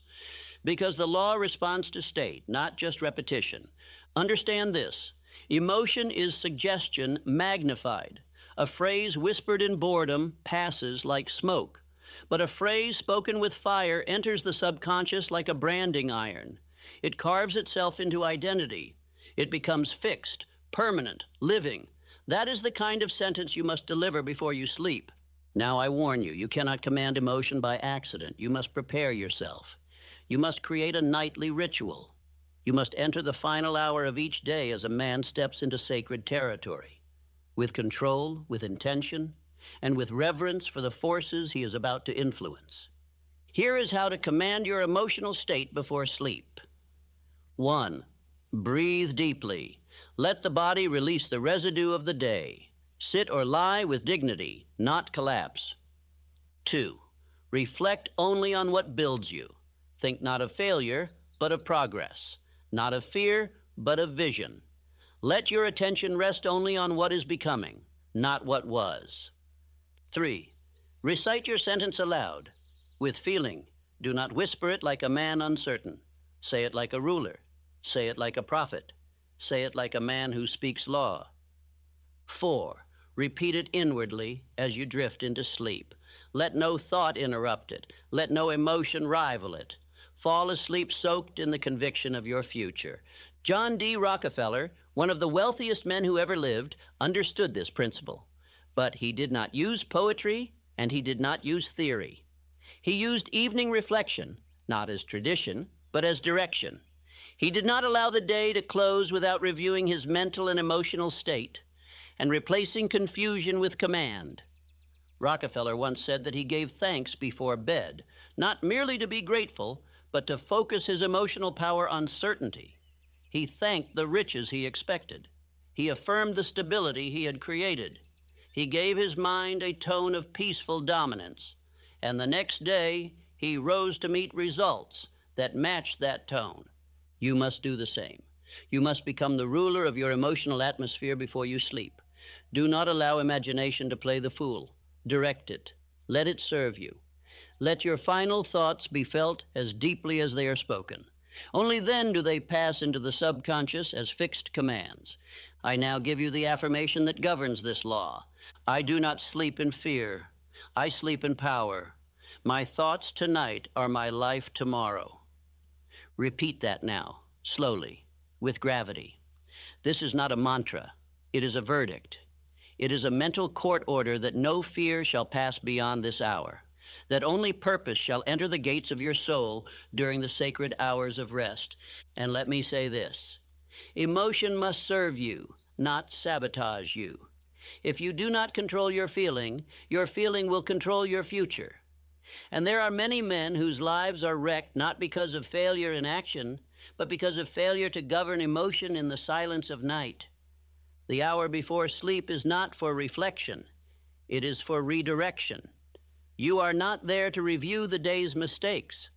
You are there to declare the direction of your mind. If you have sinned, repent quickly and move forward. If you have failed, learn quickly and affirm strength. But never, never fall asleep with an open wound. Why? Because the subconscious will nourish the wound in the dark. It will feed it, enlarge it, turn it into identity. And then, even if you act differently by day, you will find yourself drawn back to the same emotions, the same thoughts, the same self-image, not by fate, but by your own repeated nightly submission. You must begin tonight. No delay, no drift, no compromise. Enter your bedchamber like a man entering the temple of mind. Speak your sentence. Speak it with emotion, and declare this with full authority. I do not sleep in fear. I sleep in power. My thoughts tonight are my life tomorrow. Do not forget this. Emotion is the magnifier of all suggestion. You can say the right thing with the wrong tone, and your mind will reject it. But say it with belief, with vision, with fire, and your subconscious will accept it as truth. The world responds not to the man who wishes, but to the man who believes. And belief is trained, not in crowds, not in books, not in daylight, but in the dark, before sleep, through emotion and repetition. Control that hour, and you control your future. You may have thought that success comes from action, and yes, action plays its part. But hear me now, Action is the servant of identity. A man cannot act contrary to who he believes he is, not for long. And who he believes he is built, not in public, not by applause, but in silence, in solitude, and most powerfully while he sleeps. Let me tell you the truth that has been kept from you. Your identity is not fixed at birth. It is not determined by your past. It is not cemented by your mistakes. It is shaped, molded, written into your soul by the thoughts you repeat when the world is quiet. You are not born a failure or a success. You become one in the night. Each man becomes what he believes about himself. But those beliefs are not decided once. They are installed through repetition. And the moment of greatest installation is in the final hour before sleep. For then the walls of resistance are lowered, the subconscious is open, and your voice becomes the architect of the man you shall be. You do not become wealthy by working alone. You become wealthy by believing you are the kind of man who creates wealth. And that belief is not installed by reading books. It is not created by motivation. It is constructed every night, brick by brick, sentence by sentence, identity command by identity command. Let me say it again. You are not programming outcomes. You are programming identity.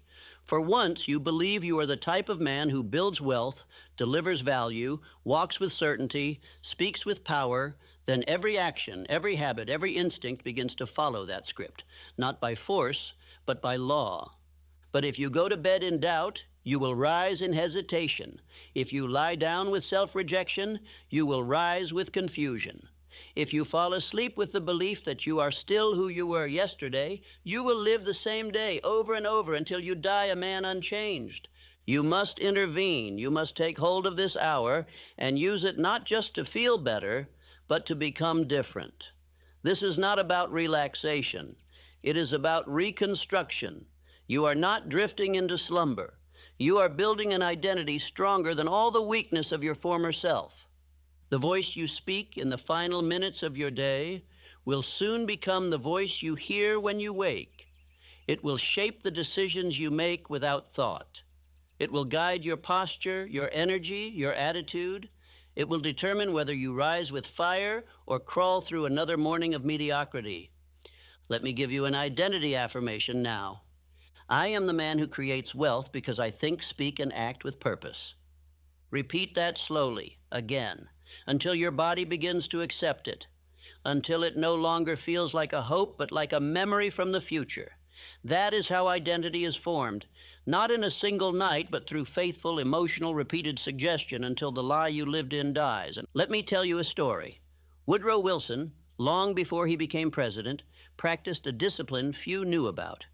He would rehearse his inner convictions mentally at night.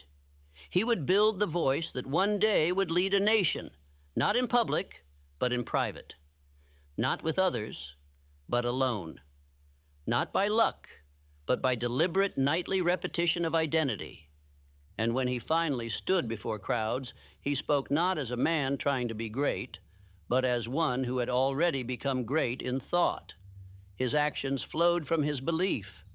His belief was no accident. It was built in silence.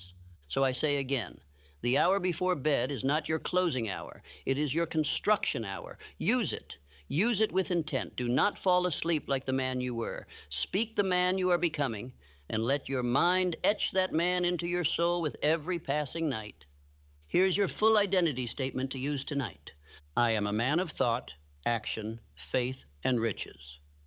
Let it guide your breathing. Let it replace all self-doubt. Let it be the sentence that survives the day and rises with you tomorrow. Because the man who falls asleep with identity wakes with purpose. Repeat it now with fire. I am a man of thought, action, faith, and riches. And now I tell you, if you speak this sentence every night for the next 30 nights, with emotion, with vision, with decision, you will no longer merely desire to become rich. You will begin to feel as if you already are.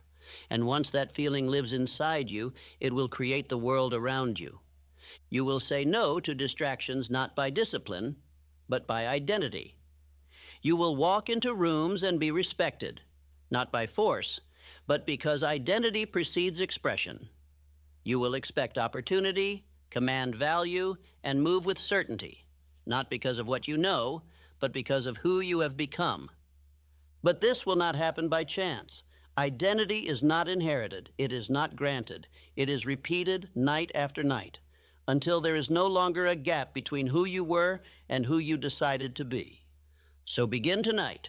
Say the sentence. Feel the truth. Repeat it until it lives in you.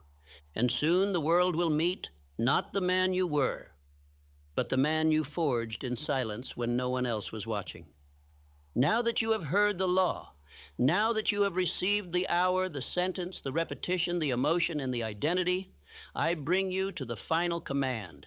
This is the moment of decision, for knowledge without obedience is drift, and drift is the quiet destroyer of every man who once had a dream. Let us not speak of theory. Let us not speak of more information. Let us speak of law. The law is this: success is not earned at dawn, it is decided the night before.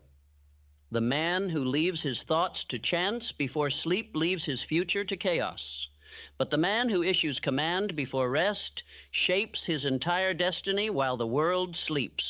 This is not new. This is ancient. This is eternal. The last thought before sleep is your clearest prayer, not to the world, not to chance, but to your own mind, your own being, and the infinite intelligence that works through you. Do you believe the successful leave this to mood? Do you think the wealthy go to bed in confusion? Number, they issue command, they do not drift into dreams, they declare what the dream shall be, and their mind obeys. Andrew Carnegie himself instructed the young men under his influence to write and repeat their definite chief aim before bed, to speak it aloud with faith, to impress it upon the subconscious, to use the night not for rest alone, but for spiritual construction. He understood riches are not an accident. They are the product of repeated, definite thought, spoken with faith, backed by emotion, and enforced by action. The final hour is not a quiet fade. It is a fiery forge.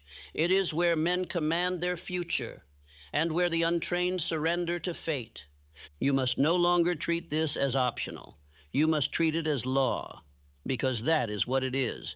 Nightly autosuggestion is not a ritual of the rich. It is the price of admission to abundance. This is your hour. This is your ritual. This is the discipline that must now rule your life.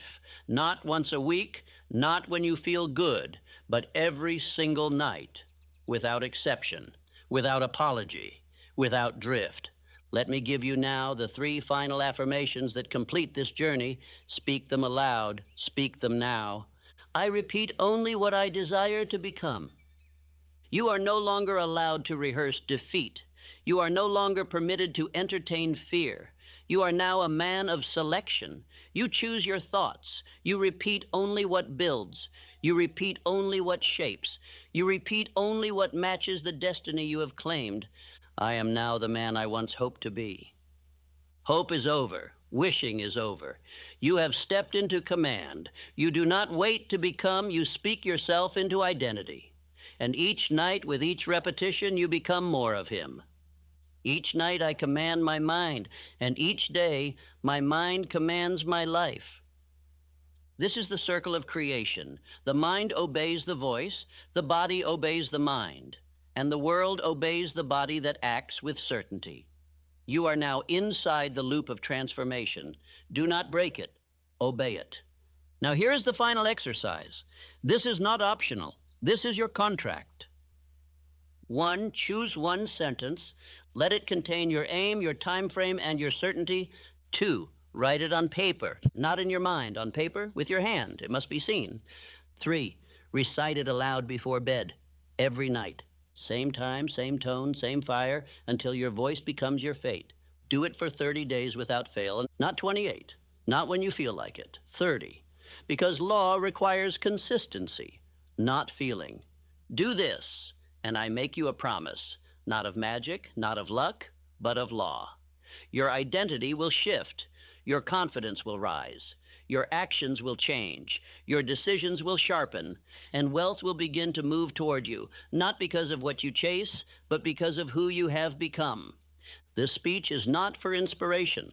It is not for entertainment. It is for command. If you drift from it, you return to the man you were. But if you obey it, you will never be that man again. Now say this as your oath. I command my mind before sleep. I speak only what I choose to become. And each day I rise in obedience to the man I have declared. Say it again. And when this speech ends, do not return to the old routine. Return to the sentence. Return to the mirror. Return to the truth. You are what you repeat. And you are now the man who repeats only what builds, what commands, what becomes. Let others sleep in fear. Let others hope. You command, you build, you rise. Now begin. Choose the sentence. Repeat it tonight. Repeat it every night. And let your whole life obey it. You have now received the final command. Do not break it. Do not forget it. Do not drift. You are the master now. The mind is yours. The voice is yours. And soon the wealth will be too.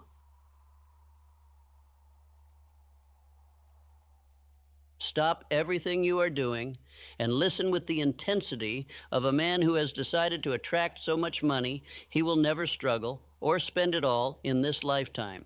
You say you want money. You say you want freedom, but I say you do not yet want it badly enough, because if you did, you would have it.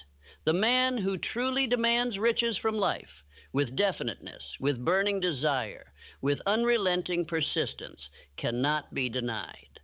So let me be plain. If you are broke, it is not because life is unfair. It is because your mind is still cheap. You have allowed fear to reason with you. You have allowed doubt to sit at your table. You have waited for a better moment, a better mood, a better economy. But I tell you now, there is no better moment than now. There is no future for the man who delays. There is only decay. Decay of belief, decay of purpose, decay of wealth. Do you think riches are a gift? They are not. They are claimed. Do you think wealth is earned through luck or lineage? It is not. It is constructed brick by brick by the thoughts you permit and the actions you repeat. And I will prove it to you, not with fantasy, not with empty praise, but with law. The law of definiteness, the law of faith, the law of organized action, the law of cosmic habit force. So listen closely, because you have never truly been poor. You have only been undisciplined. You have never been locked out. You have only failed to knock with authority. And you have never been denied money. You have simply not yet become the type of man it obeys. But if you listen to this speech with decision, if you silence every excuse and demand mastery, if you repeat the affirmations with absolute belief, then I promise you, your name will soon be written among the rich. Now take a breath. Write down your definite aim and listen to every word of what comes next, as if your life depends on it, because it does. And if you obey, money will come. So much you won't even know where to put it. You were not born to be poor. No man is issued into life with the decree of poverty stamped on his soul. You were born rich in thought, rich in power, rich in the spiritual essence of dominion. But you were taught, conditioned, hypnotized, trained to expect limitation. You were raised to believe that wealth is for the few, that riches are a reward only for the clever or the lucky. That is a lie. The poverty you've known was learned, and what was learned can be unlearned. I speak now to that part of you which never agreed to be poor, the part that still dreams at night of more, still imagines freedom, still feels anger in the presence of bills and chains. That part of you is correct. You are meant for more. But thought alone is not enough. Vague hope is not a plan. Yearning is not a command. Money is not an emotion nor a myth. It is a tool. It responds not to desperation, but to definiteness. It bends its will not to those who wait, but to those who decide. It is a loyal servant to the man who has mastered himself. And it vanishes in the presence of the man who cannot control his thoughts, his emotions, or his purpose. Let me say this plainly. Riches do not enter the drifting mind. They pass it by. They do not dwell in the undecided, the uncertain, the unclear. The riches of life, the abundance of money, of influence, of time, of peace, belong to the man who declares ownership with unwavering intent and commands his world with ordered thought. There is a gate, it is invisible, and it separates the man who wishes from the man who wills. It is not out there in the world, it is within your own mind. The gatekeeper is your subconscious, and the passcode is definiteness. If your desire is weak, if your plan is vague, if your actions are inconsistent, the gate remains locked. But if you issue the right command, if your desire burns, if your voice rings with certainty, if your purpose is made clear and constant, then the gate swings wide, and the treasures you seek begin their motion toward you. This is not mysticism. It is not luck. It is not the mercy of fortune. It is law. Riches obey law. And that law is this: desire plus faith plus decision plus persistence equals wealth. This is the formula. It is not optional. Remove one part and the structure collapses. Combine them and life must give you what you ask, no matter how large, no matter how far. Desire is the fuel. It must be burning, white-hot, persistent, unshakable. A passing wish will not do. A soft yearning is not enough. You must want it like a starving man wants bread, like a drowning man wants air, like a mother wants to save her child. Without that fire, no force will respond to your request. But desire alone is not enough. You must possess faith, not the faith of religious recitation, but faith as a state of mind, an internal conviction that your riches are already yours, though your hands have not yet touched them. Faith must be cultivated, built, repeated, reinforced. It is planted by repetition and watered by belief. Next is decision, swift, final, unchangeable. The man who hesitates is lost. Life does not favor the one who considers endlessly, who weighs every possibility, who fears error more than failure. You must choose what you want. Choose it fully. Choose it now. Choose it boldly and let no opinion alter it. Then comes persistence, the bridge between thought and result. Most men begin, few men continue. The man who persists is rare.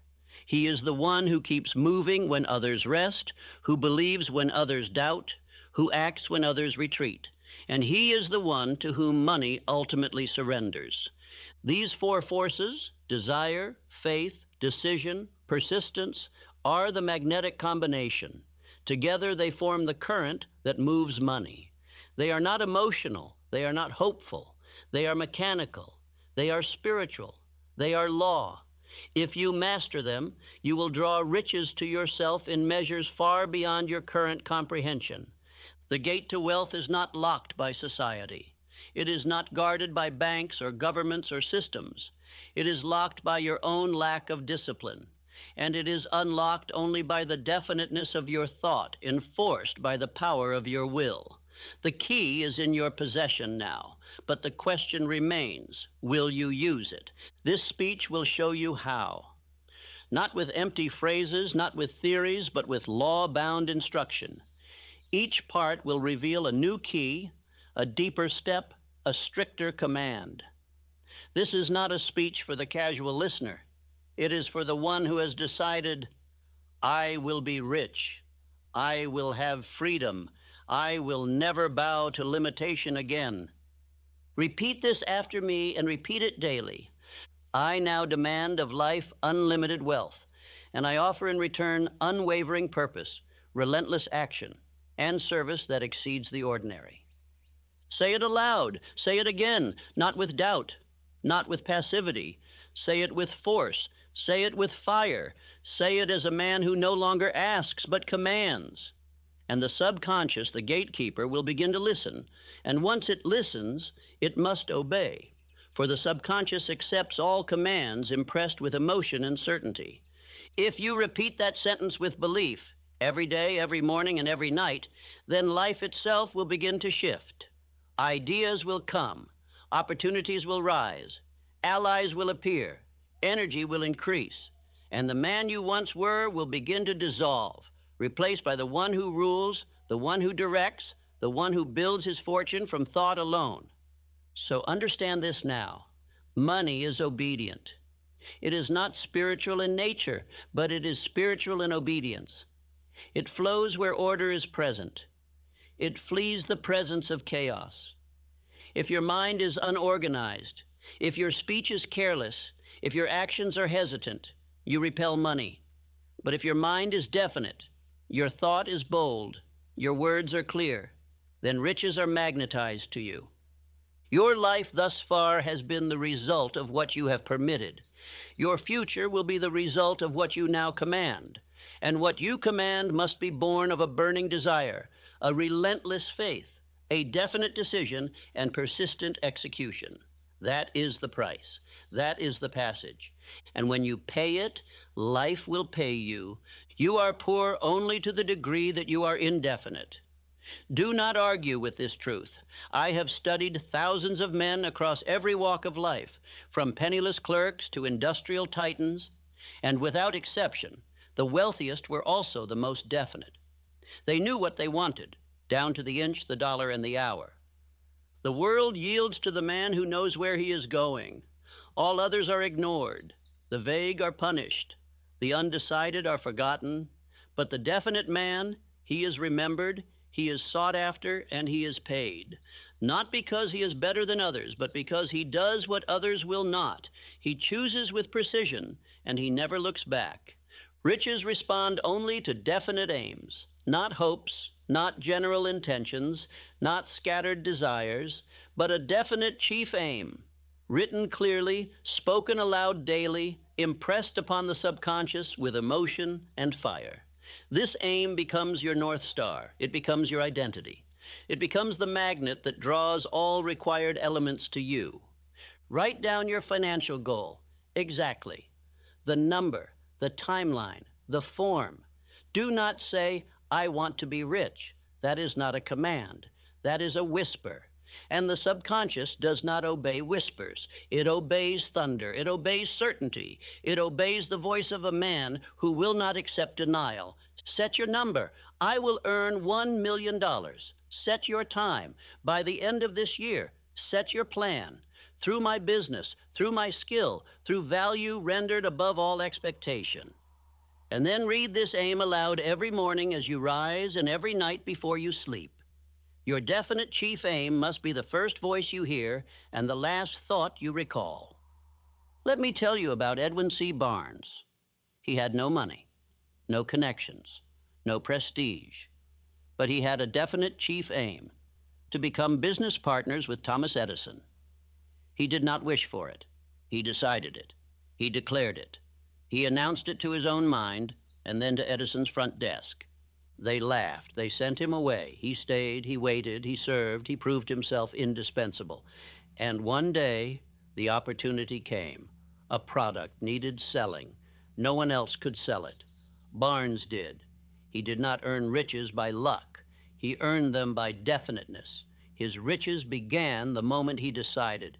This is the law. Life begins to respond the moment you do. The subconscious does not require proof. It requires instruction. And the instruction it follows is autosuggestion, the repeated emotional declaration of your goal. Each time you speak your aim with belief, you deepen the groove in the subconscious. And what is impressed there, life must express outward. Autosuggestion is no idle chant. It is spiritual repetition enforced with intensity. If you say something long enough and with enough emotional weight, your subconscious will accept it as reality, and your body, your mind, your habits, your decisions will all begin to obey it without resistance. So I command you, speak your aim, not just once, not when you feel good, not when you are inspired, but twice a day, every day, without fail, morning and night. Say it as a man who believes it. Say it as a man who is building it.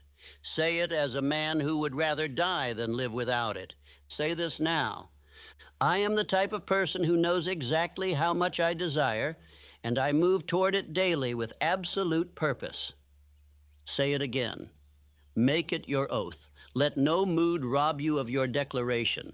Let no delay silence your direction. Let no criticism shake your voice.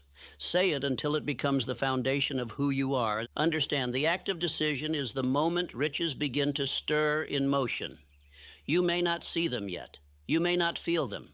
But below the surface, forces are gathering. Ideas are forming. People are being prepared. Doors are beginning to unlock. Why? Because you have decided, and most men never do. They drift. They change their goals weekly. They get excited and then stop. They listen to opinions. They trust the news more than their own vision. They ask the world for permission, and so the world ignores them. But when a man makes a decision, speaks it, and acts on it daily, the universe itself adjusts around him. You do not need to know how. You do not need to know when. You only need to know what. What do you want? What amount? What date? What value will you give in return? Write it, say it, obey it. That is your job. The rest will follow. But if you delay the writing, if you skip the speaking, if you betray your aim with inaction, then do not wonder why money avoids you. Let your aim be bold. Do not fear asking for much. Life does not punish the large dreamer. It punishes the timid one. Ask big. Declare large. Say, I demand riches of life in great abundance, not for greed, but because I am ready to give great service, produce great value, and obey great discipline. And when you fail, and you will fail at times, return to your aim. When you doubt, and you will doubt, read your aim aloud. When you are tired, when you are discouraged, when you see no evidence of progress, read your aim, because the man who continues to declare his purpose in the absence of proof becomes unbeatable. This is why the definite chief aim is the first lesson in every system of success.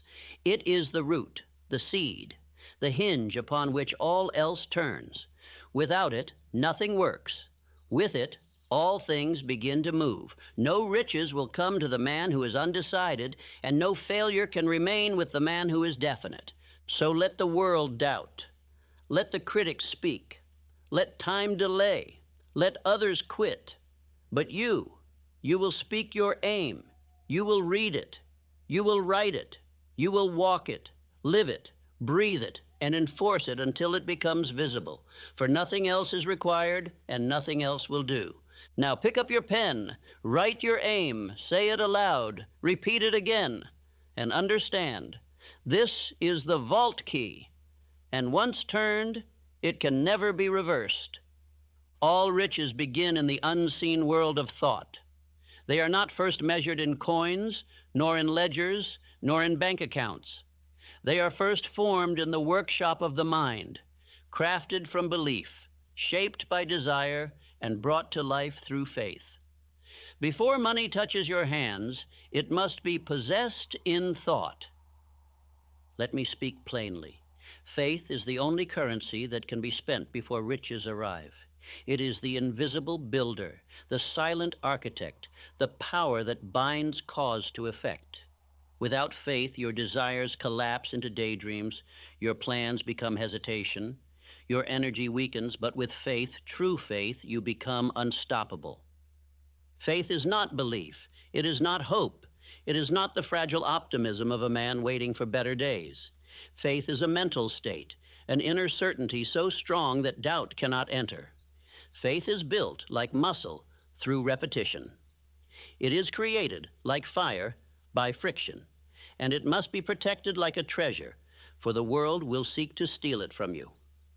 Let me remind you of a man named Andrew Carnegie. He had no wealth in his youth, but he had an unshakable belief in the law of success. He believed that thought, organized with definiteness, could be transmuted into anything, even a steel empire. And it was this belief that caused him to entrust me with the mission of gathering and teaching these principles. He did not ask me to report facts. He asked me to uncover law, and he paid me not with dollars, but with faith, faith that this system would change the world, faith that every man who applied it could rise regardless of background, race, or education. That faith carried me through 25 years of study, and it now carries you through this moment. So I ask you, what do you truly believe? Do you believe that money is coming to you? Or do you secretly fear that it never will? Do you declare your desire aloud each day with conviction? Or do you whisper it quietly, afraid that the world might mock you? Because listen to me carefully. Your results will match your faith. Not your want, not your need. Your faith. And faith is built. It is not given. You do not wait for it, you create it. How? Through autosuggestion, through daily repetition, through emotional reinforcement, by speaking your definite chief aim aloud with power and consistency until your subconscious accepts it as a fact. You may not believe it yet. That is acceptable. Belief is not required to begin. But if you speak your aim daily, with emotion, with structure, with persistence, faith will awaken within you. It will rise like a fire, first small, then blazing, and soon nothing will shake it. This is not theory. It is the experience of every man who has transformed his life. Let me issue a warning. Faith must be guarded, for it is easily stolen by voices of failure, by memories of defeat, by the laughter of doubters. One seed of doubt, if allowed to grow, can poison the entire harvest. You must defend your belief as a warrior defends his fortress, fiercely, daily, with no apology. Recall Henry Ford. He was mocked, resisted, and told repeatedly that his vision was impossible. But he held to his plan with faith so complete that no engineer, no critic, no banker could sway him. And in time, his faith became fact. The motor car, the assembly line, the millions in riches, all began in thought and were powered by belief. You may say, I've failed before. So did Ford. So did Edison. So did Carnegie. But they did not stay failed. They transmuted defeat into fuel. And you must do the same. You must take every disappointment and hammer it into conviction. For the man of faith uses failure to prove himself, not to disprove his vision. Every morning, before you check the world's noise, speak your definite chief aim aloud. And every night, before sleep, speak it again. Let the sound of your own voice plant certainty in your subconscious. Do not recite it passively. Say it with emotion. Say it with conviction. Say it as if the outcome is already known, because it is. Say this with me. I have faith in myself. I have faith in my plan. I have faith in the law that thought becomes reality. Do not merely speak this. Memorize it. Repeat it until it becomes part of your inner voice. Let it replace every fear that once spoke against your dream. Let it drown out every memory of lack.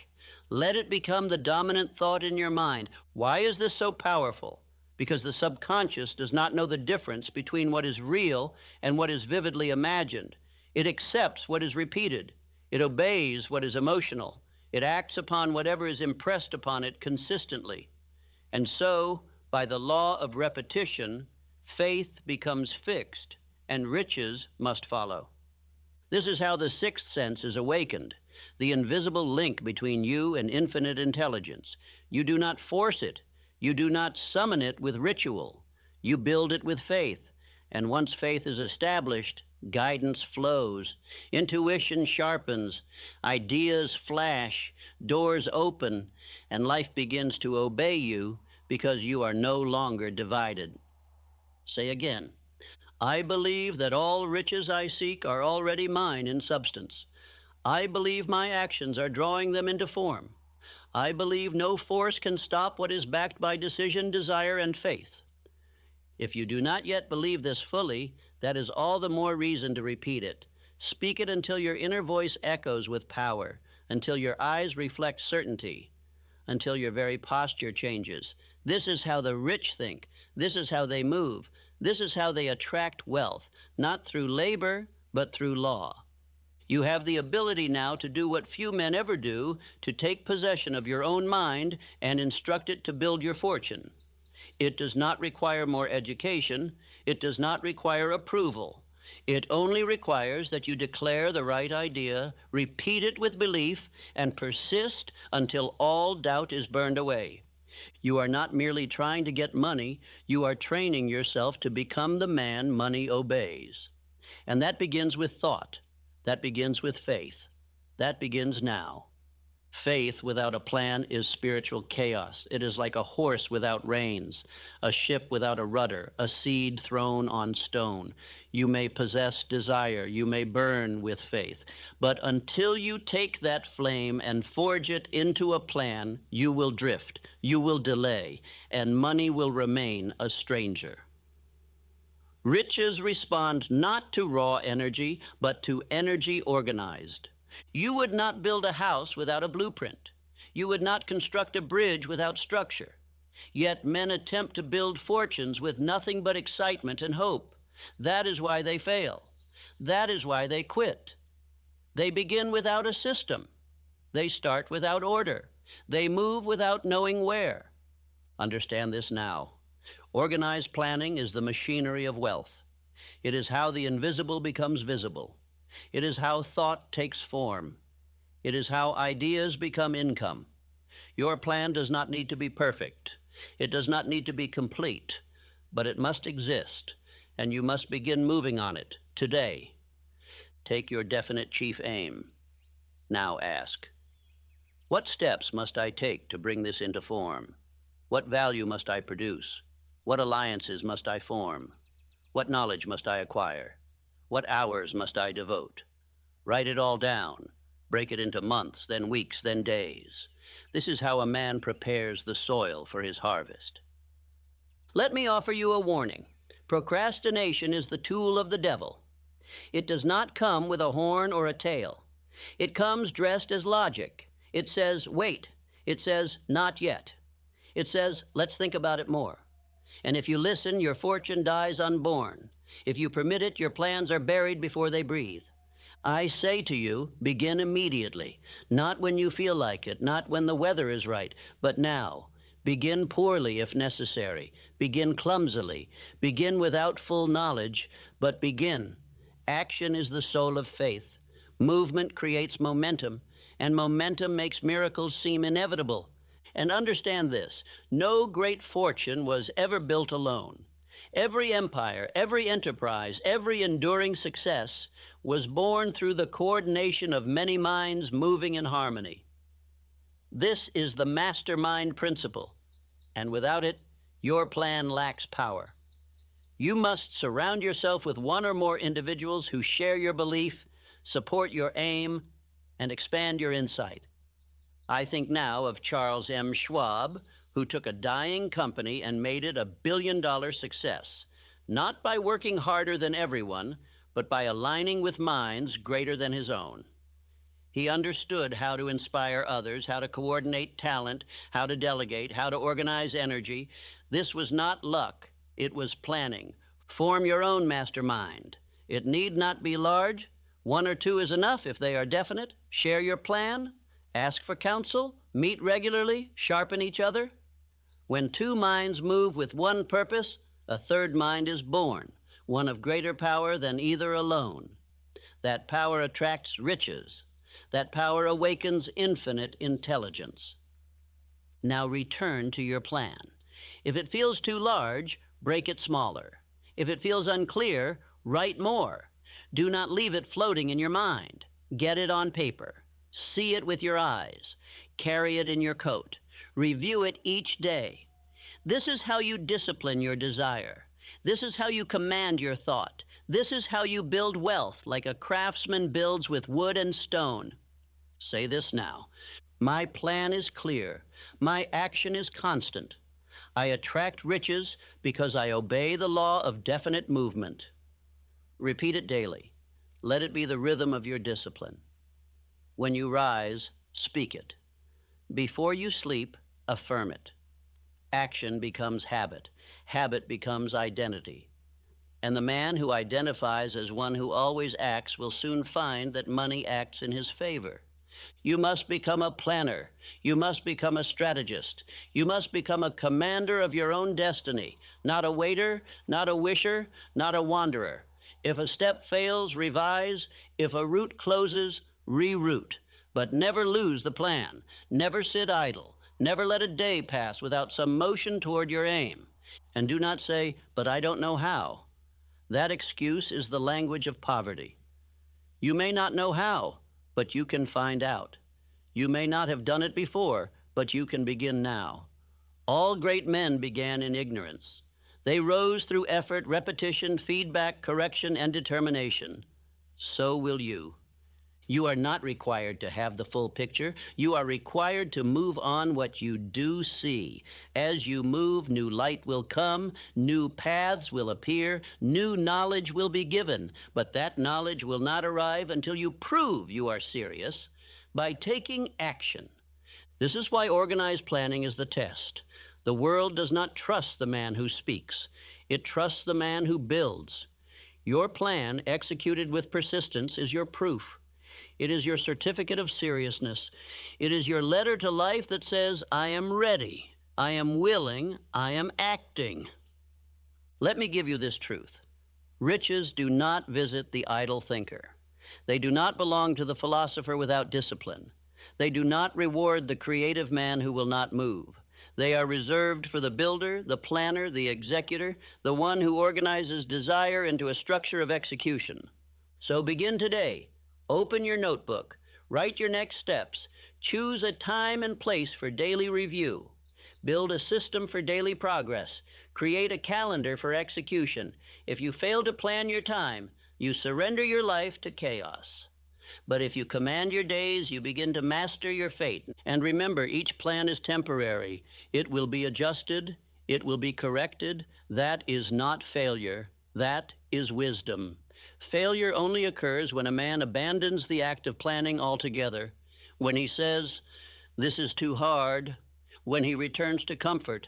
And that, my friend, you must never do. So I leave you with this. Faith gives you vision. Planning gives it legs. If you want riches, do not only imagine them, build the staircase. If you want money, do not only feel it, pursue it with structure. Repeat again. My plan is clear. My action is constant. I attract riches because I obey the law of definite movement. Now return to your desk. Look at your aim. Write your plan and prepare for motion. Because when planning becomes law in your life, riches begin to arrive on schedule. The man who wins is not the one who starts strongest. It is not the one who knows the most. It is not the one who makes the loudest declarations. It is the one who refuses to stop. Persistence is the golden key that turns desire into results. Without it, all plans rot. All faith withers. All riches hide themselves from view. Life will not hand you riches at the first request. That is not cruelty, it is law. All who ask for great things must be tested. Not because life seeks to punish you, but because life demands proof. It will ask, "Do you truly want what you say?" And it will not believe your words. It will only measure your actions. When defeat comes, and it will, it is not failure. It is an inquiry. It asks, "Will you continue?" Most men do not. Most men quit when results delay. Most men curse when nothing moves. Most men stop when they feel tired, when they feel doubt, when they feel resistance. But the man who persists, he becomes king. Persistence is decision maintained through resistance. It is not a feeling. It is not a spark. It is a discipline. It is a law. It is a declaration repeated by action, day after day, long after the emotion is gone. The world steps aside for the man who knows where he is going and will not stop until he arrives. I remind you now of Thomas Edison, a man who failed more than 10,000 times while trying to create the electric light. He was ridiculed, scorned, ignored, dismissed, but he kept working, not because he was sure of the outcome, but because he was sure of himself. He refused to stop. That alone made him victorious. Understand, you are not judged by how you feel. You are judged by how you persist. The man who continues without emotion will outlast the one who burns brightly and burns out quickly. Persistence is what separates those who speak from those who conquer. It is the filter of success. It removes the weak and rewards the committed. Temporary defeat is not failure unless you accept it. The greatest fortunes were built upon setbacks. Rockefeller lost everything in panic. Ford was laughed at by every financier. Lincoln lost election after election, yet all persisted. And because they persisted, they broke through. The same law will serve you if you obey it.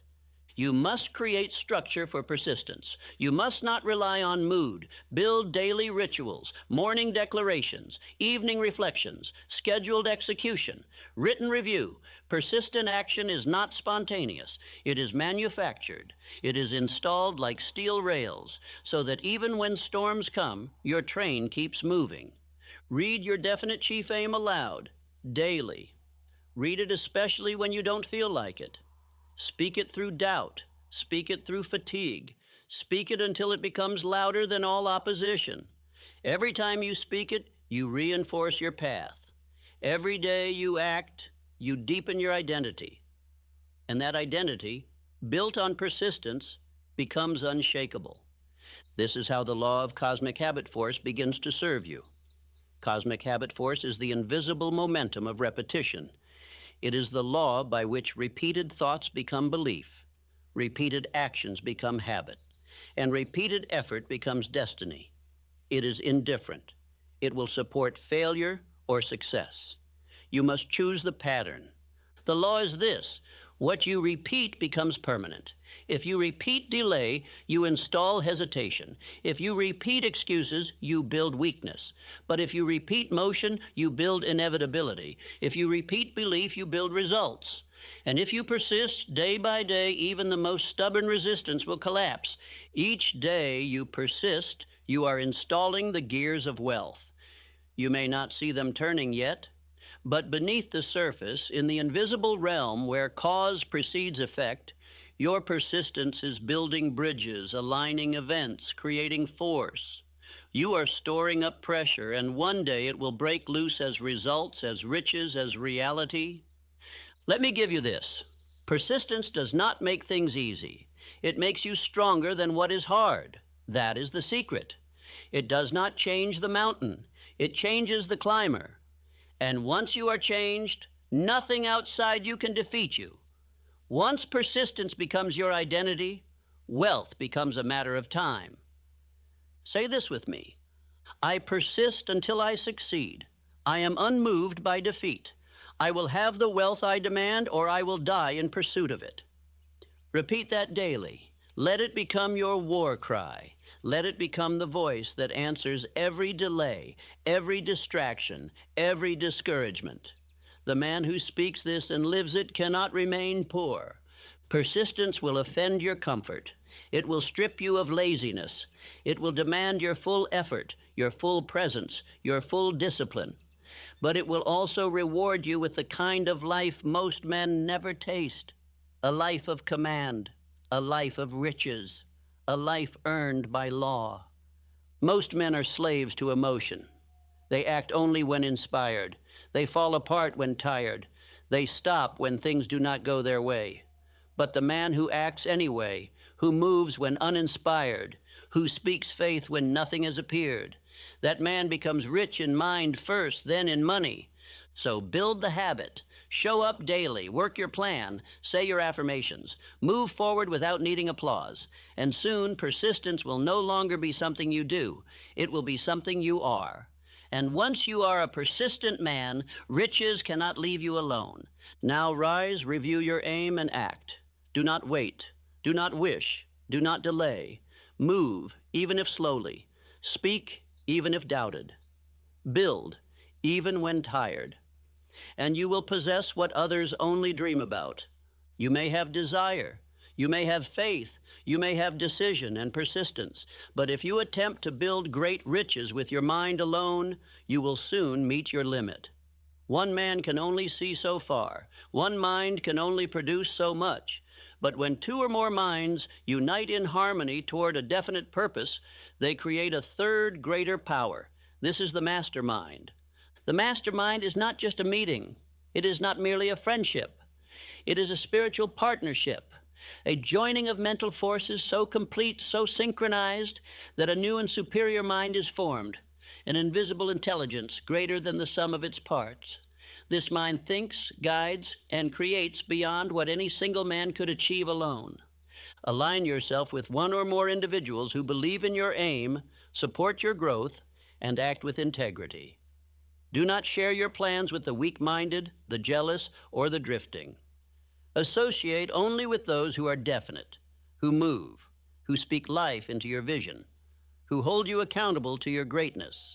It was Andrew Carnegie, the Steel King, who first revealed this principle to me. He did not build his empire alone. He surrounded himself with specialists, with thinkers, with executors, men whose talents differed from his, but whose aim aligned with his own. Through this mastermind, he channeled power that no one man could possess. The same principle was used by Henry Ford, whose genius was not in machinery alone, but in organization. He brought together minds that could build, calculate, design, and manage. Together, they built what no man could build alone. Wealth flowed not just from effort, but from mental harmony organized toward production. But the mastermind is only one source of power.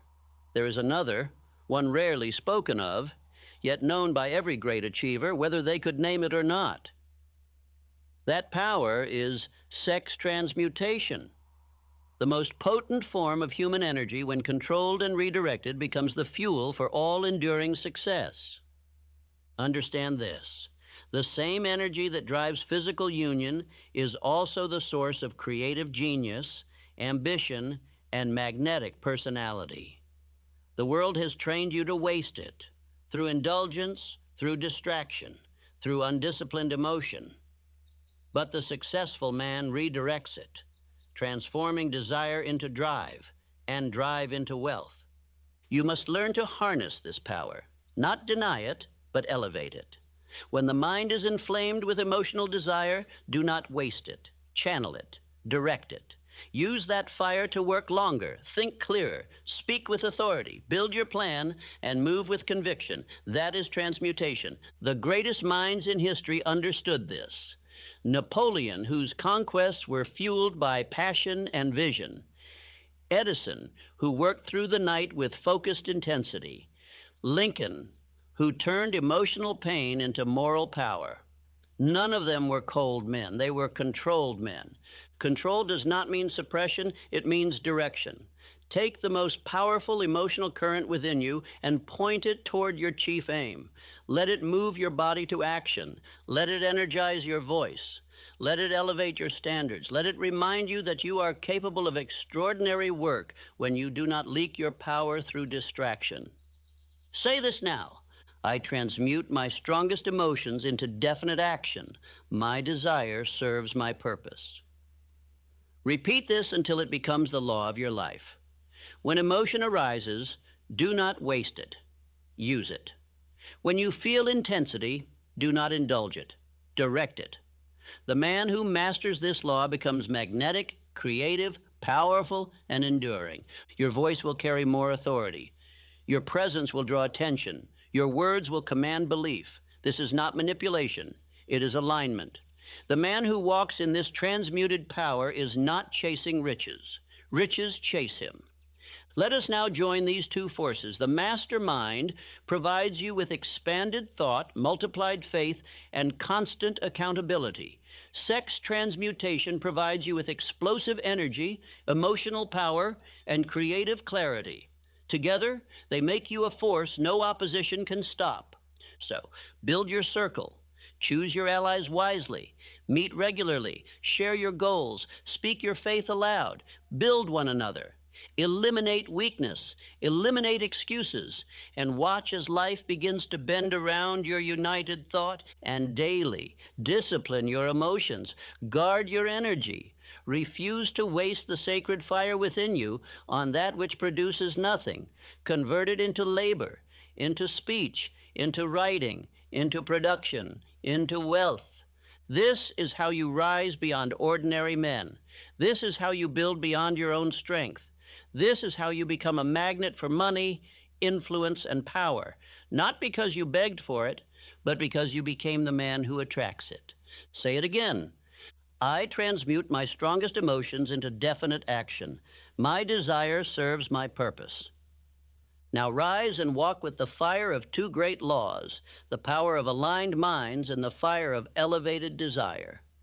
The world cannot stop a man who has both.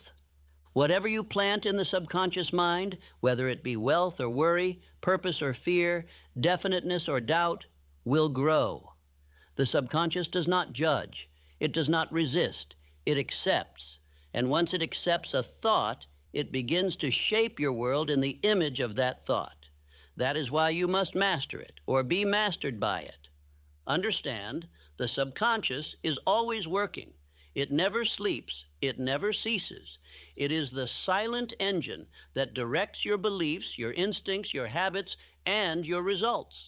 And if you do not direct it by conscious decision, it will be directed by environment, suggestion, and emotional impulse, most of which are destructive. This mind cannot reject. It only accepts. It obeys the strongest influence it receives over time. If that influence is doubt, it obeys doubt. If it is fear, it obeys fear. If it is faith, it obeys faith. And if it is wealth, spoken with authority, repeated with belief, and felt with emotion, it will bring wealth into your life by law. Let me give you an image. The subconscious is soil. It cannot choose what seeds you plant, but once planted, it will grow whatever you give it. Give it the seed of poverty, and it will yield lack. Give it the seed of riches, and it will yield abundance. But the law demands that you plant, water, and tend it daily. Each time you repeat your definite chief aim, you are planting the seed. Each time you speak it with conviction, you are watering it. Each time you act on it despite difficulty, you are strengthening its roots. And in time, the harvest must come, not as chance, but as the lawful result of mental sowing. You must be vigilant. You must monitor every thought, every word, every reaction, not with fear, but with intention. Do not allow the weeds of fear to grow unnoticed. Uproot every belief that contradicts your desire. If a thought of poverty arises, replace it instantly with the image of wealth, spoken with faith and backed by decision. Say it now. I now command my subconscious mind to direct me toward wealth, and it obeys. Do not whisper this. Speak it aloud. Speak it as a general commands an army. Speak it as a master speaks to his servant. For your subconscious is not your ruler, it is your servant, but only if you treat it as such. The man who fails to command it will be ruled by it, often to his destruction. This is why I instruct you to read your aim aloud morning and night, not because it is ritual, but because it is lawful instruction to the subconscious. That voice repeated becomes identity, and identity, impressed upon the subconscious, becomes behavior, attraction, and outcome. You are not merely hoping to get rich. You are training your inner world to expect wealth. You are installing the thought of riches so deeply that the subconscious begins to alter every perception, every choice, every habit to align with the image of success you have burned into it. This is not done casually. This is not done occasionally. It is done with military discipline every day without fail. Why? Because repetition is the language of the subconscious. It does not respond to single commands. It responds to sustained instruction. That is how all identity is formed. You were once taught to think small. That was done through repetition. You were once taught to fear. That, too, came through repetition. Now we overwrite the old with the new. We overwrite fear with faith. We overwrite poverty with power. And we do so through the most powerful law in existence, autosuggestion. Repeat this affirmation now with full authority. I am a man of purpose. I think riches, speak riches, expect riches, and act in alignment with wealth. My subconscious mind is now saturated with belief, and it obeys my every command. Say it again. Not once, not twice. Say it until you believe it. Say it until no opposing voice remains in your mind. Say it until your very countenance changes, until you walk into a room and carry the identity of wealth before you ever speak a word. You do not rise by emotion, you rise by conditioning. Every thought is a brushstroke on the canvas of your identity. Every sentence you speak is another groove cut into your inner pattern. And if those strokes are definite, consistent, and empowered by belief, you will become what you speak. Let us be clear. Your outer world is nothing but a mirror. It reflects the inner structure of your mind. The poor man is poor in thinking long before he is poor in circumstance. And the rich man is rich in thought before ever touching gold. The subconscious mind makes no distinction. It obeys either man with equal devotion. But if you leave it to chance, it will accept the suggestions of failure, of weakness, of limitation. That is why you must never be passive. You must never drift. You must never permit others to plant ideas into your mind unchallenged. Guard the gate and plant only what you are willing to harvest. Repeat again. I now command my subconscious mind to direct me toward wealth, and it obeys. Make this the final word of your evening and the first command of your morning. Make it the law that governs your decisions, your speech, your conduct. And over time, you will notice a shift, not just in thought, but in reality. Ideas will appear. People will be drawn to you. Opportunities will open. Courage will increase. Clarity will rise. You will begin to expect riches, and riches will respond. Not because you worked harder than others, but because you aligned your inner world with the laws that rule success. This is not magic. It is not luck. It is law. What you impress upon the subconscious with emotion and repetition, you express outward with power and certainty. The mind is master. And when the subconscious is your ally, nothing you command will be denied. So continue your daily work. Speak your aim. Affirm your identity. Visualize your result. And let no suggestion contrary to your wealth remain unchallenged. For you are now not just a man. You are a mental force, and wealth must obey. Let us now bring all laws into harmony. Let us unite desire, faith, decision, persistence, planning, and thought into their final resting place, purpose and service. For no riches are ever complete, no fortune everlasting, unless they are founded on the supreme law of life.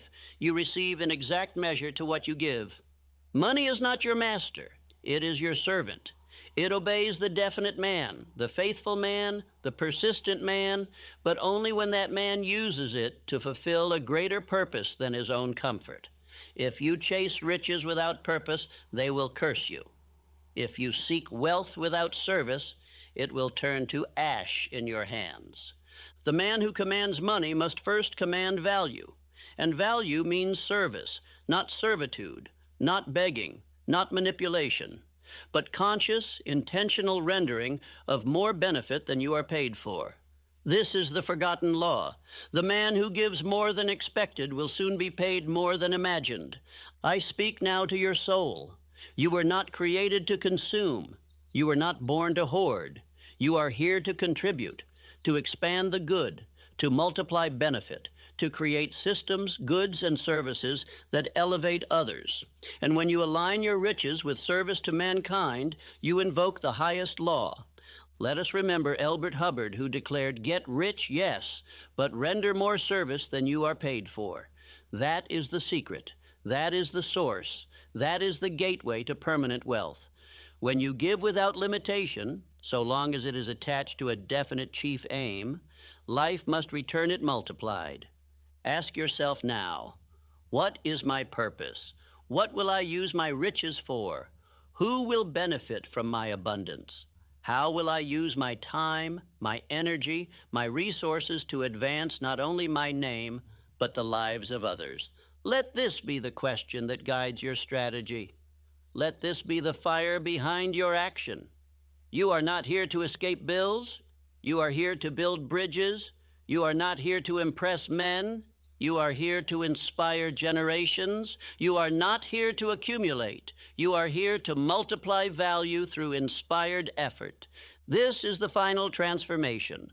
The poor man thinks of himself.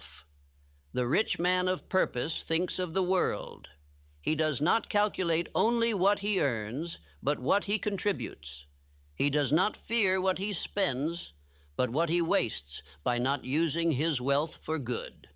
Here is your final test.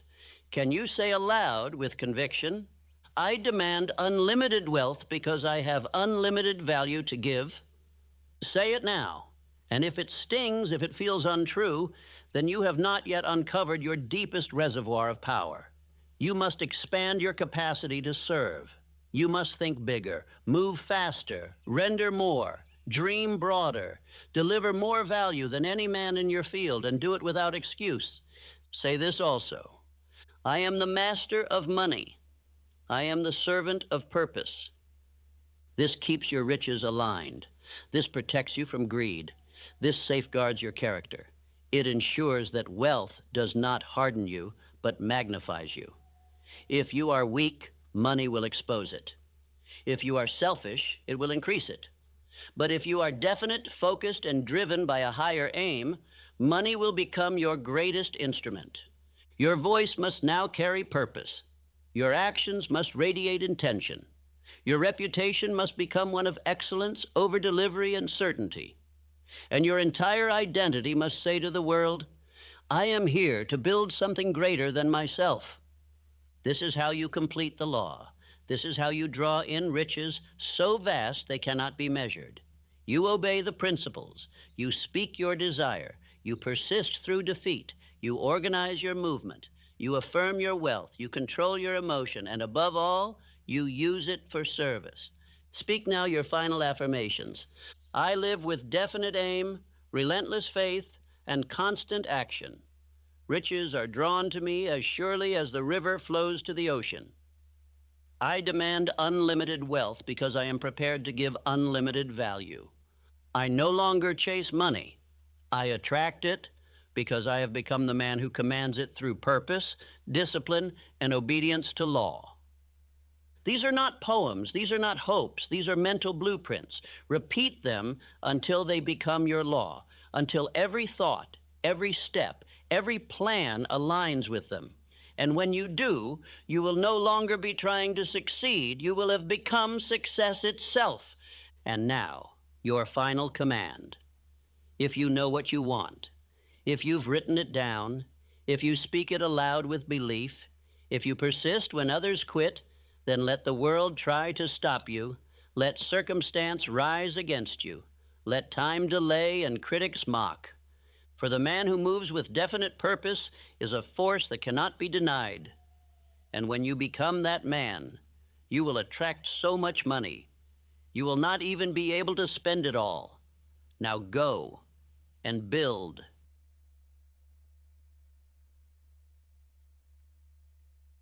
Stop everything you are doing and listen with the intensity of a man who has decided to never struggle again, because this is not a speech. This is a summons. This is your awakening. The moment when you stop blaming the world, stop waiting for permission, and finally realize the clock will not wait for you. You feel it, don't you? That quiet panic in your chest, that ache of knowing too much time has passed and too little has changed. You look at the clock and you lie to yourself. I'll begin tomorrow. But I say to you now, the clock is not your friend. It is your mirror, and it will not wait for your indecision. This is your wake-up call. Not from the world, but from the deepest part of your spirit that is tired of watching you hesitate. You were not made to drift. You were not born to repeat the same year 10 times and call it life. You were made to move. Now, every second you delay, your potential decays. Every hour you hesitate, your family, your wealth, your destiny remains bound. And the truth is brutal. No one is coming. No mentor, no miracle, no moment of perfect readiness, only you. You say you don't have time? Then stop giving it to things that do not build you. You say you're tired? then stop wasting energy on distractions and excuses. This message will not repeat itself. If you shut this out now, your life may never change. But if you choose to listen, not casually, but with burning decision, then I promise you, this is the hour that everything begins. The world will not wait for you. But if you act now, it will obey you. Wake up, move, begin. You think you have time? The clock does not care about your dreams. It will tick through your excuses. It will move past your delays. It will walk on while you sit frozen in thought. You are not waiting on anything. The only question is, will you move before it runs out? Most men believe they have time because they mistake the movement of the clock for the movement of their life. They feel hours pass and confuse it with progress. But drifting is not movement. Drifting is decay.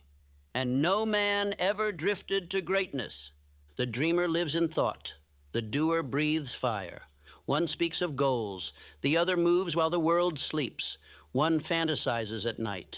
The other commands the day with plan, with purpose, with decision. Your past can remain your master, or today can become your emancipation. This is your wake-up call. Not from a bell, not from a tragedy, but from the deepest truth within your soul. You've waited long enough. You've drifted through enough cycles. You've broken enough promises to yourself. The next year of your life will be a copy of the last, unless you tear the script and write a new law today. The clock is your mirror. It does not pause for uncertainty. It does not hesitate for fear. It does not delay for the weak. It marches forward, and it only obeys the man who marches with it, in boldness, in clarity, and in persistence. Your family is not safe if you remain indecisive. Your finances are not safe if you remain unsure. Your purpose will perish in delay if you do not answer it now. The danger is not failure. The danger is another year of sleepwalking. You do not need more time. You need command. And time, like all things, bends to the man who acts in faith, not the man who drifts in thought. This speech is not a gift of inspiration. It is not soft encouragement. It is war against delay. It is fire against indecision. It is a sword for the man who has finally had enough of waiting. You will remember this moment if you move, but you will regret it forever if you ignore the sound in your soul right now. Your decision is the turning point. Your next hour is sacred. Your definite chief aim must no longer be an idea. It must become a law. Say it with me now. I move now. The clock will not wait, so neither will I. Each second of hesitation costs me freedom. I obey faith, not fear. I act in purpose, not pause. Now, wake up. Let us begin. The clock has never been your enemy, but it will never be your ally until you move with decision. You say you're waiting for the right moment, but the right moment is not a gust of wind. It is a command you issue to life. Time does not grant permission. It obeys the one who declares. Most men die waiting for confidence, waiting for clarity, waiting for confirmation, and time gives them none, because time is not the giver. It is the mirror. Indecision is the thief you invited into your own home. You blame the seasons, the economy, the past, but it is not time that has delayed you. It is your lack of decision. A man may live 40 years and not begin living, for life does not start with age. It starts with resolve. It begins the day you look in the mirror and say, "No more drifting. I move now." Time cannot carry you. Time does not serve you. It observes you. It reflects you. It exposes whether your days are governed by fear or by faith. And I tell you this with the deepest conviction, time does not belong to the lazy. Time belongs to the man who makes it bow through clarity of aim and boldness of pursuit. You are not behind because time passed you. You are behind because you paused for the approval of men. You hesitated for fear of what might happen. You drifted in the fog of maybe. But the man who commands results does not wait for agreement. He moves in obedience to his calling. You do not need more years. You do not need another calendar. You need a chief aim so definite, so burning, so immovable that it bends the hours into obedience. You must write it. You must speak it. You must live by it until your life takes on its shape. What is drifting but unconscious delay? What is stalling but the polite cousin of cowardice? What is waiting but the refusal to act in the face of truth? You are not stalled by the world. You are stalled by the absence of a command within. I say to you now, speak that command. Decide the direction. Fix your gaze. You do not rise by fortune. You rise by definiteness. The man who moves with no aim is not moving. He is being moved. And every hour he passes, another man with clarity builds what he postpones. Andrew Carnegie once placed a test before me, a question that would alter the next 20 years of my life. I had 60 seconds to decide whether I would devote myself to a mission without any guarantee of wealth, applause, or reward. I decided in under 20, and that moment birthed an empire of ideas that has touched the lives of millions. Not because of talent, not because of wealth, because of decision. Do not tell me you are unsure. That is a lie you have repeated long enough to believe it. You are not unsure. You are untrained in decision. You have not practiced the muscle of immediacy. You have entertained fear too long. But today, that chain must break. Time waits for the man who moves. Time opens its gates to the one who acts. The man who decides becomes a magnet for power, for people, for provision. But the man who hesitates shall be left behind, not by others, but by his own soul. Drifting is not freedom. Drifting is prison without bars. It is a life lived in circles while the clock laughs. You have listened to the whispers of later long enough. You must now become deaf to delay and obedient to decision. Let us build a new rhythm now, one where thought is not just reflection, but initiation. One where hours are not lost to distractions, but invested in dominion. One where you no longer count the days, but command them. Stand now and write your definite chief aim. Let it be your daily commandment. Speak it aloud in the morning when your spirit is strongest. Repeat it before sleep when your subconscious stands ready to receive. Do not be vague. Do not say, I want to be successful. That is the language of the defeated. Say instead, I shall build this. I shall become this. I shall do this. And nothing shall stop me. And when you say it with the force of a man whose future depends upon it. Because it does. Because no more time can be given to the man who does not govern what he already has. Let every delay die here. Let every excuse be buried beneath the weight of your new decision. Say this with me now. I am not late. I was indecisive. I now choose. Time is not the problem. My movement is. I do not drift. I decide and move now. This is not rhetoric. This is not encouragement. This is command. If your mind accepts it, your life will rearrange to match it. Time has not abandoned you. It has only been waiting for you to decide. The man who lives by emotion serves time. The man who lives by purpose commands it. You must decide who you shall be, master or slave. Time obeys no feeling. It moves for no fear. But it will bend to the will of the man who dares to be definite. Look at your hours. Do they serve your mission, or do they bleed away in the name of comfort? Do you rise with plan and motion, or do you drift into the day, carried by whatever wind touches your emotion? This is not a small flaw. It is a fatal pattern. The clock is not your enemy. It is your revealer. It does not lie. It does not flatter. It simply reflects the truth of your discipline. You may lie to yourself about your intentions, but your schedule never lies. Your time is your truth. You must now take back your hours, not with ambition, but with order, not with emotion, but with law. The man who does not guard his minutes will never own his future. You cannot build a temple with broken bricks, and you cannot build a life of power with scattered hours. Henry Ford did not become Ford by bursts of inspiration. He became Ford by ordered persistence, by treating time as sacred, by moving even when the world laughed.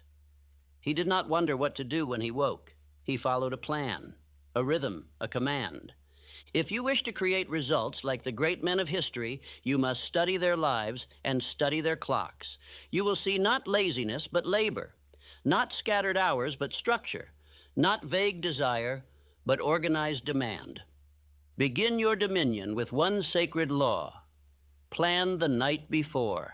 Write what must be done. Wake early while the world is still asleep. Begin before doubt can speak. Move before fear finds its voice. Act before the weakness in you remembers its old excuses. Then, as the hours pass, consult your plan, not your feelings. Let your day be governed by the script you wrote in strength, not the voice you hear in weariness. This is how you build the habit of dominion. What is your time worth? If you sell it cheaply to distraction, the world will reward you with regret. But if you consecrate it to your definite chief aim, all the riches of earth will conspire to meet you. You must say this now and say it with conviction. My time is sacred. My habits are sovereign. I do not serve the clock. I command it. Every hour obeys my definite chief aim. Time destroys the lazy, but it crowns the builder. The man who waits for motivation is not a builder. He is a beggar. But the man who commands his habits, structures his hours, and moves with purpose, this man cannot be stopped. Ask yourself, what would happen if you repeated this discipline for 7 days, for 30, for 90? What empire would be forced to rise around you? It is not more ideas that you need. It is not more opportunities. It is ordered obedience, relentless alignment between what you say you want and what you do in the dark hours when no one is watching. For it is there, in those hours, that success is forged, not in public, but in private, not in noise, but in silence, not in feeling, but in repetition. You will never outgrow the need for discipline. You will never reach a point where you no longer need to guard your time. In fact, the more power you gain, the more ruthless you must become in how you use each hour. You must now walk like the man you wish to become, speak like him, rise like him, build like him. For every step you take in obedience to purpose is a message sent to time itself. This man cannot be stopped. The clock watches. It waits. It keeps moving. But you can move faster if you move with direction. Let others waste their days in complaint. Let others drown in their emotions. Let others serve the tyranny of comfort, but not you. You were not built for ease. You were not born for drift. You were forged for greatness, and greatness does not beg for time. It commands it. Say this again and let it shape your hours. My time is sacred. My habits are sovereign. I do not serve the clock. I command it. Every hour obeys my definite chief aim. Now rise, plan, move. The clock is watching, but so is your destiny. You do not need to fall to be destroyed. You need only to drift. Drift is the quiet killer, the slow leak of the soul's fire. It takes no explosion to ruin a life, just indecision, just delay, just one more morning where you do not rise with purpose, just one more hour where you move with no direction. Men believe that evil wears horns and comes with fury, but no, evil comes wearing comfort, distraction, endless options. The devil does not need your sin. He only needs your drift, your silence, your softness. And once you let go of definiteness, you are his. A man without a plan is a slave to drift. He may appear free, but he is bound by everything around him, the opinions of others, the urges of his body, the weakness of his habits, and worse, he thinks he has time when in truth, time has him. The dreamer says, I will act when it feels right. But the doer knows that feelings are liars. That comfort is the enemy. That movement must be made while the fire is faint, or it will never burn again. Drift always begins as delay, then it becomes death. Do you want to see drift? Watch the man who scrolls his life away. Watch the man who changes his goal every season. Watch the man who speaks much and does little. This is not life. This is unconscious suicide, a slow spiritual drowning in the ocean of indecision. You were not born to drift. You were born to dominate. And you will never dominate what you do not direct. You must take your mind back from the chaos. You must fix it on one target, one aim, one demand, and you must not move until that aim bends to you. I say to you now, drifting is not weakness. It is rebellion, rebellion against your own potential. It is a betrayal of the gift that beats in your chest. You were handed breath to build, time to move, purpose to pursue, and when you drift, you spit on it all. You must now become the master of your attention. You must fix your mind like steel. Say this now: I do not wander. I do not scatter. I fix my thought on one purpose, and I pursue it with fire. Controlled attention is the antidote to drift. It is the force by which all power is summoned. Think of the river. It is water like any other. But when channeled, it turns wheels. It powers cities. It shapes the land. So too your mind, when directed, can build empires. When your attention is scattered, you may be busy, but you will never be effective. The man who gives 1,000 things a little energy builds nothing. The man who gives one thing his full energy builds a legacy. Fix your mind. The rest will follow. You must destroy every habit that feeds your drift. You must kill distraction like a pestilence. You must silence the noise, the excess, the unnecessary, and return your life to your definite chief aim. Every hour not tied to that aim is your enemy. You do not drift by accident. You drift by permission. Somewhere you gave up your throne. You stopped commanding your thoughts. You stopped writing your aim. You stopped speaking your destiny aloud. But no more. That era ends here. Say this: I refuse to drift. I fix my mind on one aim and act. I no longer allow time to pass without return. I kill drift with decision and direction. You must become a furnace, focused, hot, controlled. A man who walks into the room and knows why he is there. A man who opens his journal and sees his mission. A man who speaks only what feeds the fire, and who silences anything that waters it down. This is not mere discipline. This is war. And in this war, drift is the enemy. Drift is the whisper that says, you can rest now. Drift is the feeling that says, there's no rush. Drift is the voice that says, you'll begin tomorrow. Kill that voice, or it will kill your future. I am not asking you to move faster. I am asking you to move clearer, to move with such focus that drift becomes impossible. When your mind is set like flint, no current can carry you. When your will is forged in fire, no wind can knock you off course.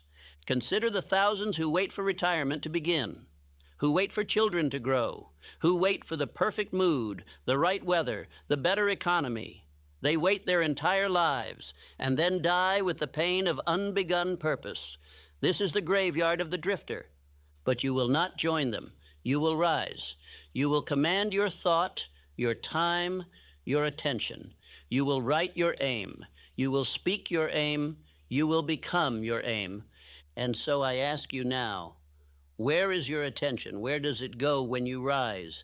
Where does it return when you sit in silence? If it drifts, anchor it. If it scatters, bind it. If it forgets, remind it. For your mind is the captain or it is the prisoner. One fixed aim is worth more than 1,000 ideas. One definite direction is more powerful than a library of options. Be narrow, be clear, be ruthless with your focus. This is how you kill drift. This is how you build empires. Repeat this until it echoes in your bones. I refuse to drift. I fix my mind on one aim and act. I no longer allow time to pass without return. I kill drift with decision and direction. Let this part of your life be named the end of drift. Let your actions now make drift ashamed it ever visited you. Let your days now speak the name of purpose with such power that nothing casual can survive around you.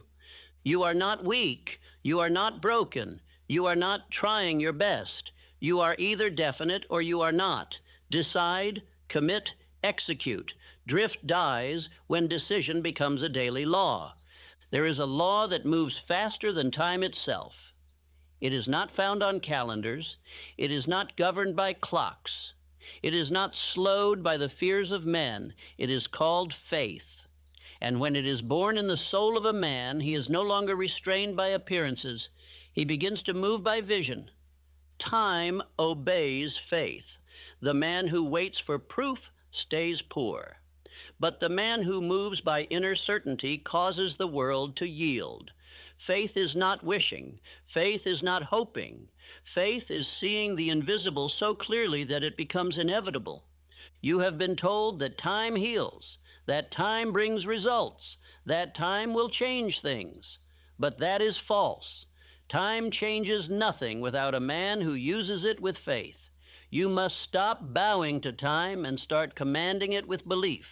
The world will tell you to wait, to be practical, to be realistic. But let me tell you this, no man ever achieved greatness by being realistic. The world you see was built by men who believed in things no one else could see. And because of that belief, they made time serve them. Faith collapses time. Faith makes the impossible bend.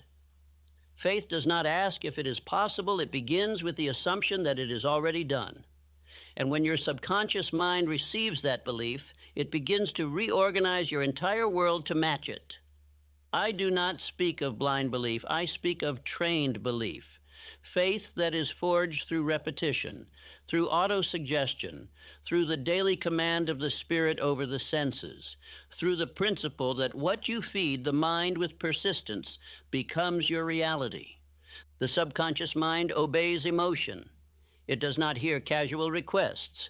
It responds only to repetition backed by belief. You must speak your aim aloud morning and night. You must feel it as if it is already so. You must walk as if it is already done.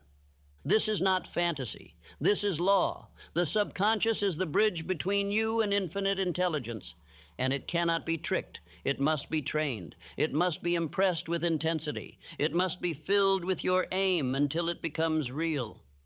Say it with fire. I believe my future into form. Time is not my limit. Faith is my fuel. I speak my aim. I see it. I act until it appears. When you live by faith, you no longer measure by time.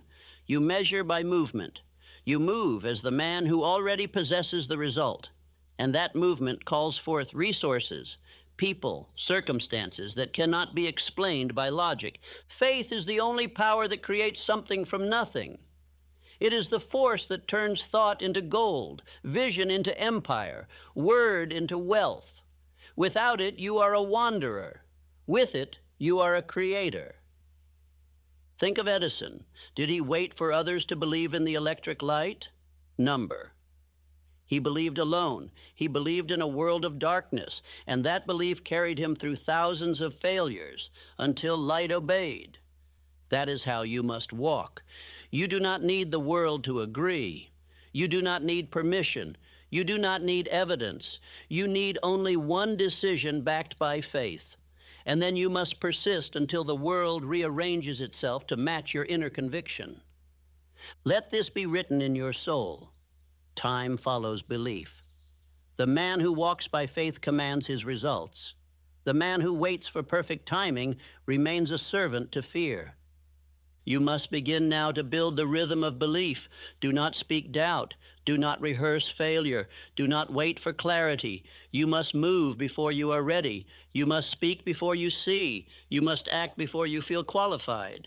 Write your definite chief aim. Repeat it aloud twice per day, with emotion, with clarity, with fire. Feed your subconscious until it becomes undeniable, until doubt has no room to live, until delay has no power over you.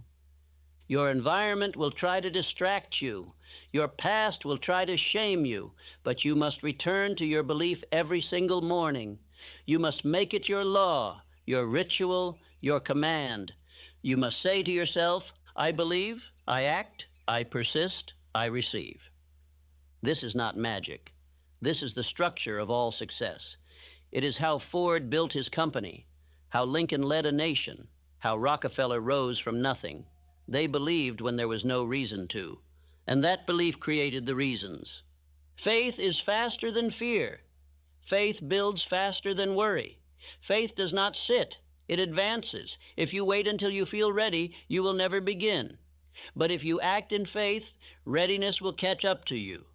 What is your belief? What is your aim? Have you declared it? Have you written it? Have you repeated it so often that your body begins to act in alignment with it before you even think? If not, begin now. Do not delay. Write your aim, speak your aim, see it, walk in it, assume it, become it. For that is the path of all who have ever achieved lasting success. You do not attract what you want. You attract what you believe. Your life is a reflection of your dominant thought. Your circumstances bend to the thoughts you repeat most often. So what are you repeating? You must now take command of your inner speech. You must become ruthless about your inner environment. Every word you speak is planting a seed in the soil of your subconscious. Make sure that soil grows only what serves you. Say now, I no longer repeat doubt. I no longer speak fear. I only affirm what I am building. My belief is stronger than time. My results obey my thoughts. I live by law, not chance. Faith is not loud, but it is constant. It is consistent. It is unshakable. It is the quiet knowing that says, it is mine, even when I cannot see it yet. And here is the greatest secret. Once faith is fully formed, results must obey. It is not a matter of if, but when. The delay is not in time. It is in the strength of belief. Therefore, do not ask, how long will it take? Ask, how deeply do I believe? Do not wait for others to agree. Train your subconscious until it agrees. Do not ask for evidence. Become the evidence. Let your belief walk before your success. Let your words lead your results. Let your spirit lead your body. And let your mind be the master of your fate. You are not bound by your past. You are not delayed by your age. You are not limited by your failures. You are only bound by what you believe and what you are willing to repeat.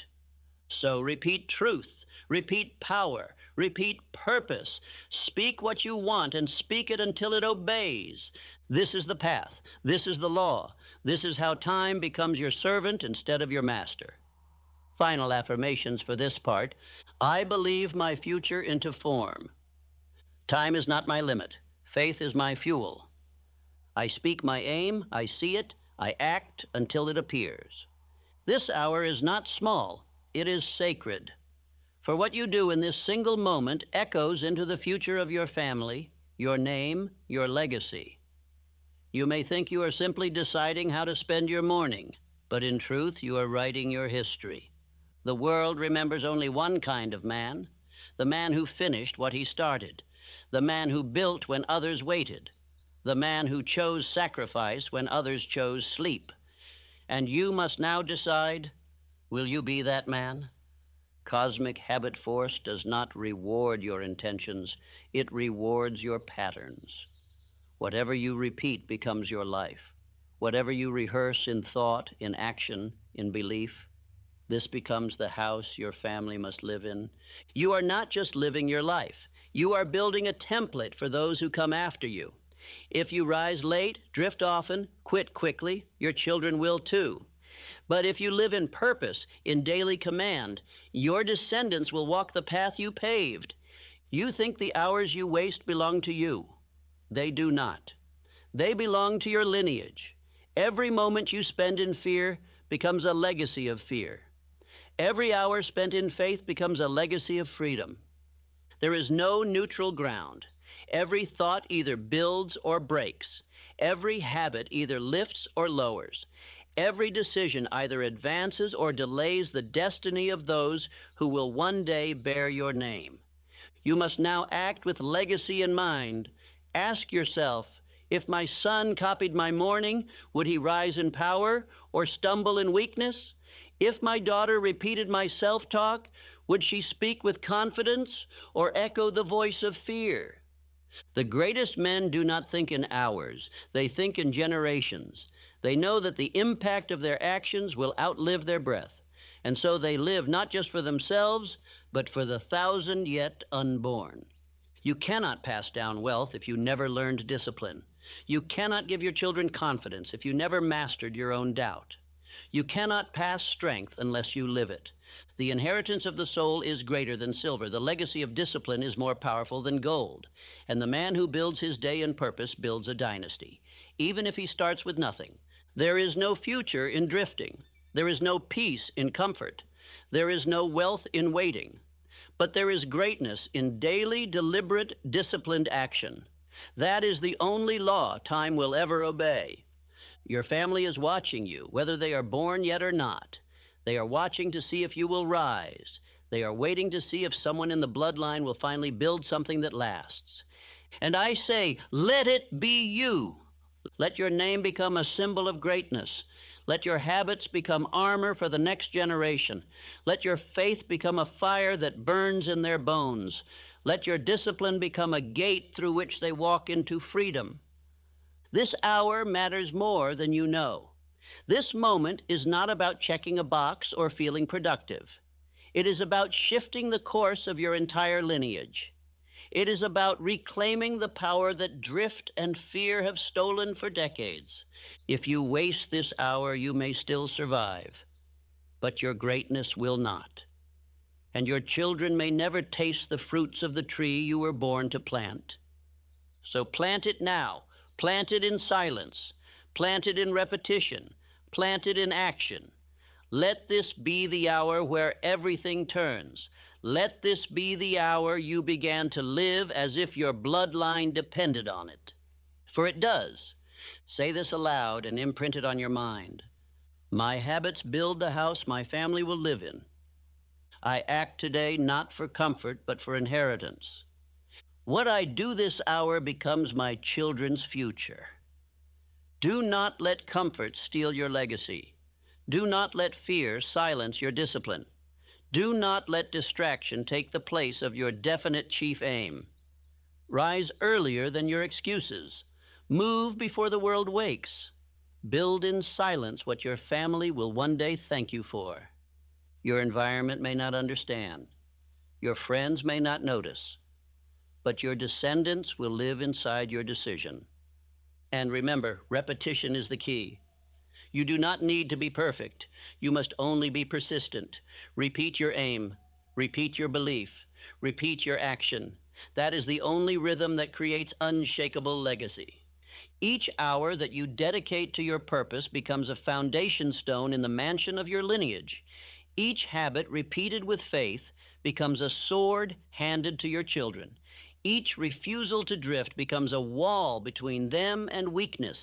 Let them say, he rose for us. Let them say, he broke the chain. Let them say, because of him, we walk free. The law is clear. Cosmic habit force will multiply whatever you plant. It does not judge. It does not delay. It does not lie. It simply gives you more of what you do most. So do not waste this hour. Turn it into a weapon. Let this moment become a monument, not because it was easy, but because you made it count. Say this again and again. My habits build the house my family will live in. I act today not for comfort, but for inheritance. What I do this hour becomes my children's future. You do not need permission to begin. You do not need applause to persist. You do not need the world to understand. You need only the courage to act, the discipline to repeat, and the fire to finish. Let this be the hour. Let this be the man. Let this be the moment that rewrites the future. The clock is watching. Your name is waiting. And your legacy is listening. Will you rise? Life does not wait for the man who hesitates. It obeys the man who moves. You were not born to analyze forever. You were born to decide, to declare, and to do. Delay is not safety. It is silent disobedience. And the longer you delay, the weaker your spirit becomes. This is a law. The universe was never designed to favor the slow. It was designed to respond to the swift. Lightning does not pause. The sun does not stall. The seasons do not consult your fears. All of creation rewards action, faithful, prompt, unwavering action, and so must you. Speed is not recklessness. It is spiritual alignment. It is the act of obeying what you already know to be right. without consulting your weakness for permission. It is a man moving the moment truth speaks. It is the habit of listening to purpose, not comfort. Success moves toward the man who makes room for it. And the man who acts immediately upon his purpose creates a vacuum so powerful that results must rush in to fill it. Indecision is clutter. It repels good fortune, but decisiveness is a cleared runway for success to land. Ask yourself now, how often have I known what I needed to do, but delayed until the door closed? How many times did hesitation rob me of my moment? If you are honest, you will find that most of your losses did not come from ignorance, but from delay. The law is simple. He who obeys quickly receives fully. He who doubts drifts, and he who drifts decays. The world is full of men with plans and dreams and visions they never moved on. But the kingdom of wealth and greatness belongs to the man who moves. A definite decision made today carries more power than a perfect plan that takes a year. Why? Because infinite intelligence flows through action, not over-analysis. Thought without execution is a betrayal of your own potential. Action activates providence. This is not theory, it is law. The man who chooses a definite chief aim and moves upon it without delay, without question, without negotiation, is met by invisible forces. Opportunities arise, doors open. The world rearranges itself to obey the decision maker. You do not need more research. You need resolve. You do not need to be more prepared. You need to be possessed by purpose. You do not need more time. You need to use the time you already have with fire, with focus, and with force. Consider the men who shaped history. Henry Ford moved when others hesitated. He was mocked for imagining a machine no one could build, but he did not wait for approval. He moved, and the world followed. Andrew Carnegie rose from poverty, not because he had a map, but because he moved with purpose. He decided to rise. He obeyed that decision daily, and that decision turned into steel, and steel into empire. Charles Schwab, young and untrained, stood before giants and made decisions they would not make. Because he moved boldly, he rose swiftly. The world rewards speed when it is built upon purpose and backed by faith. Do not ask how long it will take. Ask how quickly you will begin. The man who begins fast finishes strong. The man who waits until the wind is perfect never sails. And the man who must feel ready before he moves will die with his work unfinished. There is no miracle in delay. There is only erosion, but there is magic in momentum. The first step you take becomes the bridge to the second. And once you are in motion, doubt loses its grip. The key is speed, not of the body, but of the spirit. You must move while the fire is hot. Obey the inner signal when it strikes. The voice that says begin now is not to be argued with. It is to be obeyed. And when you obey quickly, you align with the law of acceleration. Repeat this truth. I do not delay truth. I obey it instantly. Speed is power. Purpose is fuel. I move in fire. My results multiply when my decisions are swift. Let these become the rhythm of your days, the standard of your thinking, the law of your movement. And hear me, the man who moves swiftly in purpose is not reckless. He is reverent. For nothing honors your potential more than immediate obedience to purpose. Every time you delay, you insult the power placed within you, but every time you move, you magnify it. Stop believing the lie that says you need more time. Time is not your master. It is your servant. But it will only obey you if you learn to move. The longer you pause, the more time you waste. But the man who moves swiftly redeems time. He makes up for years with days of fire. Speed is not chaos, it is clarity. It is the mind so focused on its aim that it refuses to negotiate with hesitation. It is the man so convinced of his calling that he does not need to check the weather. He simply begins. Write this down. I move immediately when purpose speaks. I obey without delay. I trust my aim. I act without pause. And therefore, time obeys me. You must become the fast decision maker, the man who says, "This is my aim, and I shall move upon it today." This identity alone can collapse a decade of drift into a year of transformation. Your breakthrough is not waiting in the distance. It is waiting in the speed of your decision. But you will only meet it if you rise without delay. Let this be your law. Let this be your creed. Let this be your legacy. Say it again. I do not delay truth. I obey it instantly. Speed is power. Purpose is fuel. I move in fire. My results multiply when my decisions are swift. You now understand the law of speed is a spiritual law. It is not about rushing. It is about obedience. The man who waits for perfection is already defeated, but the man who acts now builds perfection through persistence. Move now. For every second you hesitate, your future moves farther away. But every second you obey, your destiny comes closer. You are not meant to feel ready. You are meant to begin. If you wait until readiness arrives, you will be dead before you have lived. Readiness is not the cause of greatness. It is the reward for moving before fear gives you permission. The man who waits to feel strong will never lift what builds strength. The man who waits to feel wise will never speak the words that reveal wisdom. The man who waits to feel certain will die in a cage built by hesitation. You are not waiting on courage. You are postponing obedience. Understand this. Movement creates the man. You are not the man who becomes before you act. You are the man who acts and becomes through the fire of action. Begin in trembling if you must. Begin with no applause, no understanding, no guarantees, but begin. I speak now to the man standing at the edge of his definite chief aim, staring down into a canyon of uncertainty. You say, "I'm not ready." And I say, "The moment you begin, you will be."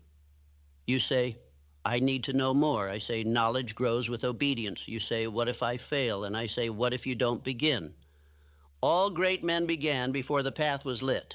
Barnes climbed aboard a freight train with nothing but desire and declared, "I will work with Edison." He had no money, no plan, no title, but he had fire, and that fire made him indispensable. The fire that moves mountains does not begin as a blaze. It begins as a spark, a decision. That decision becomes movement. That movement becomes momentum. That momentum becomes mastery.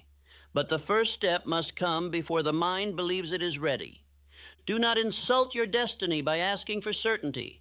Certainty is not a condition. It is a consequence. You must act your way into confidence. No man is born with belief.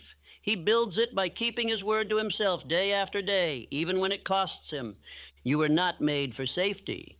You were made for obedience to purpose. And purpose does not reward hesitation. It rewards the man who shows up in fear, in doubt, in imperfection, but shows up anyway. Begin while the voices in your mind whisper, "You're not qualified." Because those voices are not prophecy. They are remnants of past drift. They are ghosts. They have no law over you unless you obey them. Every great builder began without full permission from the world. Rockefeller started small, with steady vision. Carnegie began as a messenger boy. Edison had no one's approval but his own. None of them were ready, but all of them began. You must now say, "I do not seek readiness. I command myself to act." This is the voice of a man who leads himself. And when a man begins with obedience, life begins to organize around him. Say this aloud. I begin where I stand. I do not wait. I obey the call. My courage grows through motion. I act first, and readiness follows. Let these words become your law. Let them govern your mornings. Let them be the answer when fear calls and says, "You are not prepared." Your answer is, "Neither was anyone great, but they began." The man who moves before he is ready is the man who moves ahead. He does not compete with the confident. He surpasses them with commitment. He does not debate his inadequacies. He drowns them in obedience. And make this clear. There is no smaller hell than a man who knew what he was called to do, but waited. His soul corrodes. His fire dies. His body lives, but his power does not. You must never become that man. Begin while your hands shake. Begin while your vision blurs. Begin while your voice trembles, because the moment you do, you prove to your subconscious that you are the authority now. And the subconscious begins to obey the new master, action. Do not consult emotion before action. Emotion will always whisper the lie of safety. Action is the teacher. Movement is the sermon. Begin and let your results instruct the world. Begin and let your sweat speak louder than your fears. Let me now speak plainly. If you do not begin today, you will begin again tomorrow in greater pain, with less belief, and with more regret. Each delay is not neutral. It is a tax on your spirit, and that tax compounds. Begin now and free yourself. Write this in your journal. I am a man of decision. I begin without permission. I do not ask the world to approve. I move as if it already has. Readiness is earned through movement, not before it. Let these truths replace the lies that have kept you still. Let them cut through the fog of hesitation. Let them break the rhythm of delay. The man you admire began before you. The man you must become begins now. Your chief aim does not require perfection. It requires possession. You must possess your purpose so completely that movement becomes your default. Do not wait for the wind to blow in your favor. Become the wind. Begin, and the storm obeys you. And now I ask, what have you delayed that should already be moving? What idea have you imprisoned in overthinking? What goal have you rehearsed so many times in your mind that it has lost its fire? Breathe new life into it, not by thinking, but by doing. This is not theory. This is eternal law. The man who begins builds. The man who waits watches another man win. Say it again. I begin where I stand. I obey now, not later. I move, therefore I become. This is your mantle. This is your law. This is the parting of your past from your future. And it begins not with certainty, but with command. This is not the moment to prepare. This is the moment to act. The time is not tomorrow, nor someday, nor later when you feel worthy. The time is now. The hour has arrived where you must decide if you will command your future or serve someone else's for the rest of your life. Do not wait for more signs. You've already been given more than most men ever receive. You've been stirred, called, reminded. The only thing left is obedience. The man who moves with obedience does not become powerful. He is powerful because action is the badge of the awakened. If you have heard these words and still do not act, understand. The next day, the next year, the next decade will echo the same emptiness you feel now. Life will not rescue you from indecision. Time will not pause for your internal struggle. It moves for no one, but it obeys the definite. This is the end of your waiting. This is the hour you write your name into the book of those who decided. From this moment, you are no longer a man of intention. You are a man of execution. Your rituals change. Your priorities shift. Your posture commands. Your words follow purpose. The great men of history were not men who had everything. They were men who used everything. They used the minutes others discarded. They used the strength they still had after they were tired. They used the power of daily repetition. And that is what made them remembered. You are now one of them, or you are not. There is no middle ground between greatness and drift. You are either the commander of your destiny or the victim of your delay. The man who rises daily to speak his chief aim aloud, to plan his movements, to act with precision, he rewrites his bloodline. You must now follow the system. Speak your definite chief aim aloud every morning and night. Write it in your own hand. Feel it burn. Repeat it until your subconscious accepts no other version of you but the one who finishes. Then act each day. Not massive leaps, but obedience. Discipline. Integrity to your aim. Read your aim. Speak it. Then take a single step. The day after, do it again. Build rhythm. Rhythm becomes power. Power becomes influence. Influence becomes legacy. Guard your hours. Each one is a brick. Every distraction is a thief. Every wasted conversation is a crack in your foundation.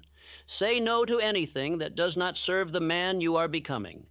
Say yes to only what sharpens the direction you have already chosen. Let me ask you now, before we finish, have you truly heard what has been said? Do you remember the laws?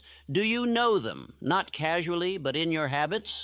What is the law of cosmic habit force? What does your subconscious mind obey? What is your definite chief aim? What is the difference between faith and drift? What causes delay? What cures it? If you cannot answer clearly, you must listen again, until this becomes second nature, until you breathe these laws, until your tongue speaks them without thought, until your habits enforce them without excuse.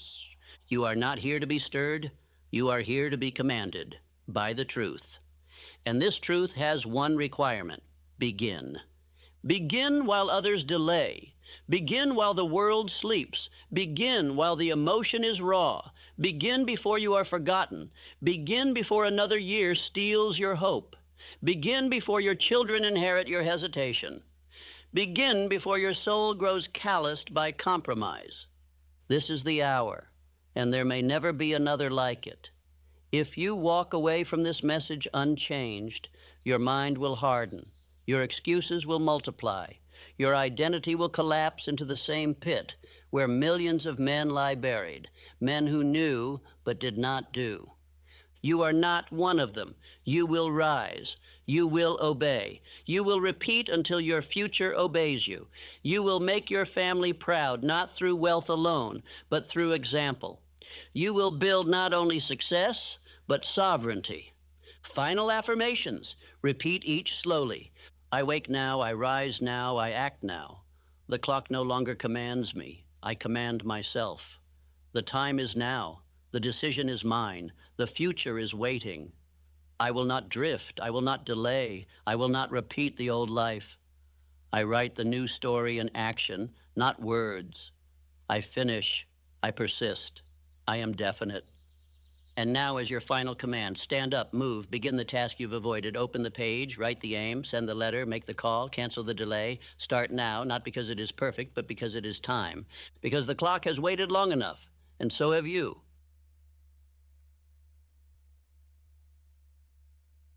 Let me speak plainly. This is not about your comfort. This is not about your dreams. This is about your bloodline, your children, their children, and every name that will come after yours. Right now, in this very hour, you are deciding if your last name will be a banner of honor or a symbol of regret. You are deciding if your lineage will feast in freedom or beg under the weight of your hesitation. Do you believe your excuses won't echo into your children's lives? Do you believe your laziness, your drifting, your fear of sacrifice ends with you? It does not. It multiplies. Your decisions today will clothe your family in either strength or shame. You are the wall. You are the floodgate. Either poverty pours through you or greatness begins with you. If you don't rise, they won't eat. If you don't build, they won't have shelter. If you don't fight, they will be forced to. This speech is not entertainment. It is war. And if you will listen, not with pride, not with ego, but with the fire of sacred duty, then I promise you, this is the moment everything changes. Sacrifice now, so they never have to. You must awaken, not for your own sake, but for those who carry your name after you are gone. You are not just a man. You are a line. You are the hinge upon which generations swing open or shut. What you build, what you believe, what you repeat with discipline will echo into your bloodline. You are not alone. You are legacy in motion. You have no right to drift when your children will be forced to carry the weight of your indecision. You have no right to spend time foolishly when they will grow up without time to dream. You are the protector, the architect, the builder of a name. If you choose weakness, you are teaching it. If you choose power, you are multiplying it. Everything you do is inheritance. The world teaches you that inheritance is land and coins and letters on paper, but the deeper truth is this: inheritance is identity. It is belief. It is emotional response. It is confidence or cowardice. It is whether your children will rise and say, "I was built for this," or whether they will tremble under the shadow of your indecision. If you are not intentional, you are planting indecision. If you are not decisive, you are teaching doubt. If you are not definite, you are modeling drift. And drift is a disease that does not end in one generation. It spreads, it multiplies, and the only way to stop it is through radical purpose. The purpose you begin today. Your children are not waiting for your words. They are absorbing your patterns. Your silence is a lesson. Your habits are instruction. Your rituals are blueprints for their future. They will inherit your structure.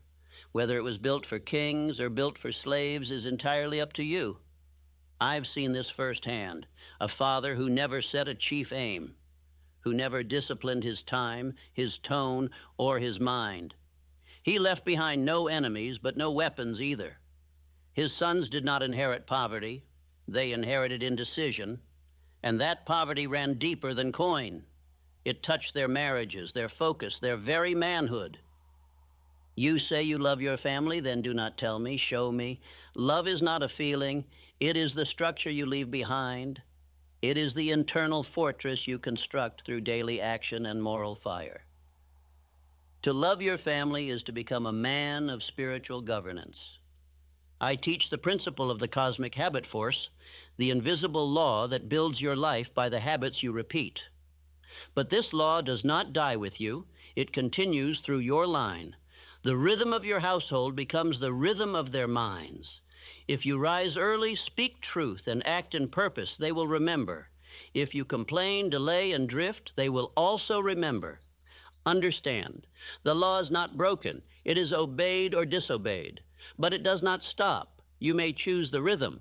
But once chosen, it repeats, unless you interrupt it. If you were born into fear, you must birth faith. If you were raised in drift, you must raise vision. If your father lived without aim, you must live with one so clear, so fiery, so definite, that it erases the curse from the bloodline forward. What is your definite chief aim? Is it written? Is it repeated daily? Is it spoken aloud as if it were law? For if it is not, then you are leading a family without a compass. And when the storm hits, they will be tossed not because of evil, but because of your silence. You may think your life is your own, but every child in your home is borrowing your belief system. They are living in the temple or ruin you are building. There is no neutral. There is only inheritance. There is only rhythm. There is only repetition. And it begins now. Let the words be etched into your soul. I am the guardian of my family's destiny. I will not betray them through weakness. I rise today so my children shall not fall tomorrow. I think in legacy. I build in purpose. I move in fire. You must live not for comfort, but for continuity. You must measure your actions not by their ease, but by their echo. The man who skips his discipline is robbing his future children. The man who resists sacrifice is handing his line over to slavery. Let every act become sacred. Let every repetition become structure. Let every sacrifice become a stone in the fortress you build for those who come next. And if you do this, if you rise today and tomorrow and the day after, your children will not rise in fear. They will rise in strength, not because the world changed, but because you did. Write this above your door, above your mirror, on your wall. If I do not rise with courage, my children will rise with chains. You are the hinge, the wall, the shield. Be the man your bloodline needed. Be the man history shall remember. Let us move forward, into the next law, into the next pillar, for the weight of legacy does not crush the faithful. It awakens the obedient. You must give up something. That is the law. You cannot rise while clinging to ease. You cannot serve your bloodline while serving your pleasures. Every man who built a legacy sacrificed more than sleep. He sacrificed comfort, entertainment, distraction, and he did it with joy. The poor man asks, how can I enjoy my day? The great man asks, how can I secure their future? One lives for the moment, the other lives for generations, and wealth, true wealth, only answers the latter. Sacrifice is not suffering. It is sacred trade. You give what is temporary. You gain what is eternal. You must learn this now. No man ever inherited power without first sacrificing pleasure. The man who cannot say no to himself will never command the respect of others. If you cannot govern your hand, your mouth, your thoughts, how can you expect to govern wealth, vision, or a family? Every fortune was built on hidden altars, not of stone, but of structure. Edison sacrificed time with friends to live in his laboratory. Carnegie gave up the easy wage to build a harder future. Ford gave up popularity to follow definiteness. Behind every mansion was a man who died to mediocrity. Sacrifice is not optional. It is law. And if you disobey the law, it enforces itself through failure, confusion, and regret. You are not avoiding sacrifice when you choose laziness. You are only transferring it to your wife, your children, your future. If you do not carry the burden now, they will later. You say you are tired. Your grandfather worked until his hands bled. You say you are overwhelmed. Your great-grandmother buried 2 children and still fed the rest. Your bloodline was not built for weakness. It was built to overcome. And that spirit is in you if you stop feeding the excuses. When you sleep in, you teach delay. When you break your word, you teach doubt. When you waste time, you teach neglect. These are not mistakes, they are seeds. And what you sow, they will harvest. Unless you choose to pay the price now, to lay down vanity and take up vision. Every evening you indulge in mindless entertainment is a contract with generational drift. Every dollar wasted on temporary satisfaction is an inheritance stolen. Your habits are not private. They are spiritual contracts with the future. You are always teaching, even in secret. Let this truth ring in your ears. I will give up what is easy so they may live free. The food you avoid today gives them health. The discipline you keep today gives them structure. The dream you protect today gives them permission to dream bigger tomorrow. Purpose must override preference. This is not your era of ease. It is your hour of obedience. Greatness is not built on feeling motivated. It is built on burning desire forged in decision. When you wake tired and act anyway, you build legacy. When you resist comfort and persist, you build structure. The average man trades purpose for pleasure and then complains that his children inherit pain. You must be different. You must trade the moment for the future. You must choose pain with meaning over pleasure with regret. That is what leaders do. That is what bloodline builders do. Sacrifice is not suffering. It is stewardship. It is the recognition that you are not living for applause, but for alignment. That you are not here to collect feelings, but to construct a fortress that will house your family's name long after your body returns to dust. Ask yourself now, what have I truly sacrificed? What do I still cling to? Are you willing to trade your vices for vision, your excuses for execution, your comfort for command? These questions define whether your children inherit excuses or dominion. When others sleep, rise. When others drift, decide. When others quit, persist. Not for pride, but for legacy. Let the cry of your bloodline ring in your ears. Do not let us fall. And let your answer be action. Let your answer be fire. Let your answer be discipline. Say it aloud and burn it into your soul. I am the sacrifice. I am the price. I give my ease so they may walk in strength. I do not serve comfort. I serve vision. I do not worship rest. I worship responsibility. You were not born to impress your peers. You were born to impact your descendants. And every act of discipline you keep, every temptation you reject, is a spiritual deposit into their future. Sacrifice is your savings account for legacy. Let your balance grow. Imagine your grandson saying, "Because of him, I know who I am." Or your daughter saying, "Because he worked, I can dream." That is worth every night of broken comfort. That is worth every hour of disciplined labor. That is what turns ordinary men into eternal founders. You must become the man who says, I will not eat until my children are fed. I will not rest until my vision is born. I will not entertain until my purpose is executed. You are the hinge. You are the line. If you break, the chain continues. If you burn, the chain ends. Sacrifice is the fire that purifies your line. Burn away the fear. Burn away the delay. Burn away the ego that says, this is unfair. It is not unfair. It is sacred. Do not confuse sacrifice with loss. You are not losing anything permanent. You are trading temporary pleasures for permanent freedom. You are exchanging fleshly ease for spiritual dominion. And one day, your descendants will rise and call your name with honor. Let the final word of this part ring in your ears like a command from heaven itself. Sacrifice now, or your family will sacrifice later. Choose. You are thinking too small and too fast. Your thoughts flicker like matches instead of burning like eternal torches. You think in days and wonder why nothing lasts. You think in feelings and wonder why your children suffer. You must stretch your vision across generations. The man who thinks about Friday's pleasure cannot see the chains of his bloodline.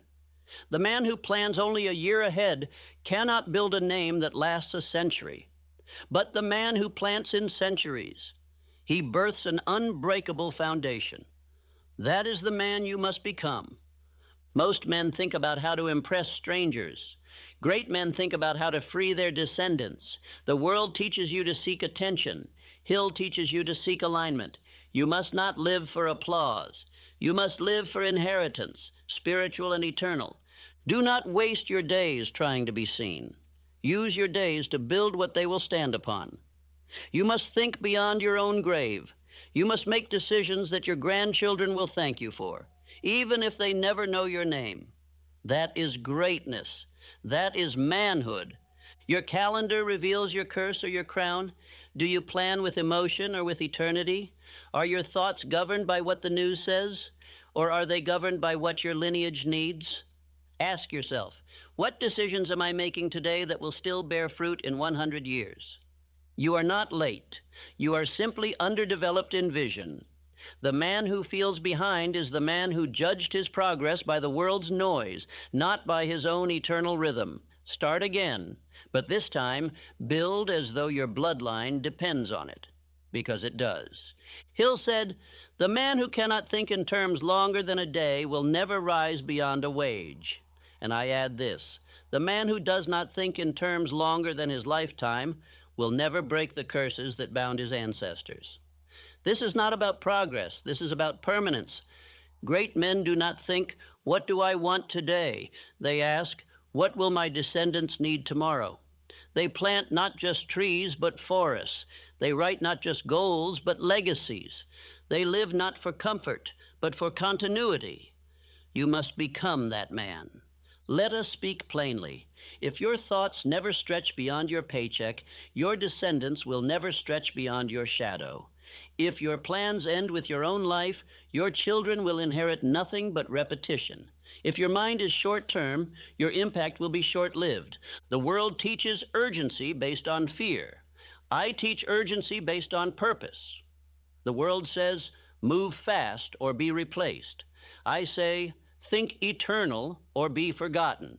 There is no freedom in speed. There is only freedom in direction, and your direction must be centuries, not seconds. Let us now redefine wealth. True wealth is not what you spend. It is what survives you. It is not what fills your home. It is what outlives your name. And to build that kind of wealth, you must think in decades and act in discipline. You must leave behind a blueprint of belief. Rockefeller taught his children stewardship. Ford taught structure. Carnegie taught service, not just by words, but by systems. Their thoughts were organized, their aims were definite, and their calendars were altars where legacy was structured hour by hour. When you think in centuries, you will no longer be seduced by trivial offenses. You will not argue with fools. You will not waste days scrolling through meaningless noise, because your eyes are set on something sacred. You are not building popularity. You are building permanence. Think about your current problems. Do they matter in 20 years? If not, they are distractions. Do your current decisions benefit your future grandchildren? If not, they are drift. Begin filtering your entire life through this question. Will this bless my bloodline? It is time to introduce the concept of generational wealth thinking. This is not about stocks and gold. This is about philosophies passed down like sacred heirlooms. Teach your children principles. Show them systems. Give them more than instructions. Give them identity. When you invest, ask, will this teach them discipline? When you speak, ask, will this echo in their character? When you suffer, ask, will this produce endurance they can inherit? You are not living for self. You are living as the cornerstone of an unseen future. Begin writing your legacy ledger. What truths will you embed in them through daily repetition? What values will govern them when you are gone? What systems will sustain them when your hands can no longer hold theirs? Write it, repeat it, live it every single day. Do not just build businesses, build blueprints. Do not just build savings, build souls. Do not just pass down land, pass down law, the laws of focus, discipline, persistence, faith, and definiteness. These are the assets that can never be stolen, taxed, or lost. It is not too late. You can still become the man who transforms his family name from a burden into a banner. But you must stop thinking like a slave to your circumstances. You must start thinking like a founder of a dynasty. The mindset shift must be total. Affirmations to write, speak, and repeat with decision. I do not think in minutes. I build in centuries. My thoughts are not for pleasure. They are for inheritance. I plant oak trees, not weeds. My vision is eternal. When you speak, speak in echoes. When you move, move with memory in mind. When you rise, rise for more than today. Rise for the 1,000 tomorrows that carry your name. This is not motivation. This is succession. This is not inspiration. This is identity reconstruction. You are becoming the patriarch, the foundation, the beginning of a bloodline that will never beg again, and you do that by lengthening your thinking. You are now thinking like a king, not one who wears a crown, but one who builds a kingdom, not one who seeks pleasure, but one who structures peace for his descendants. And that kind of mind cannot be defeated. That kind of mind cannot drift. That kind of mind cannot be broken. Let the final declaration of this part enter your subconscious and become law. I think in centuries. I act in obedience. I build for those who are yet to be born. If you do not rise, they will repeat. If you do not build, they will beg. If you do not confront the curse, they will carry it. Weakness is not an accident. It is an inheritance. And if you do not end it with your life, it will continue in theirs. This is where it ends, with you. A fearful father raises a son who seeks safety. A lazy man raises a son who avoids pain. A drifting man raises a child who dreams but never decides. And none of this is spoken. It is passed through action, repetition, and tone. Weakness whispers louder than words. Let me say this without apology. If your bloodline is filled with poverty, fear, doubt, or failure, it is not your fault that it was handed to you, but it is your fault if you hand it to your children. Your excuses are not valid once you see the truth, and now you see it. The 6 ghosts of fear are not abstract. They are generational chains. The fear of poverty, criticism, ill health, loss of love, old age, and death are not only personal, they are inherited. Your children will fear what you fear unless you cast it out of your house by decision. Hill taught, faith is the antidote to fear. But I add this, action is the proof of that faith. You cannot say you believe in greatness while living like a slave to emotion. You cannot say you want to lead while cowering under comfort. Faith is not what you say. It is what you obey. Look at Abraham Lincoln. Born in a one-room log cabin, no formal education, no inheritance, no easy path. But he did not inherit weakness.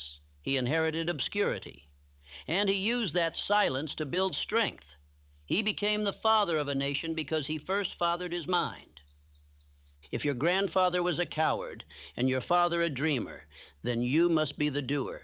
You must be the one who stops the bloodline from repeating its fear. You must be the one who says, "It ends with me. It does not pass me. It will not continue through me." Weak men explain. Strong men execute. Weak men cry about their fathers. Strong men become the fathers they wish they had. Weak men wait for the world to notice. Strong men create something the world cannot ignore. You must now choose. Will you be weak or will you become? We must introduce the breaker identity. This is the mindset of the man who shatters generational curses by force of will. He does not inherit identity. He builds it. He does not drift. He defines. He does not repeat. He rewrites. You must now become the breaker. The breaker does not ask for sympathy. He accepts the burden of transformation. He lives with a code. I will endure what my children must never face. And this is not said with pride, but with sacred duty. He understands. The man who breaks the chain must bear the weight of it. Ask yourself, what behaviors do I carry that would destroy my son? Answer it. Write it down. Now commit. Those behaviors die with you. They will not pass. They will not cross into the next life. You are the line. You are the wall. You are the sword. Let us be plain. If you cannot master your emotions, your children will be mastered by them. If you cannot endure discipline, your children will be ruled by chaos. If you cannot define your vision, your children will serve someone else's. You are their ceiling or their floor. To break the chain, you must first break your patterns.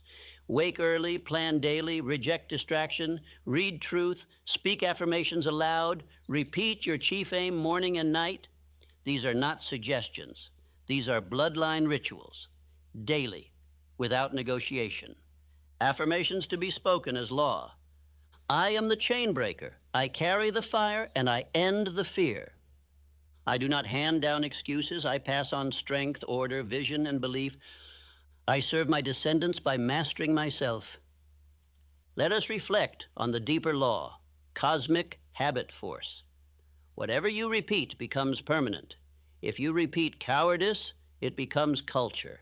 If you repeat faith, it becomes fortress.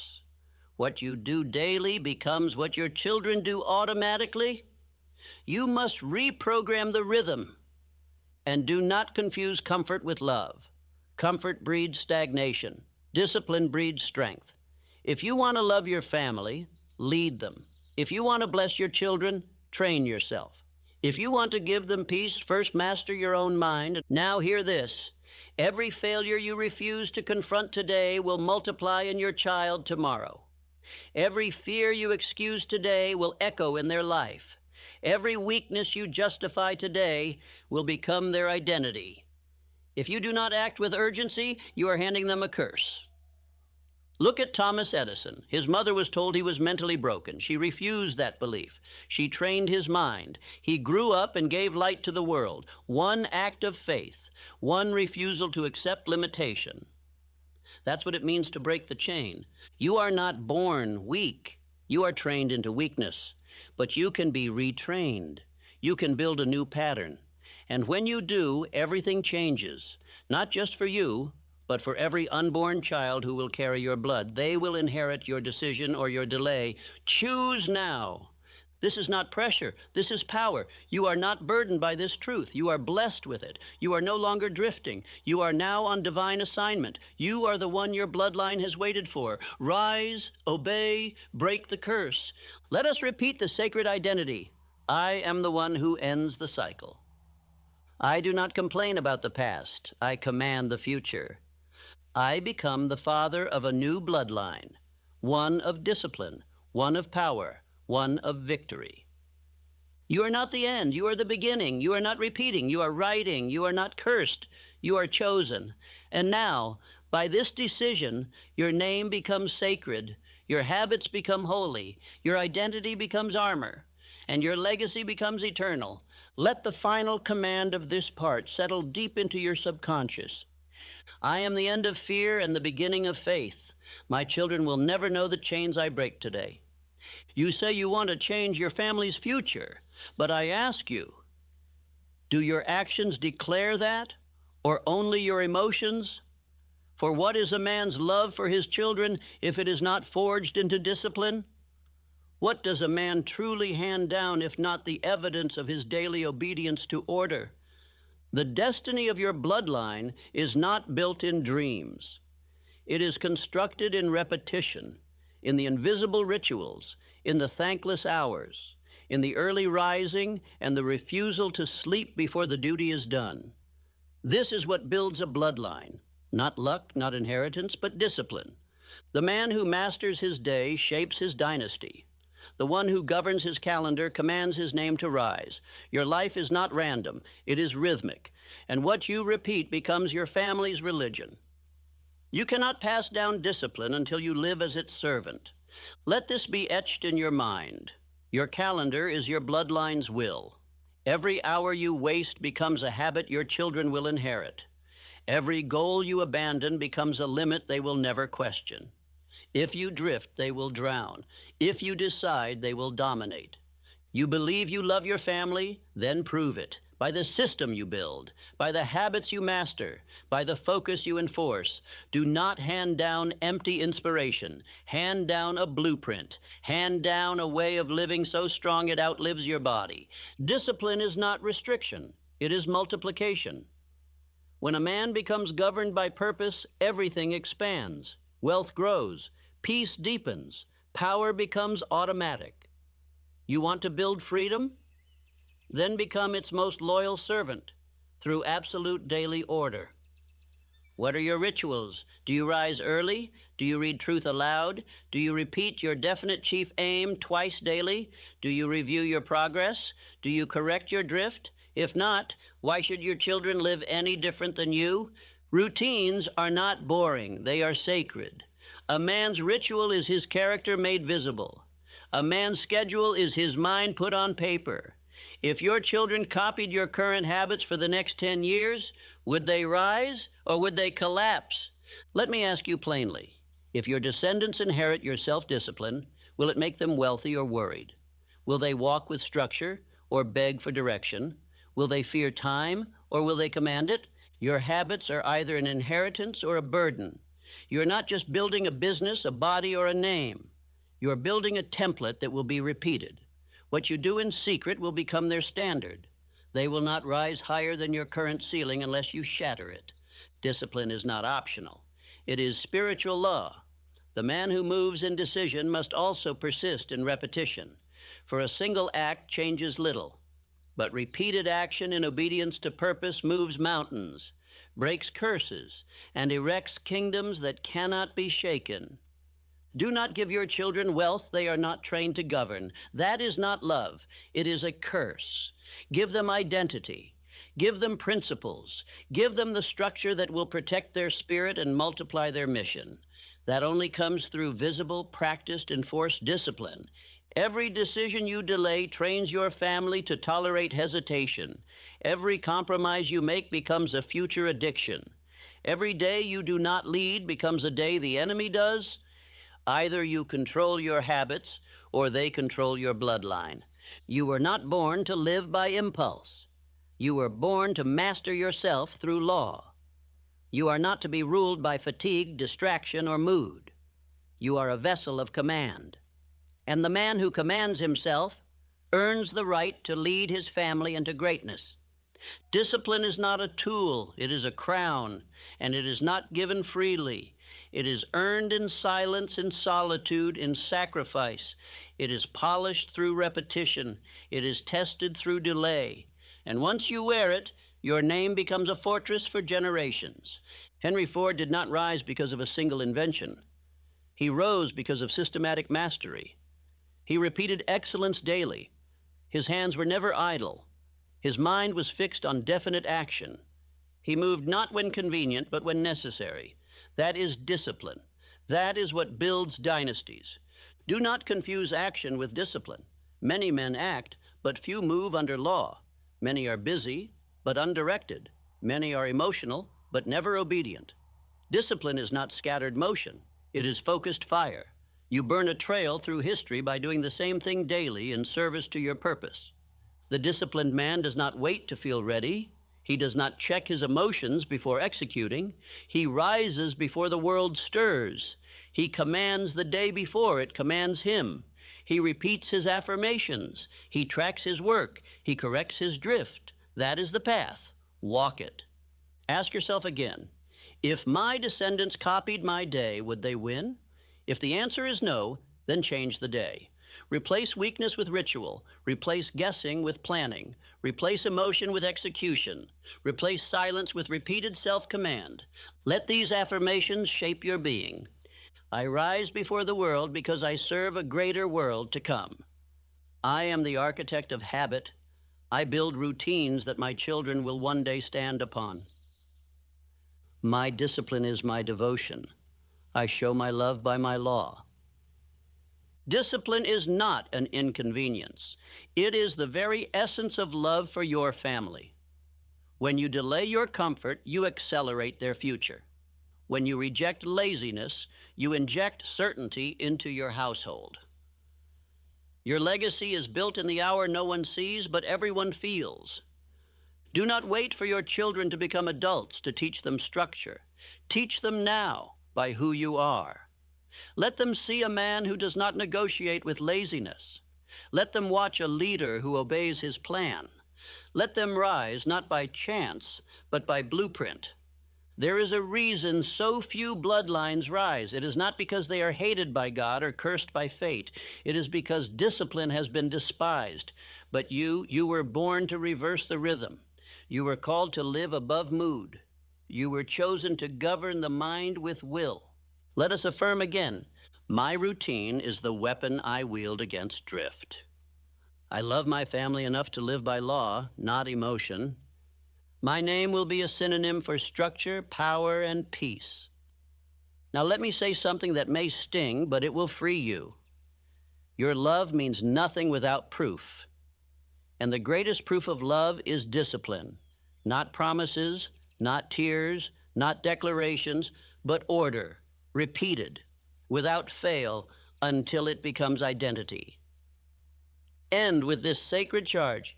You are not late. You are not lazy. You are simply untrained. But now, this day, you must train. You must build. You must wake before the sun and act before the world, because everything they inherit tomorrow depends on how you move today. And if you cannot remember what you did last Tuesday, they will forget your name next century. Build structure that speaks for you. Build habits that fight for them. Build a calendar that echoes long after your body turns to dust. Affirm again, I am the guardian of structure. I do not drift, I define. My children will walk in the discipline I live today. Your love must now become visible.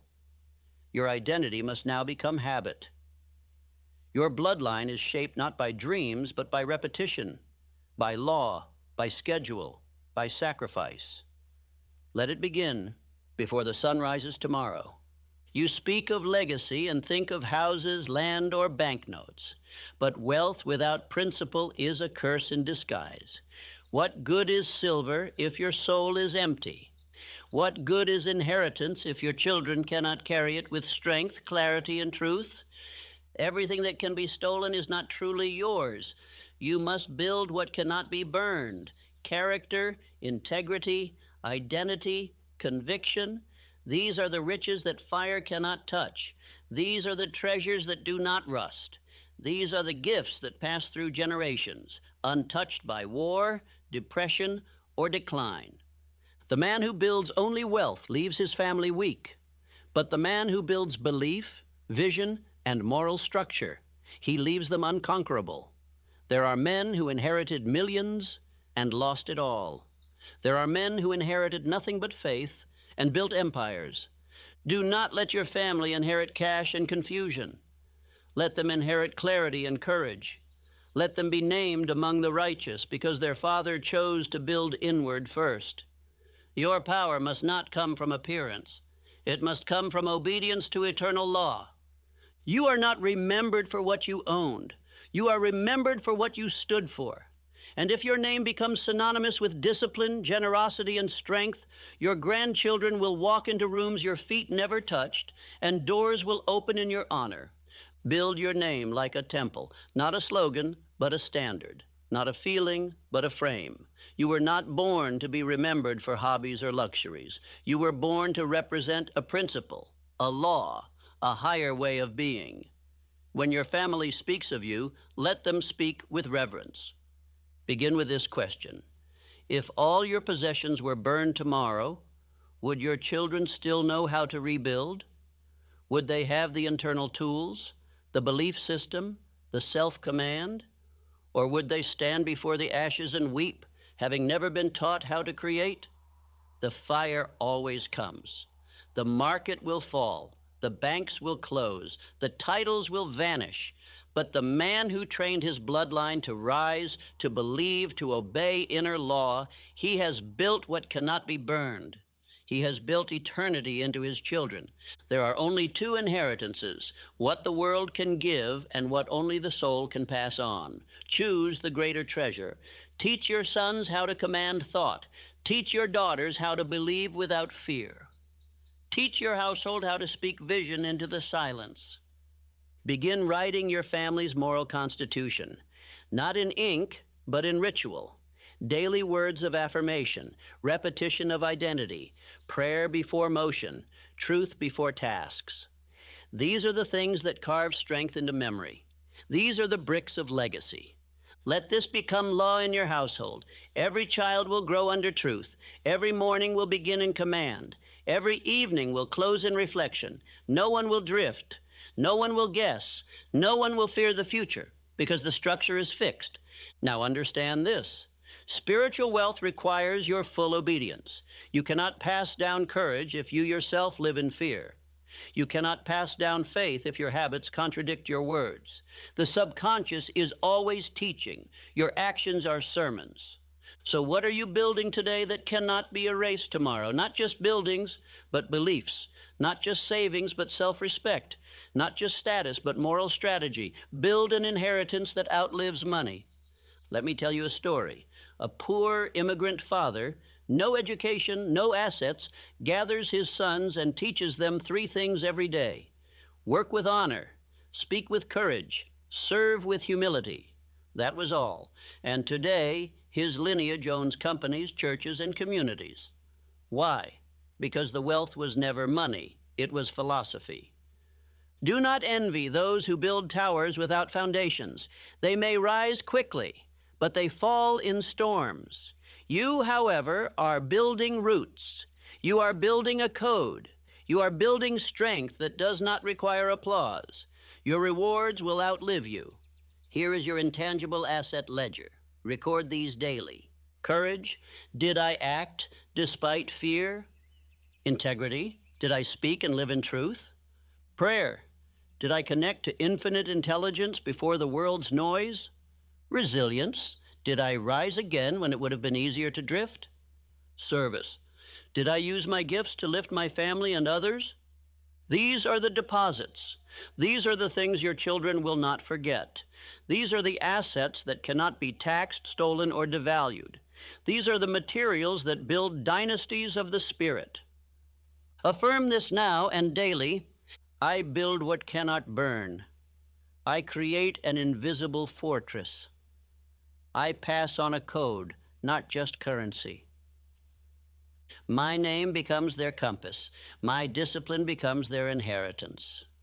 I rise in silence to shape a legacy that no fire can touch.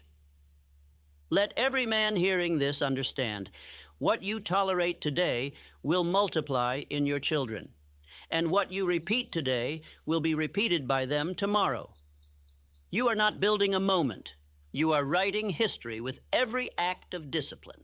You must become the patriarch of principle, the man who did not chase trends, the man who did not bend to fear, the man who built a house with unseen bricks, belief, law, structure, courage, and devotion. That house will never fall. Do not mistake this message for metaphor. This is practical legacy. This is structure as inheritance. This is character passed down through example. The new world belongs to those who build unshakable internal economies. So I ask you, have you built something that cannot be burned? If you lost it all, would your children be rich in soul? If the world closed its gates, would your bloodline be fortified in mind? Would they thank you, not just for what you gave, but for who you became? You still have time. Begin today. You were not born to parade your earnings. You were not placed on this earth to impress the crowd. You were summoned here to build freedom, for your name, for your house, and for the generations who will one day carry your blood. The man who earns for status loses both peace and purpose. But the man who earns with vision, he multiplies not only riches, but righteousness. If your motive is applause, you are already poor. But if your motive is freedom, infinite intelligence shall align the heavens to support your rise. Wealth is not evil, vanity is. Riches are not shameful, misuse is. When wealth is the servant of purpose, it becomes sacred. When it is the master of the soul, it becomes slavery in disguise. You were called not to serve money, but to command it for sacred mission. Let me say it plainly. Your family does not need your cars, your gold, or your shoes. Your family needs your freedom. Freedom to decide. Freedom to say no. Freedom to say yes without begging permission from banks or bosses. This is the real reason to get rich, so your soul cannot be owned. Do not measure a man by what he spends. Measure him by what he has secured for those who depend upon him. The man who saves, the man who multiplies, the man who builds with vision, he is the builder of empires. He is the quiet king. He is the one whose children will never beg. So I ask you now, if your children inherit your habits with money, will they be free or will they be bound? If they spend like you, save like you, invest like you, will they build or will they break? Your relationship with wealth is not private, it is generational. You must begin thinking like a king, not for pride, but for permanence. Kings build fortresses, they store grain, they train heirs, they write laws, they defend against drift. So must you. You are not just a man, you are the beginning of a dynasty. Let us look to a man who understood this, Andrew Carnegie. He gave away millions not to boast, but to build the minds of future generations. Libraries, schools, institutions. His wealth did not buy applause, it bought eternity. Why? Because he served purpose, not pride. If you earn for status, you will spend for approval, and you will lose it all. But if you earn for mission, you will preserve, multiply, and transform. Your bank account is a report card of your discipline, your vision, and your ability to withstand foolish temptations. Now ask yourself, what would my wealth serve today if it grew tenfold tomorrow? Would it buy more distractions, or would it fund freedom? Would it multiply waste, or multiply mission? The answer to that question determines if you are ready to receive more. Money multiplies the man. If the man is undisciplined, money magnifies his ruin. But if the man is governed by spiritual law, that wealth will become a weapon of legacy, a tool of transformation, and a shield for generations to come. We must reprogram the subconscious. No more associating wealth with pride. We must associate it with responsibility, with duty, with stewardship. Say this now. I do not earn to impress, I earn to secure. I do not seek applause, I seek dominion. I do not serve vanity, I serve vision. You are not meant to hide from wealth, nor are you meant to be owned by it. You are meant to master it through law, discipline, and clarity of aim. The poor man waits for wages. The rich man commands value through definiteness of service. Let me offer you practical command. Create a written savings plan. Begin investing with purpose. Teach your children about value, not spending. Associate money with mission, not indulgence.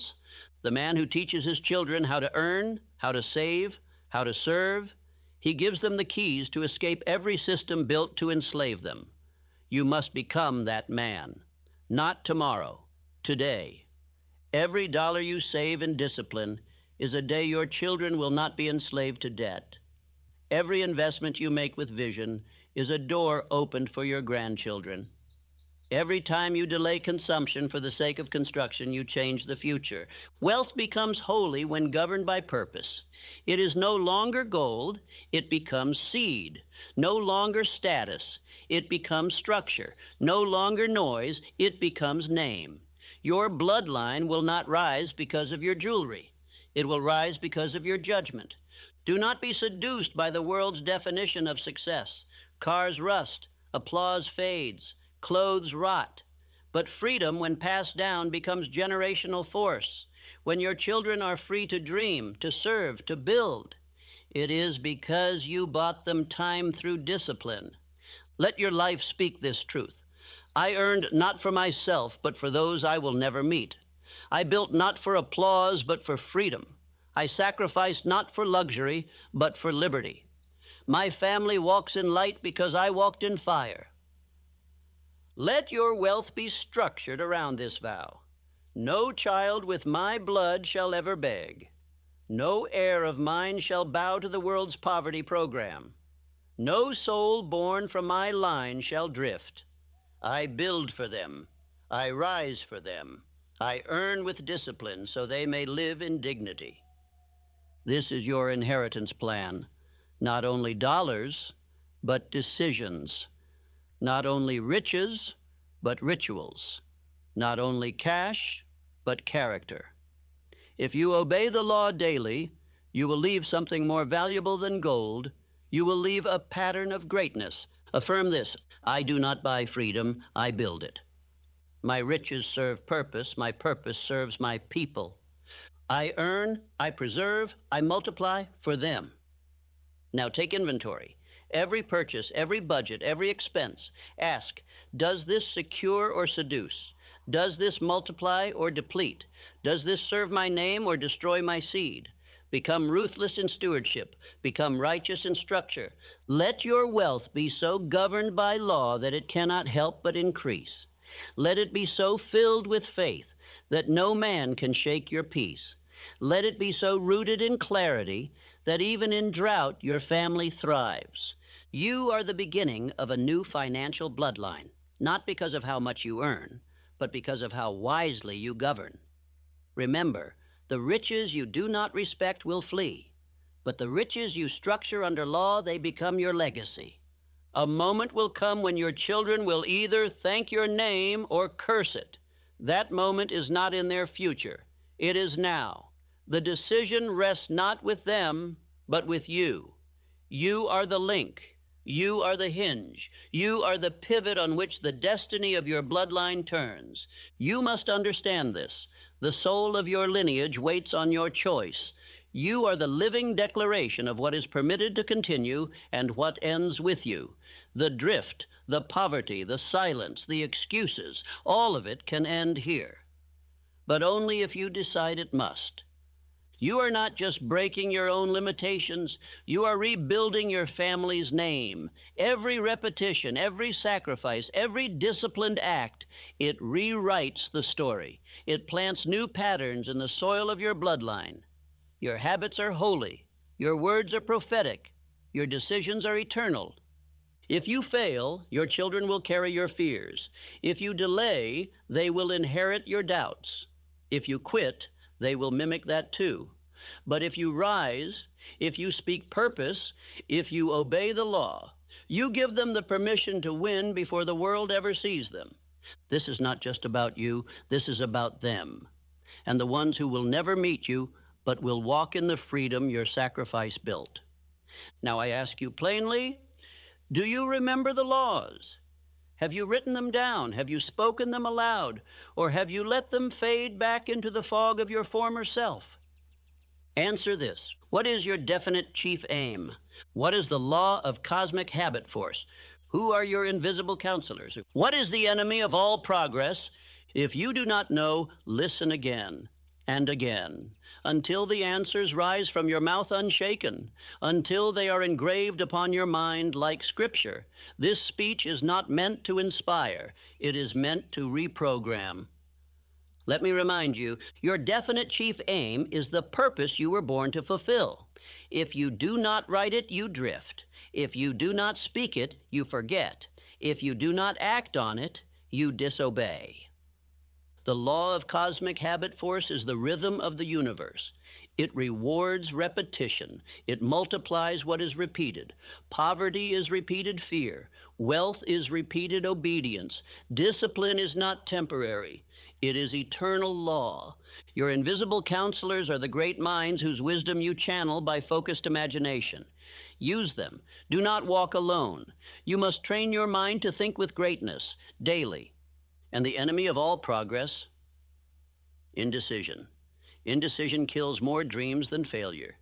It leaves a man stuck between thoughts, paralyzed by imaginary opinions, and bound by fear of movement.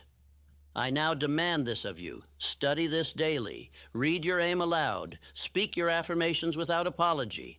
Act with purpose, and never allow one more generation to inherit your hesitation. Let me tell you of a boy. He grew up with nothing but a father's faith. He had no inheritance, no name, no mentor, but belief. But that boy became a leader of nations because one man, his father, chose to think differently, to live differently, and the son never forgot. You are that father, you are that mother, you are that link. Let your line begin again with strength. I do not say this to flatter you. I say this to commission you. You are the founder of a new dynasty. You are not a man of the past. You are not a woman of regret.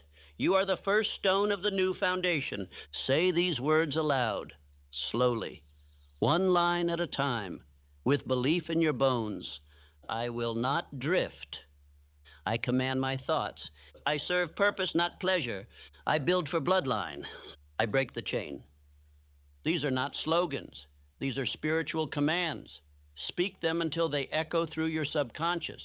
Repeat them until they override fear, delay, and distraction. Let them govern you. Let them discipline you. You will be remembered not for how you felt, but for what you built. Not for your comfort, but for your courage. Not for your ease, but for your example. Let your children say, he began it. She broke it, they rose, and we now walk free. Do not wait for approval. Do not wait for ease. Do not wait for more signs. You are the sign. You are the proof that a name can change, a destiny can be rewritten, and a future can be rebuilt from ashes into fortresses. You are not late. You are right on time for them. You are not small. You are their answer to prayers they haven't yet spoken. You are not unqualified. You are the one trained in fire to rise in power. And now I leave you with this command. Build, speak, decide, persist, protect, sacrifice, lead. This is your call. This is your commission. This is your moment. And from this moment forward, your children will not wonder what you believed. They will live inside your decision. Begin.